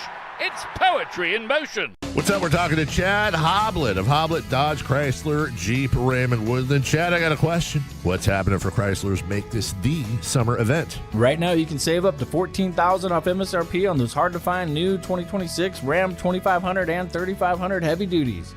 Plus, you can take advantage of available 5.9% for 84 months financing, with no payments for 90 days on select inventory. Chad, you've always got the best selection of Rams, and now the best interest rates. We are truck people at Hoblet. That's why we have over 600 new Rams available. And more importantly, the hard-to-find Rams you're looking for. That means your new Ram is waiting at HobletDodge.com. Search, select, and save through their whole inventory at HoblettDodge.com. Unbeatable prices, unbeatable selection, and now unbeatable interest rates. Nobody beats Hoblet, period. 14,000 total net savings on select new 2026 Ram 2500 Laramie after 10,500 dealer discount. Incentives include $500 on-the-job upfit for eligible upfit, 1,000 Hoblet business owner bonus with proof of business ownership, 1,000 Hoblet trade-in assistance with eligible trade-in. 10 of this net savings, see dealer for details. Mike Rowe here with another random fact. Those cracks on your walls aren't just cosmetic. They could mean your home is sinking. Whether it's drywall cracks, exterior cracks, or sticking doors or windows, do yourself a favor. Call Groundworks.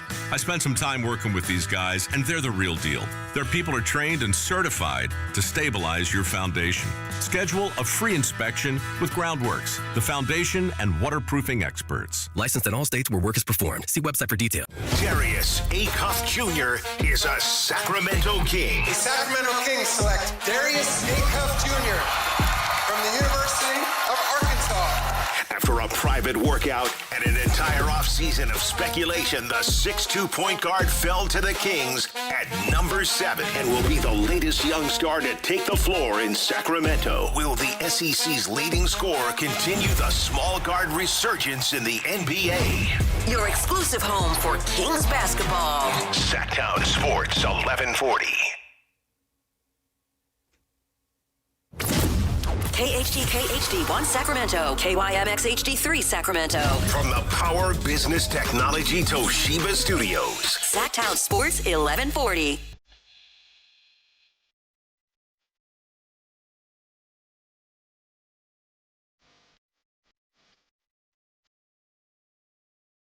Live and local, it's the Drive Guys.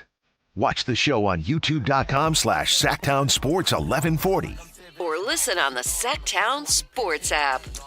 Well, it all lined up perfectly for the Kings. Darius Acuff is their selection. By the way, we finally had our first little wrinkle, minor surprise. Alan Morris Johnson Jr. going to Dallas with the 9th pick. I did not see that coming, but I guess we should have just because of the Michigan. Yeah, the new connection. How about Michigan? I know they won the whole thing, but golly, they got so many guys going in the first round, it's hard to keep up. We got a lot of guys coming up here to join us on our last right. hour as we continue to give you draft coverage and our reaction to the Kings pick. Right now, we go out to the Golden One Center. Brendan Nunes from Sactown Sports joining us. Brendan, I know you got your concerns about Acuff, but what was the reaction like out there at the Golden One when they made the pick? Well, it's a little lively out here. Everybody was pretty excited, guys. Thanks for having me on. It really started when Michael Brown Jr. went to Brooklyn one pick prior. I think everybody was anticipating Acuff. As you guys know, I think that's what most of the fan base was really hoping for here. And second Michael got picked it, I think everybody was anticipating that's what was next up. Cheers started there, and certainly when Acuff was announced one pick later, a lot of excitement in the building over here. No noise when Keith Flemings was picked right after either. You know, Brendan, I do wonder, and maybe I'm giving them too much credit, just how things kind of happened to fall. But was this perfectly played by Scott Perry in a situation where they ended up with the 7th pick to still get a fan base excited about a player by coming out saying, we're targeting this guy. We know he's probably not going to go as high as, you know, a top 5. And now you kind of flip the script and you have Kings fans excited when a lot of them were obviously sad that they didn't initially get a top 3 pick. Yeah, you know, I am going to be a little hesitant of how much credit to give to Scott. I think that it did seem like it was sort of catered to be this way. Obviously, Scott coached Darius's dad back in college at Eastern Michigan. But I think it kind of has to do with this being a really good draft, fellas. Like we talked about it when they fell to 7. It's, you know, typically I think that would be a really bad spot to be in. But this draft is extremely talented, partially because of the depth. And I think it really, I mean, you're seeing the reach that just took place, reach maybe a harsh wording. You never know how these things are going to play out. But at 9, getting thrown through a loop here. So it feels like, you know, in that top 8, there were kind of, it went sort of as expected right up to this point with Atlanta maybe being, I don't know how much Flemings was necessarily mocked there. But for me, a lot of it is that this draft was so talented that they were lucky to still have such an impactful player available there at 7. Brendan Nunes, nice enough to join us from the Golden One. I know that you have pointed out many times in your reports, in your breakdowns on the shows, that you're very concerned with Acuff at the defensive end. Given that, and I think it's indisputable that he has issues there, or it's a question mark, why ultimately do you think the Kings went ahead and decided to select him? Because he's a ridiculous offensive player, Whitey, as you guys know. But 23.5 points, almost 6.5 assists, and doing it efficiently, and how much offensive responsibility that he had for that Arkansas team that ends up making a decent run in the tournament. He's a ridiculously talented offensive player, and there's no denying that. So while I enjoyed playing contrarian a little bit throughout the whole debate side, I mean, I can't sit here and tell you that he's not an extremely talented player. Again, somebody that's typically not on the board there at number 7. And defensively, while I do have a lot of my concerns, I think you look at a guy like Philon, who in his freshman year was a really solid defender. Sophomore year, he has a lot of the same questions as Darius Acuff because he had so much offensive responsibility. So if you want to paint a bright picture here, you wonder how much that could be viewed at a different level, or he could step that up when asked to do more here at the defensive level with the Sacramento Kings. As Scott Perry giving a message in the background praising him for being an electric scorer, playmaker, and leader.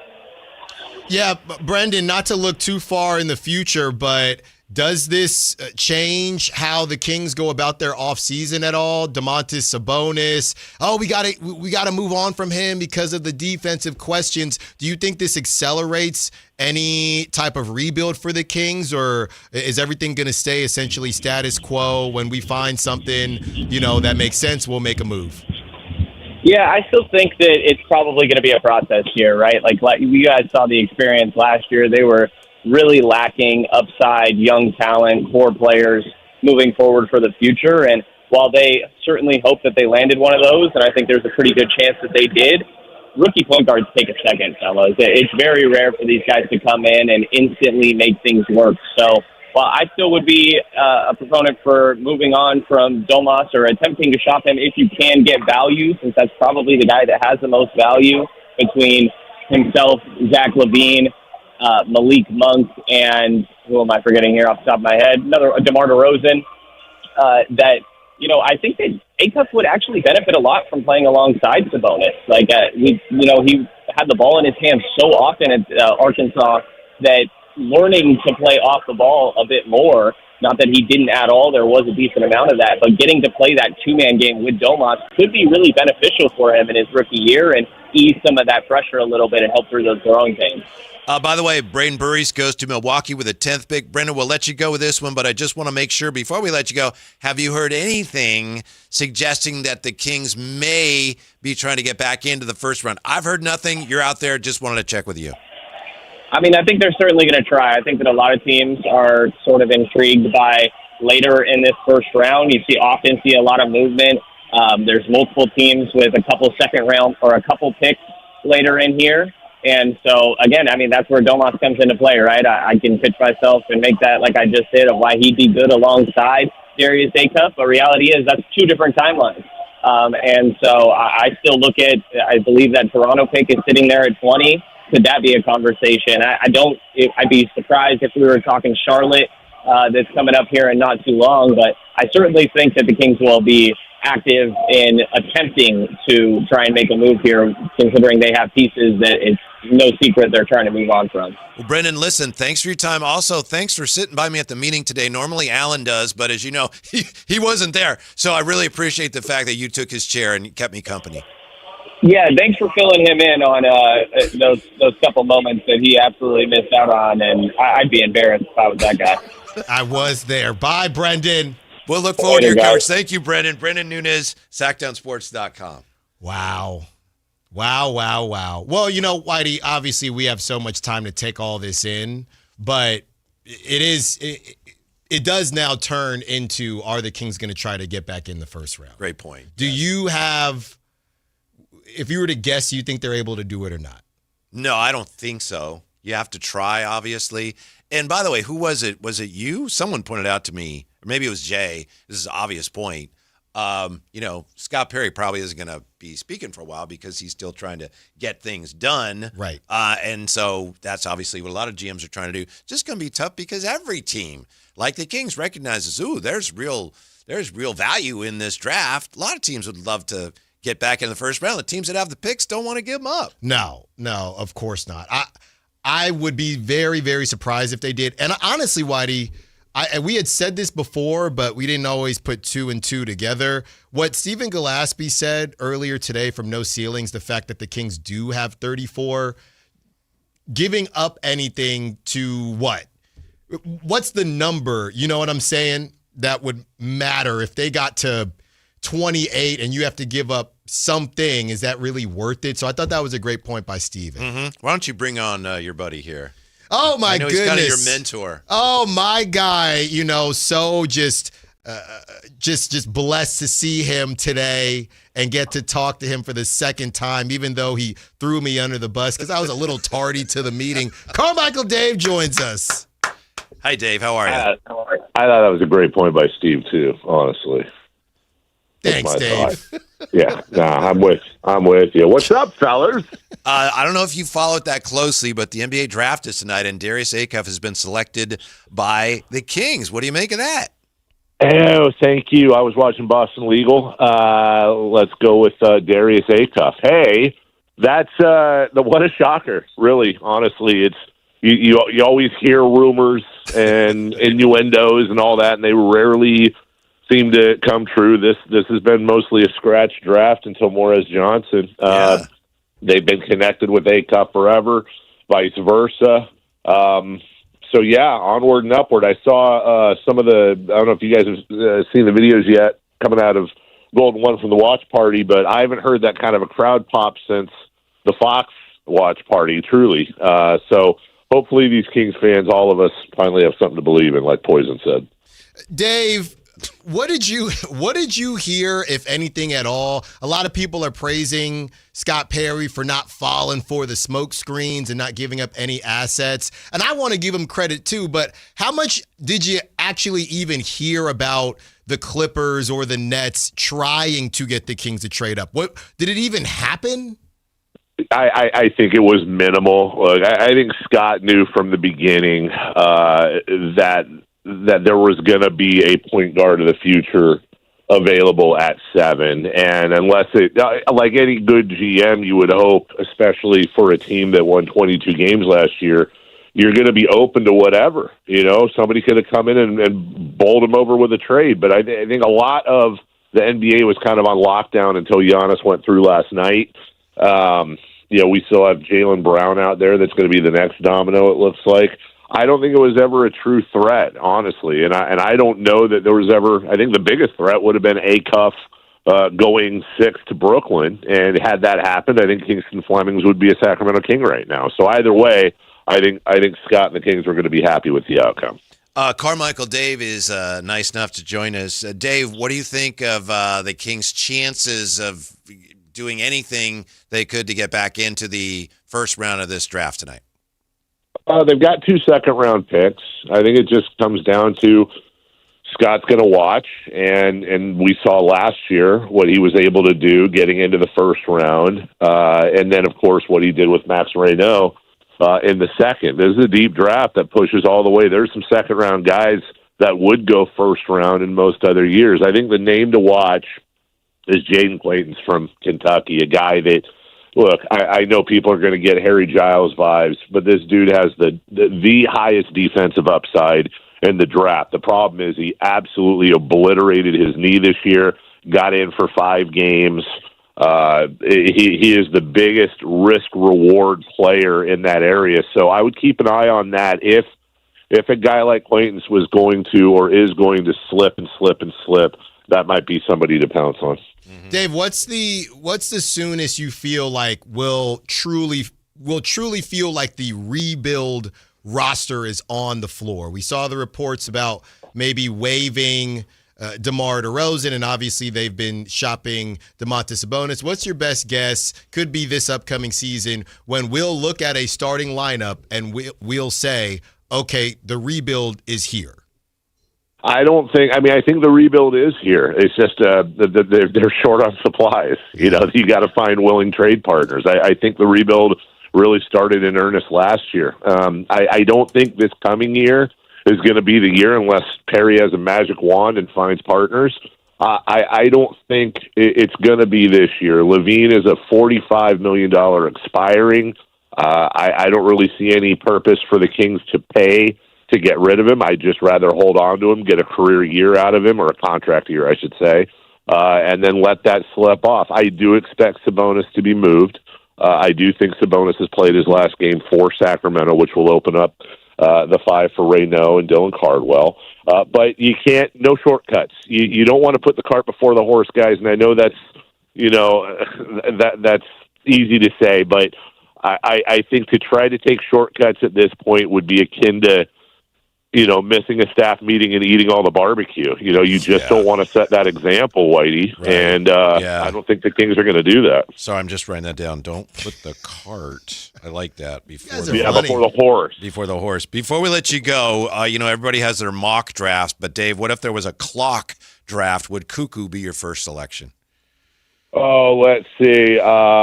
Cuckoo clock, Hickory Dickory. You've got what's the guy? Clock radio. You got Clock Radio. Clock Radio. Yeah. Man, you got me on Mount Clockmore, Whitey. Yeah, maybe we can make a song about that. By the way, congratulations to the two of you. I just checked before I came on to do my research. I checked Billboard's top 100 radio hits, meaning songs put out by radio personnel and talent. You haven't cracked the top 100 yet, and I don't think it's going to happen. But the fact is, you guys both put out in the last month 2 of the radio parody songs of all time, and I just want to say congratulations. It's really putting you. And by the way, unlike the midday show, we showcase the talent at KHTK, and if you put something out there, Alan or Whitey, we're going to play it. We're going to pump you guys up, man. We appreciate it. Thanks so much, Dave. Thanks, Dave. We appreciate your time. We'll go eat the rest of the barbecue. You guys have fun. Take care. Oh, the morning show. Can you imagine that morning show tomorrow, Alan? Can you imagine? It's going to be fun. Yeah. It's going to be fun. You got to be locked into that. I'm not going to listen. I got a lot of other better things to do. But for those who do listen, can you imagine? Well, I can imagine something, Whitey. Yeah. I listen. I listen pretty much every day. I just got a text. Pretty much every day. Alan has a text. As our draft coverage continues. People are like, the draft guys are still on. That's great. That's right. Yeah. Till 7. By the way, Yaxo Lendeborg to the Warriors at 11. He was always. This has been such a chalky draft, right? He was the older guy that the Warriors were always a bit interested in. So there you have it. By the way, Whitey, I was just thinking about the Braden Burries thing. He didn't even go to the Mavs. I know. That's a great pick for Milwaukee, in my personal opinion. It is. That's a great value pick right there. A guy that could have gone 5th, you get him at 10. Well, you have somebody, right, with what they're doing in Milwaukee, and we'll see what happens with Tyler Hero and others, but to kind of shore up all of that. But I just got to I got a text that, look, this is nothing crazy, but yes, the Kings. But Scott Perry did talk to fans, but they're also but he didn't talk to media. No, not the media. They're trying to make something happen. Okay, I think everyone is right, but they're still working on things. They're working on things. All right, thank you, Alan. Nice enough to join us now from the Sacramento Observer. He's been in here. He's done shows with us. Mark Haynes, how are you today, Mark? What do you think of this pick? Hey, I'm doing well, man. I miss you guys. It feels like a long time, even though it hasn't been. But no, man, I'm excited about this pick. I think everybody, in this building, obviously, the front office, this was their guy the whole way. So, it's pretty. I'm pretty juiced to see, it's rare that you get that, especially here in Sacramento, where you get the guy that you wanted from Jump Street. So I think this is going to be, when you look back at last year and Scott Perry's success with grabbing Nick Clifford and Maxime Raynaud and Dylan Cardwell, you can imagine what may be in store for a guy that's a lottery pick like Darius Acuff. Mm-hmm. Yeah, Mark Haynes. Mark is joining us from the Golden One Center. Yes, yeah. And Mark, I heard there was quite the crowd pop in there when Darius Acuff's name was picked. Yeah, that was interesting. And it started around the fourth pick. Mm-hmm. Fourth pick came up. I forget who went, but nobody cared. Mm-hmm. It was loud. It sounded like a Keegan Murray 3 in here. Mm-hmm. And at that sixth pick, once that name got called, and everybody in the building knew it was gonna be Darius. It was really loud in here. And once they actually said his name, it got even louder. So yeah, he's definitely going to be showing up to a lot of love here in Sacramento. In what ways do you think he'll help and fit in from day one there, Mark? Say that again? Sorry. That's okay. Mark Haynes joining us from the Sacramento Observer. He's at the Goal One Center. In what ways do you think Darius Acuff will fit in with what the Kings are doing and help them the most? I like the fact that he's a point guard. And when we look at, this roster and you see with Zach LaVine and just as is, Zach LaVine and DeMar DeRozan, Sabonis, those are a lot of guys that have to have the ball in their hand. But when you're the point guard, that's your job.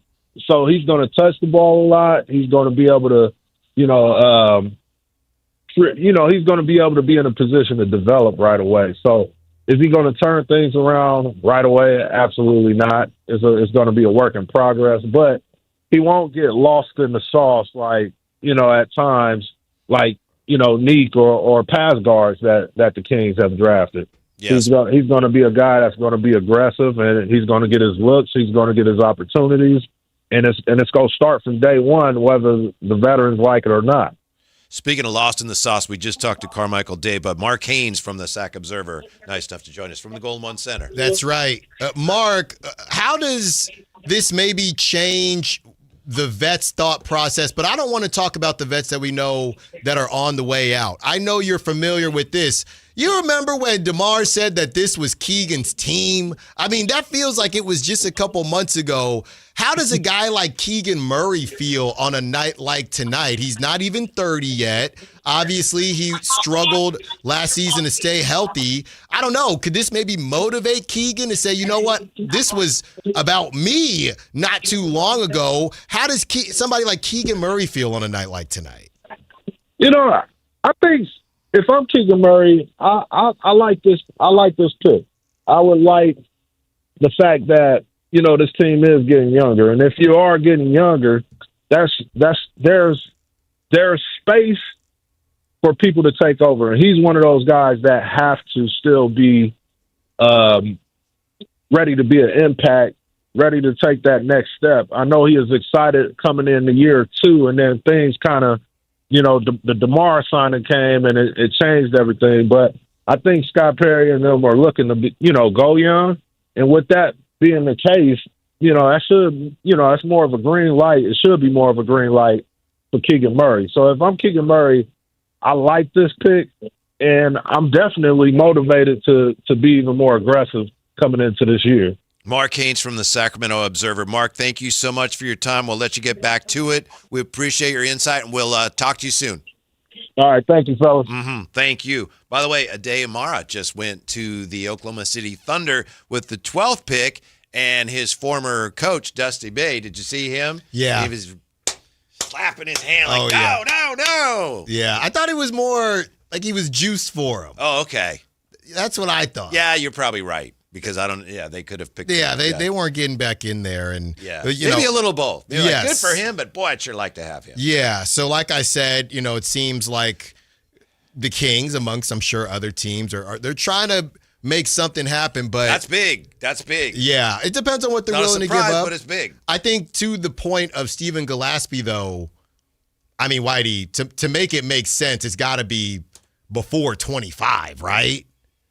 Mm-hmm. If you're sitting at 34 already, and I really want to say more like 20, depending on what you have to give up. So we'll see if they're able to pull that off. Scott Perry talked to fans, and actually Darius Acuff as well. Acuff said did. Yeah, heard you guys are some of the best fans in the league. I can't wait to experience that energy. Let's go to work, Sacramento. Light the beam.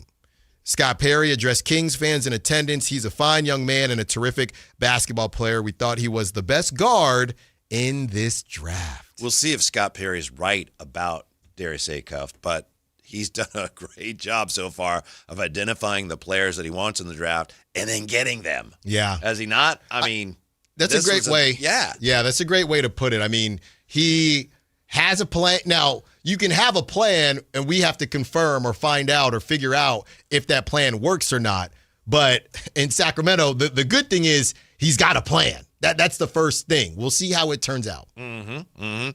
Jason Ross is going to join us when we come back here. It's a special draft night edition of the Drive Guys. And let's see, we got the Miami Heat on the clock, although that's probably a pick they're making for the Milwaukee Bucks. J. Ross coming up next as we roll on the night that the Kings have selected Darius Acuff Jr. Sactown Sports. The Kings officially got their guy. Following a breakout season at Arkansas, Darius Acuff Jr. is headed to Sacramento. After adding one of the most electric scorers in college basketball, has Scott Perry officially found the new face of the franchise. Your exclusive home for Kings basketball. Sactown Sports 1140. Why'd I go to the doctor? Working on the farm, my heart kept skipping a beat. I didn't think much of it, but my daughters made me get checked out. Turns out I have atrial fibrillation, which increases the risk of stroke about 5 times. Symptoms like irregular heartbeat, heart racing, chest pain, shortness of breath, fatigue, or lightheadedness can come and go. But if it's AFib, the risk of stroke remains. If you have symptoms, contact a doctor. I'm so glad I did. Visit notimetowait.com. Sponsored by Bristol-Myers Squibb and Pfizer. If the world were like a Sleep Number mattress, everything would adapt for your comfort. Because as your life changes and your body changes, Sleep Number mattresses adapt and shift to give you personalized comfort night after night. And right now, new mattresses start at $1,500 during our 4th of July sale. To experience a whole new world of comfort, visit a Sleep Number store or go to sleepnumber.com. Sleep Number. To a good life sleep. MoonPay X Games Sacramento 2026 is taking on Cal Expo this summer. Catch live music performances and more than 100 top skate, BMX, and Moto X athletes compete. June 26th through June 28th. Get your tickets now at xgames.com. 1 in 10 people age 50 and older in the U.S. have early age-related macular degeneration. Because macular degeneration often has no early symptoms, many don't know they have it until irreversible vision loss has already occurred. Well, when I first found out that I had macular degeneration, it was really scary. I mean, my eyes are my living. What's most important for me to see my family, my loved ones, my pickleball game, everything I do is dependent upon my vision. Being able to see, be able to spend time with my children, be able to travel is extremely important. And I wouldn't be able to do that if I didn't have my vision. Don't miss life's most beautiful moments. Schedule a comprehensive eye exam to protect your sight. Macular Degeneration Research, a Bright Focus Foundation program, offers free resources and tips for healthy vision. Go to stopamd.org to learn more. Teachers are diverse, skilled leaders, innovating to prepare students for our fast-changing world. Teaching shapes lives. Are you ready? Explore teaching at teach.org, supported by the U.S. Department of Education and 1 million teachers of color. It's the Kings Draft Preview Show on Sactown Sports 1140. Reacting live to the first round, here's Whitey Gleason and Alan Stiles.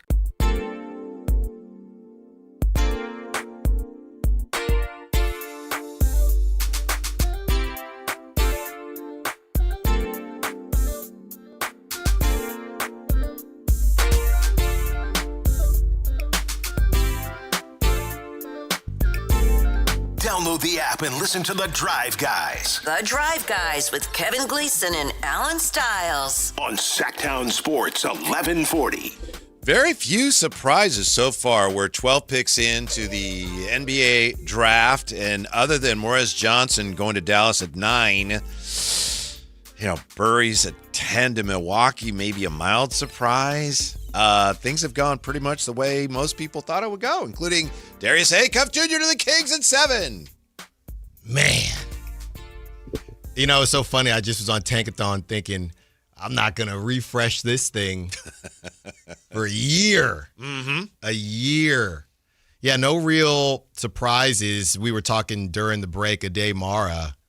gets to the Thunder, and they didn't have to give up anything. Right. They were literally trying to. Yeah. And they just didn't have to. By the way, Ken Holm in the chat. This is a lot of fun. We still have tomorrow some more fun. Will you guys be on the airport till 7 tomorrow? And I think, are we on the air till 7 tomorrow? I think so. I don't. Got a movement over there for sure. That's right. Yeah. There could be more things happening tomorrow. I'll tell you what's happening right now. Oh, he's been covering the Kings since they were in Rochester. Nice enough to join us from the Outstanding Morning Show here. It's Jason Ross. J. Ross, what's up? Excited, huh? Was that standing ovation or no? Was that just me? A little bit of everybody. Sure. Okay, Yeah, I'll take it. You've earned it. What do you think? I know it's not a surprise, but now that it's official, what do you think of this pick? Yeah, look, I mean, they weren't going to solve all their needs in one day, but I think this is going to be a help for the future, and hopefully is a piece that Doug Christie, Scott Perry, the whole organization can build with. We know there's some limitations and flaws, but I'm going to look at the positives. Looks like a great scorer, a good distributor, some history and as far as what he was doing in the SEC. So let's see what he can do with the Sacramento Kings. Yeah, Jay Ross, I was listening to you guys this morning, and it sounded like you said you did want Acuff to the Kings. What was your reasoning behind it? Is it just simply the star power question? Yeah, I think when I've watched him this year, Alan, I think he just looked the part. I think he looked like a leader, looked like a lead guard, looked like he checked off a lot of the offensive boxes. And so to me, where I kind of landed was my priority would probably have been Acuff if I was at 7. I would have been a proponent for moving up to get in the top 4. I just don't know what that would have cost. And then the fallback, which I don't even think is like a negative at all, I was totally fine with Flemings. So that was kind of where I was landing. But the priority for me, I felt, was Acuff. I thought that was not only need, but availability. And, hopefully they found a gem here. There's a lot of guards that went in a row, and they're all going to be evaluated, and we'll see who got it right. By the way, we just have another pick that was made. Miami picking presumably for Milwaukee at 13. Nate Ament, your guy, Allen, goes to presumably the Milwaukee Bucks via the Miami Heat. So the 13th pick, Nate Ament. I want to ask you, Jay, this is one of the thoughts I had as we watched it unfold. Acuff going 7 and then Fleming's 8. I could see I know they won't play each other a lot, different conferences, but I could see a little professional level rivalry brewing between those two. What do you think? There should be. Why wouldn't there be? If I'm Flemings, I would have that little bit of chip on my shoulder for one guy in the West being picked ahead and then another guy, 2 more guards ahead of him. So, yeah, I think those 4 are all going to be measured. I think that's the natural thing. Probably even the first 4, too, because, there's an argument, could Caleb Wilson have gone first? Could Boozer have gone first? So it feels like there's little tiers of competition amongst this draft. And then, over time, history will show us that maybe the best player in this draft is at 22. You just never know. That's the way this goes. But as of now, I hope the Kings got themselves a player that they can count on. I mean, and don't you think he's going to get major minutes right away? I just think it's nice that now they have a guy, and it's been a while since De'Aaron left, seriously, who, presumably they have a face of the franchise again. We'll see how it works out. But I think from a fan standpoint, J. Ross, it's nice that now you have a guy like, he's our guy. I think that's important for feeling like this thing is at least headed in a direction. Yeah, and I think, past history, we should learn from it. You can't dwell on it, but I think in the past, let's go 2 drafts in a row, Whitey, where they took Tyreek Evans and DeMarcus Cousins, 2 pretty good drafts for the organization, but they asked both guys to kind of be saviors. That's asking too much. I know there's going to be a lot asked of Acuff, but just be a piece, be a part of the rebound, the regrouping. And can't all be put on him, but if he's a piece that they can build with going forward, then they'll feel like they got the draft right. And then, all the next moves are important, how they reshape the roster, how they trim salary, and then obviously tomorrow's picks and future draft picks. So this thing is a long way from getting there, but this is hopefully the start of where they're trying to get to. Yeah, Jay Ross, in the meantime, obviously they've talked about Zach LaVine, Domantas Sabonis trying to move some of those guys, and we know we saw that report about moving on from DeMar DeRozan. I mean, what does this look like next season? Can you squint and see some combination of the vets that are on the roster if they're unable to move them, and the Kings saying, well, if we can't move them, we don't want to get into relegation. We're just going to, try to win some games? Yeah, I think if the veterans are still there, I still think they're their best players. That's not probably what anybody wants to hear or probably the sexiest look. But look, Sabonis is still a really good player. Honestly, I'm not the biggest fan of waiving or buying out DeMar DeRozan if that's what they ultimately do, because he's productive. And so can Zach LaVine be. But it's crowding up the potential direction, but I think in the meantime, you still got to maximize what you got, maximize your assets, and, go along the way. And maybe if you do win a little bit more than is projected, you still ride with that. But they're still in this really weird spot, Alan, where their best players are their older players. I think they need to start a youth movement. They need to get kind of clean up some salary, but they're not there yet. And you just don't give up those guys for nothing. So tonight didn't solve any of that, to be honest, but they got to get closer to figuring out how they're going to clean that part up. Jason Ross, this is the most important thing we've spoken to you about. This is your anniversary, right? Isn't tonight your anniversary? 25 years, yes. Yeah. What are you doing on the radio with us? Listen, say hello to Alver for us. We'll see you at Buca de Beppo. Bucket of biscuits. Yeah. Thanks, J. Ross. We appreciate it, and we'll be listening tomorrow. All right, thanks, guys. Yeah. It's his anniversary. Wow. Dumb blinks. What does Alan and the other guy need? I'll help him out. Thanks so much, J. Ross. Yeah. You know what I was thinking about with the California Classic coming up? Those tickets going to go like hotcakes, aren't there? Oh, yeah. Oh, my yeah. goodness. Uh-huh. That's going to be, I think a lot of people are going to be excited to get in there, cheer on all their guys. They got 2 more picks tomorrow, right? Maybe they might not be done today. See, right? And then you have all the young guns that did their thing last season. Mm-hmm. Yes, according to sources, Alan sharing with us that the Kings are reported to still be trying to get something done. Somebody asking here about what does Jerry think of Acuff. We'll get Jerry on here as soon as we can. I know Jerry likes Acuff a lot. Yes, he always has. He's very excited about Darius Acuff. I think he was on the Kings Herald. Said he'd be very excited if this were the pick, and it is. So, yeah, we'll get Jerry on to talk about this as soon as we can. But, again, more importantly, happy anniversary to Jason Ross and Alva. Just an absolutely incredible family. I mean, an incredible family, the Ross family. Yeah. We have our next guest ready to go? Yes. Joining us now, and I think he was hoping that maybe Wagler would find his way to Sacramento. Didn't work out. He joins us now from the Gold One Center because he's working from the Associated Press. Tony Ray Harvey. Tone, what's going on? Listen to you, Kevin. I'm sorry that didn't work out. Were you hoping that somehow your guy? No, because I'd already knew that the Clippers was going to pick you. Found that out yesterday. Yeah. Through a channel anyway, and I told you that's really where his camp preferred him to go anyway, and the state of Illinois is they're seriously happy, but. Regardless of that, you know what happened here. At G1C, the Kings got their man too. So I think everything's kind of blooming right now. I might say. Yeah. Tone. Yeah. So it's Acuff. It is Acuff. That's yes, well done. Mm-hmm. And it's showing up. It's gonna get rough at G1C. There you go. We got to cut that, Jay. Hey, Tone, give me a run for my money. Hey, Tone, when we had you you were in studio maybe a month ago, maybe a little more than a month ago, you said, if I'm not mistaken, this was the hardest season for you to cover for the Sacramento Kings. Now that they've made that pick and they got Acuff, does it feel, I don't want to say worth it, but does that feel like a decent enough consolation prize for what this brutal season was? To me, it's a winner. It's a goal. It's gold right now. It's platinum right now, and I'm looking forward to this. Seems like he's going to inject some enthusiasm into this community, and on the offensive end, we'll see what happens on the defensive end. But I'm definitely looking forward to next season covering the Sacramento Kings. I guess you would say this is Scott Perry's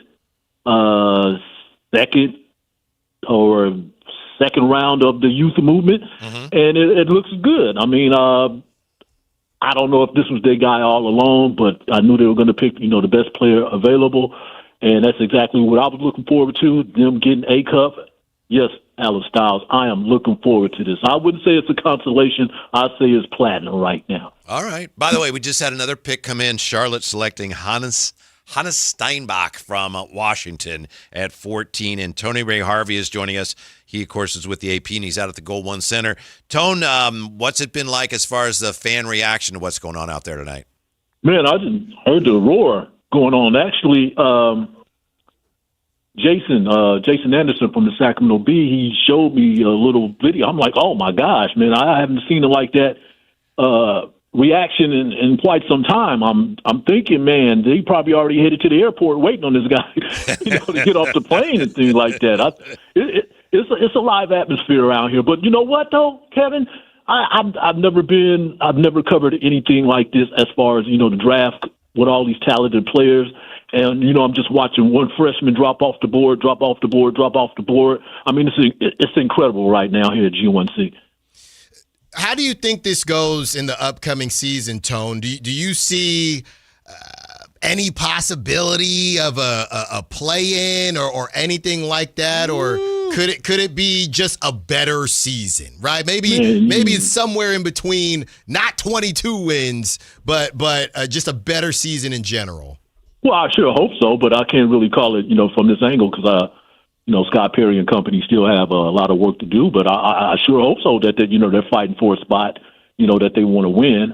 Considering, how they're going to be doing the lottery, in the future. But just see if they can get up to about 30 wins. I'm okay with that. But it's really have to wait and see how he able to work around this current roster that he has.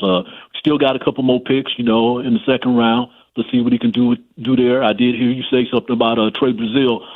Alan, I like Trey Brazile, too. If you can bring him up in here, then you can notch on a couple more wins or something like that. But I'm just saying, though, but I just really want to wait and see this summer, especially, with the Classic coming up and then Las Vegas League coming up, and then maybe I'll be able to, put together a more consensus of or a projection of how 26, 27 will be. But they should be able to get some more wins with this young fella. That is Tony Ray Harvey. Thanks, Tone. We appreciate it. We look forward to your coverage out there, and we'll talk to you soon, buddy. Yes, it's Acuff. You got it, fellas. See ya. I like the way he phrased that. This doesn't seem like a consolation prize, and obviously that's the way the Kings feel about it, and they got to convince fans that, no, we did really well here, and it does seem like fans are, based on what we're hearing from the reaction out there, what we're seeing in here on the in the chat and on the text line, fans are feeling good about the Kings again, and it's been a while. And I could even imagine how things are going to get the California Classic and Summer League. Honestly, Whitey, he's gonna cook, and the reason is you're facing a lot of guys that you just saw in college. He's not facing true NBA vets yet, so you couple that the pick tonight and Acuff balling out at the California Classic and at Summer League. I think Kings fans are going to be smitten with Darius Acuff Jr. Mm-hmm. Yeah, Henry Turner is going to join us when we come right back, rolling on here with our draft night coverage on Sactown Sports. Darius Acuff Jr. is a Sacramento King. The Sacramento Kings select Darius Acuff Jr. from the University of Arkansas.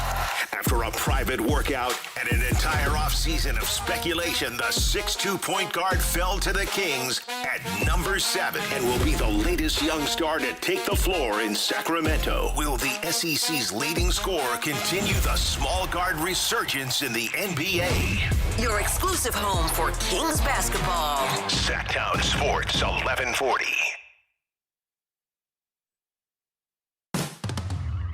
At Liberty Mutual, we love helping people with things like customizing car insurance, just like how we customize a song for you.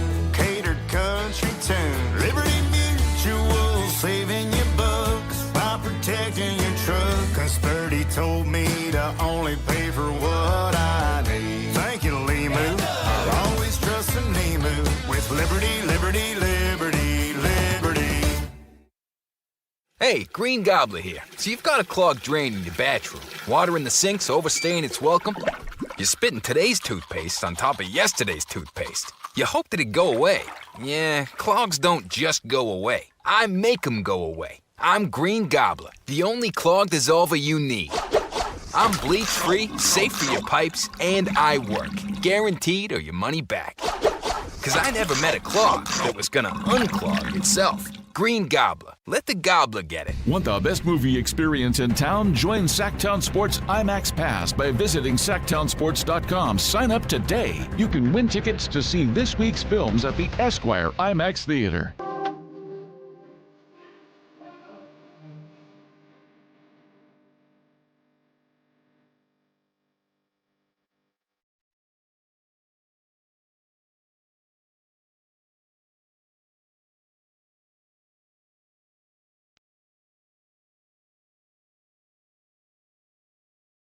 Live and local, it's the Drive Guys. Watch the show on youtube.com/Sactown Sports 1140. Or listen on the Sactown Sports app. Here are the selections since the Kings took Darius Acuff.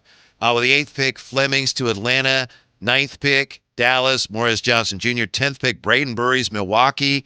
Then with the 11th pick, Warriors go Lindeborg. 12th pick, Mara goes to OKC. 13th pick, Miami, presumably for Milwaukee, takes Nate Ament. 14th pick, Charlotte takes Hannes Steinbach. And the pick is in here, 15 for the Chicago Bulls, but I don't believe it's been announced just yet, Alan. So we're not sure yet who we. No. Yeah, it's a just little confusing running. because we're seeing highlights of players reacting after they were chosen, but we don't know yet who's going to the Bulls at 15. And the great Henry Turner. Is he ready to go here? Nice enough to join us now. The high flyer from the Gold One Center, Henry Turner. What's it like out there, high flyer? Hey, what's going on, fellas, man? What's happening? Yeah, fans are excited, we hear, with the selection tonight of Darius Acuff Jr. You know what? Very excited. I was surprised. I mean, even when the 6th pick came out and they saw that it wasn't Darius, the whole arena just lit up because they knew Sacramento had their guy. Mm-hmm. Was it because of that, or was it because people saw you in there and they just got excited? No, they actually didn't see me. I was in the cut somewhere. Yeah, they were so excited to get this young dynamic player. Mm-hmm. A high flyer, remind everybody your thoughts on Darius Acuff. I know we had some conversations while the season was going on when you would come on before game night, but remind everybody how you felt about Acuff as you watched him throughout the season. You know, always like kid, he's a dynamic scorer. Let's understand that. The Kings do have a scoring first point guard in that young man. He can score on all 3 levels. He has a long-range ball. He has a mid-range game. He has a floater. Very good in that aspect. You know, as far as on the defensive side of the ball, probably still going to need a little bit of help, but he's a young guy. You know, he's going to need little guys who can still teach him as he grows. But what I want the Sacramento Kings fans to understand is that this guy, he's not going to be the savior. You can say right now, oh, we got to take up. He's going to double. He's a piece of the puzzle.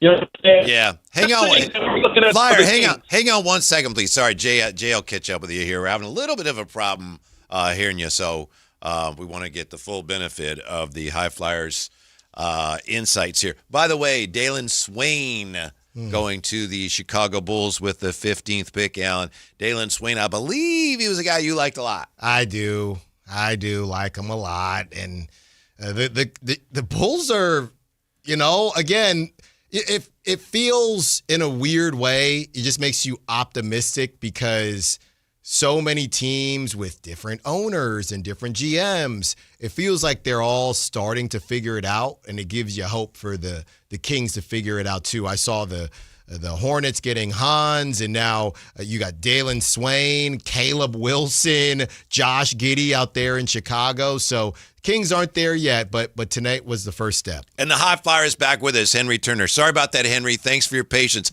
As far as fans who are concerned about Darius Acuff defensively, and I know you touched on that, but what would you say to fans who look at that and go, oh my goodness, I don't know if he can defend at this level?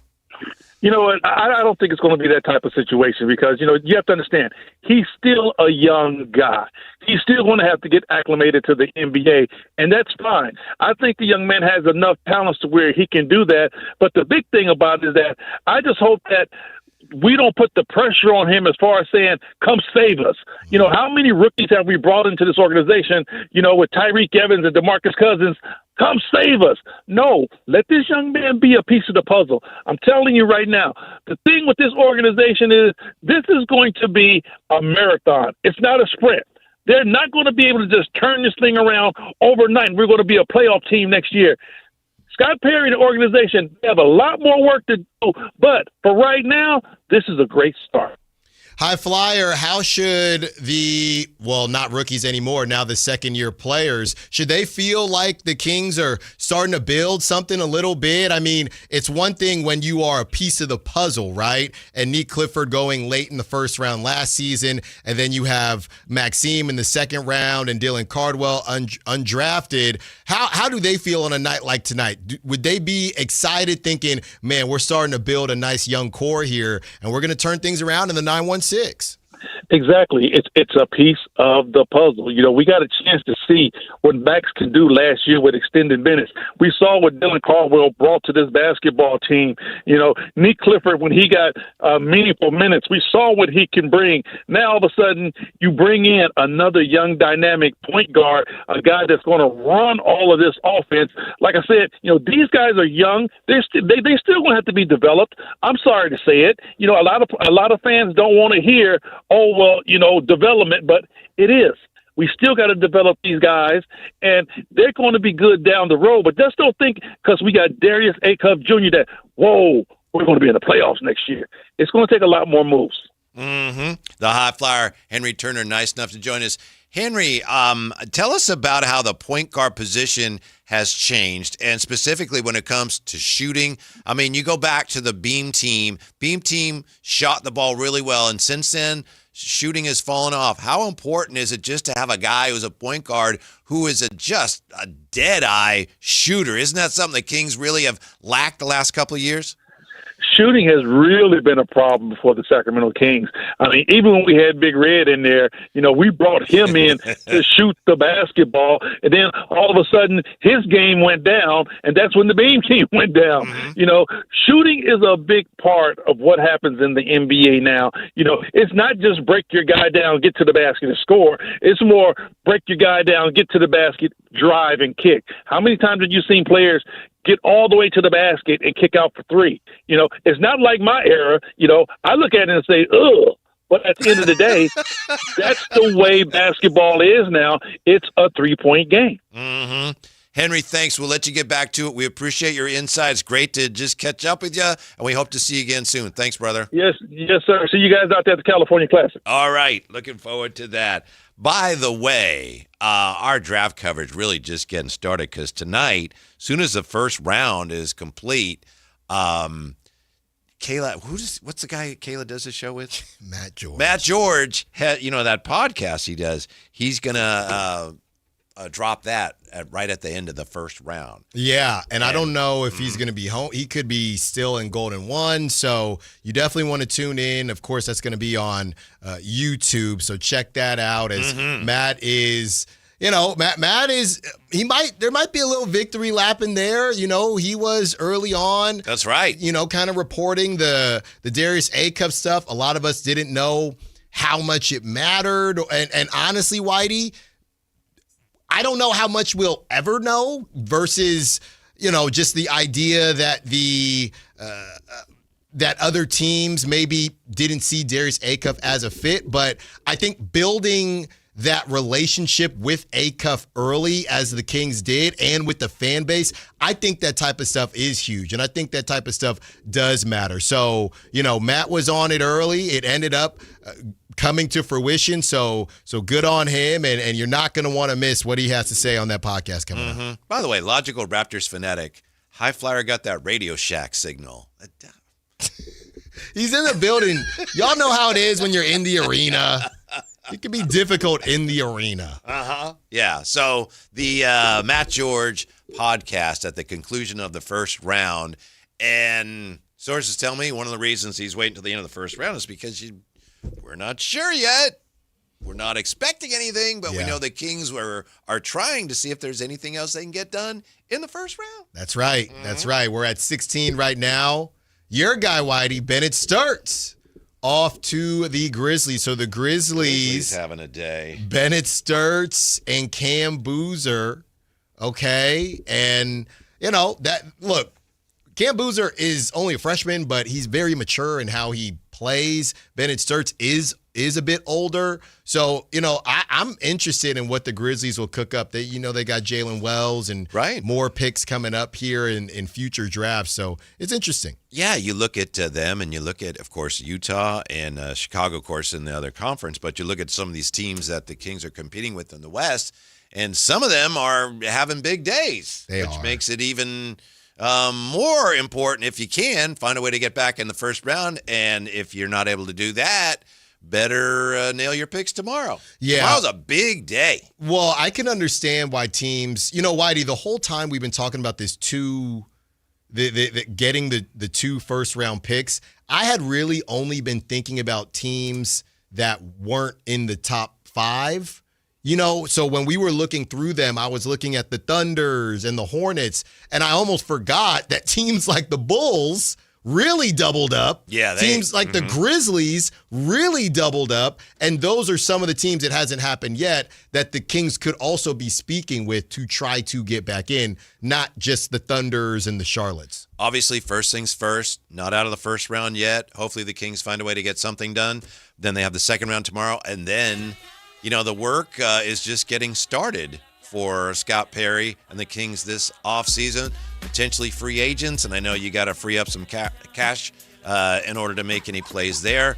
Obviously, Precious is somebody they're interested in, and then, we'll be following the trade rumors all summer long. That's right. Yeah. That's where it gets real fun. Kuminga Watch 2.0. We're almost there. Stranger things have happened. We're almost there. Mm-hmm. So I think bottom line, as we wrap things up here for the Kings and Kings fans, it's been a good, solid night. And obviously there are detractors here as far as Darius Acuff and his defense, and that's all fair, and we'll be talking about that for years to come. But given as grim as last year was, I think to get to this point where people are excited at the arena, it's a W for the organization. Yeah, I mean, and here's the thing. To keep everything relative, after what Kings fans had to go through, you deserve to enjoy this. It doesn't matter, we wanted this, we wanted that. Yeah, but in a season like you just had, there hasn't been a lot to cheer about, and today was a great day to cheer and enjoy and be happy because it's hope. We don't know how things are going to turn out, but you have the choice to be optimistic about your Sacramento Kings and what's happening with them with the upcoming seasons. By the way, it looks like we have a reported trade here involving OKC and Bennett Sturts. Details are not all available, but that's something else to keep an eye on.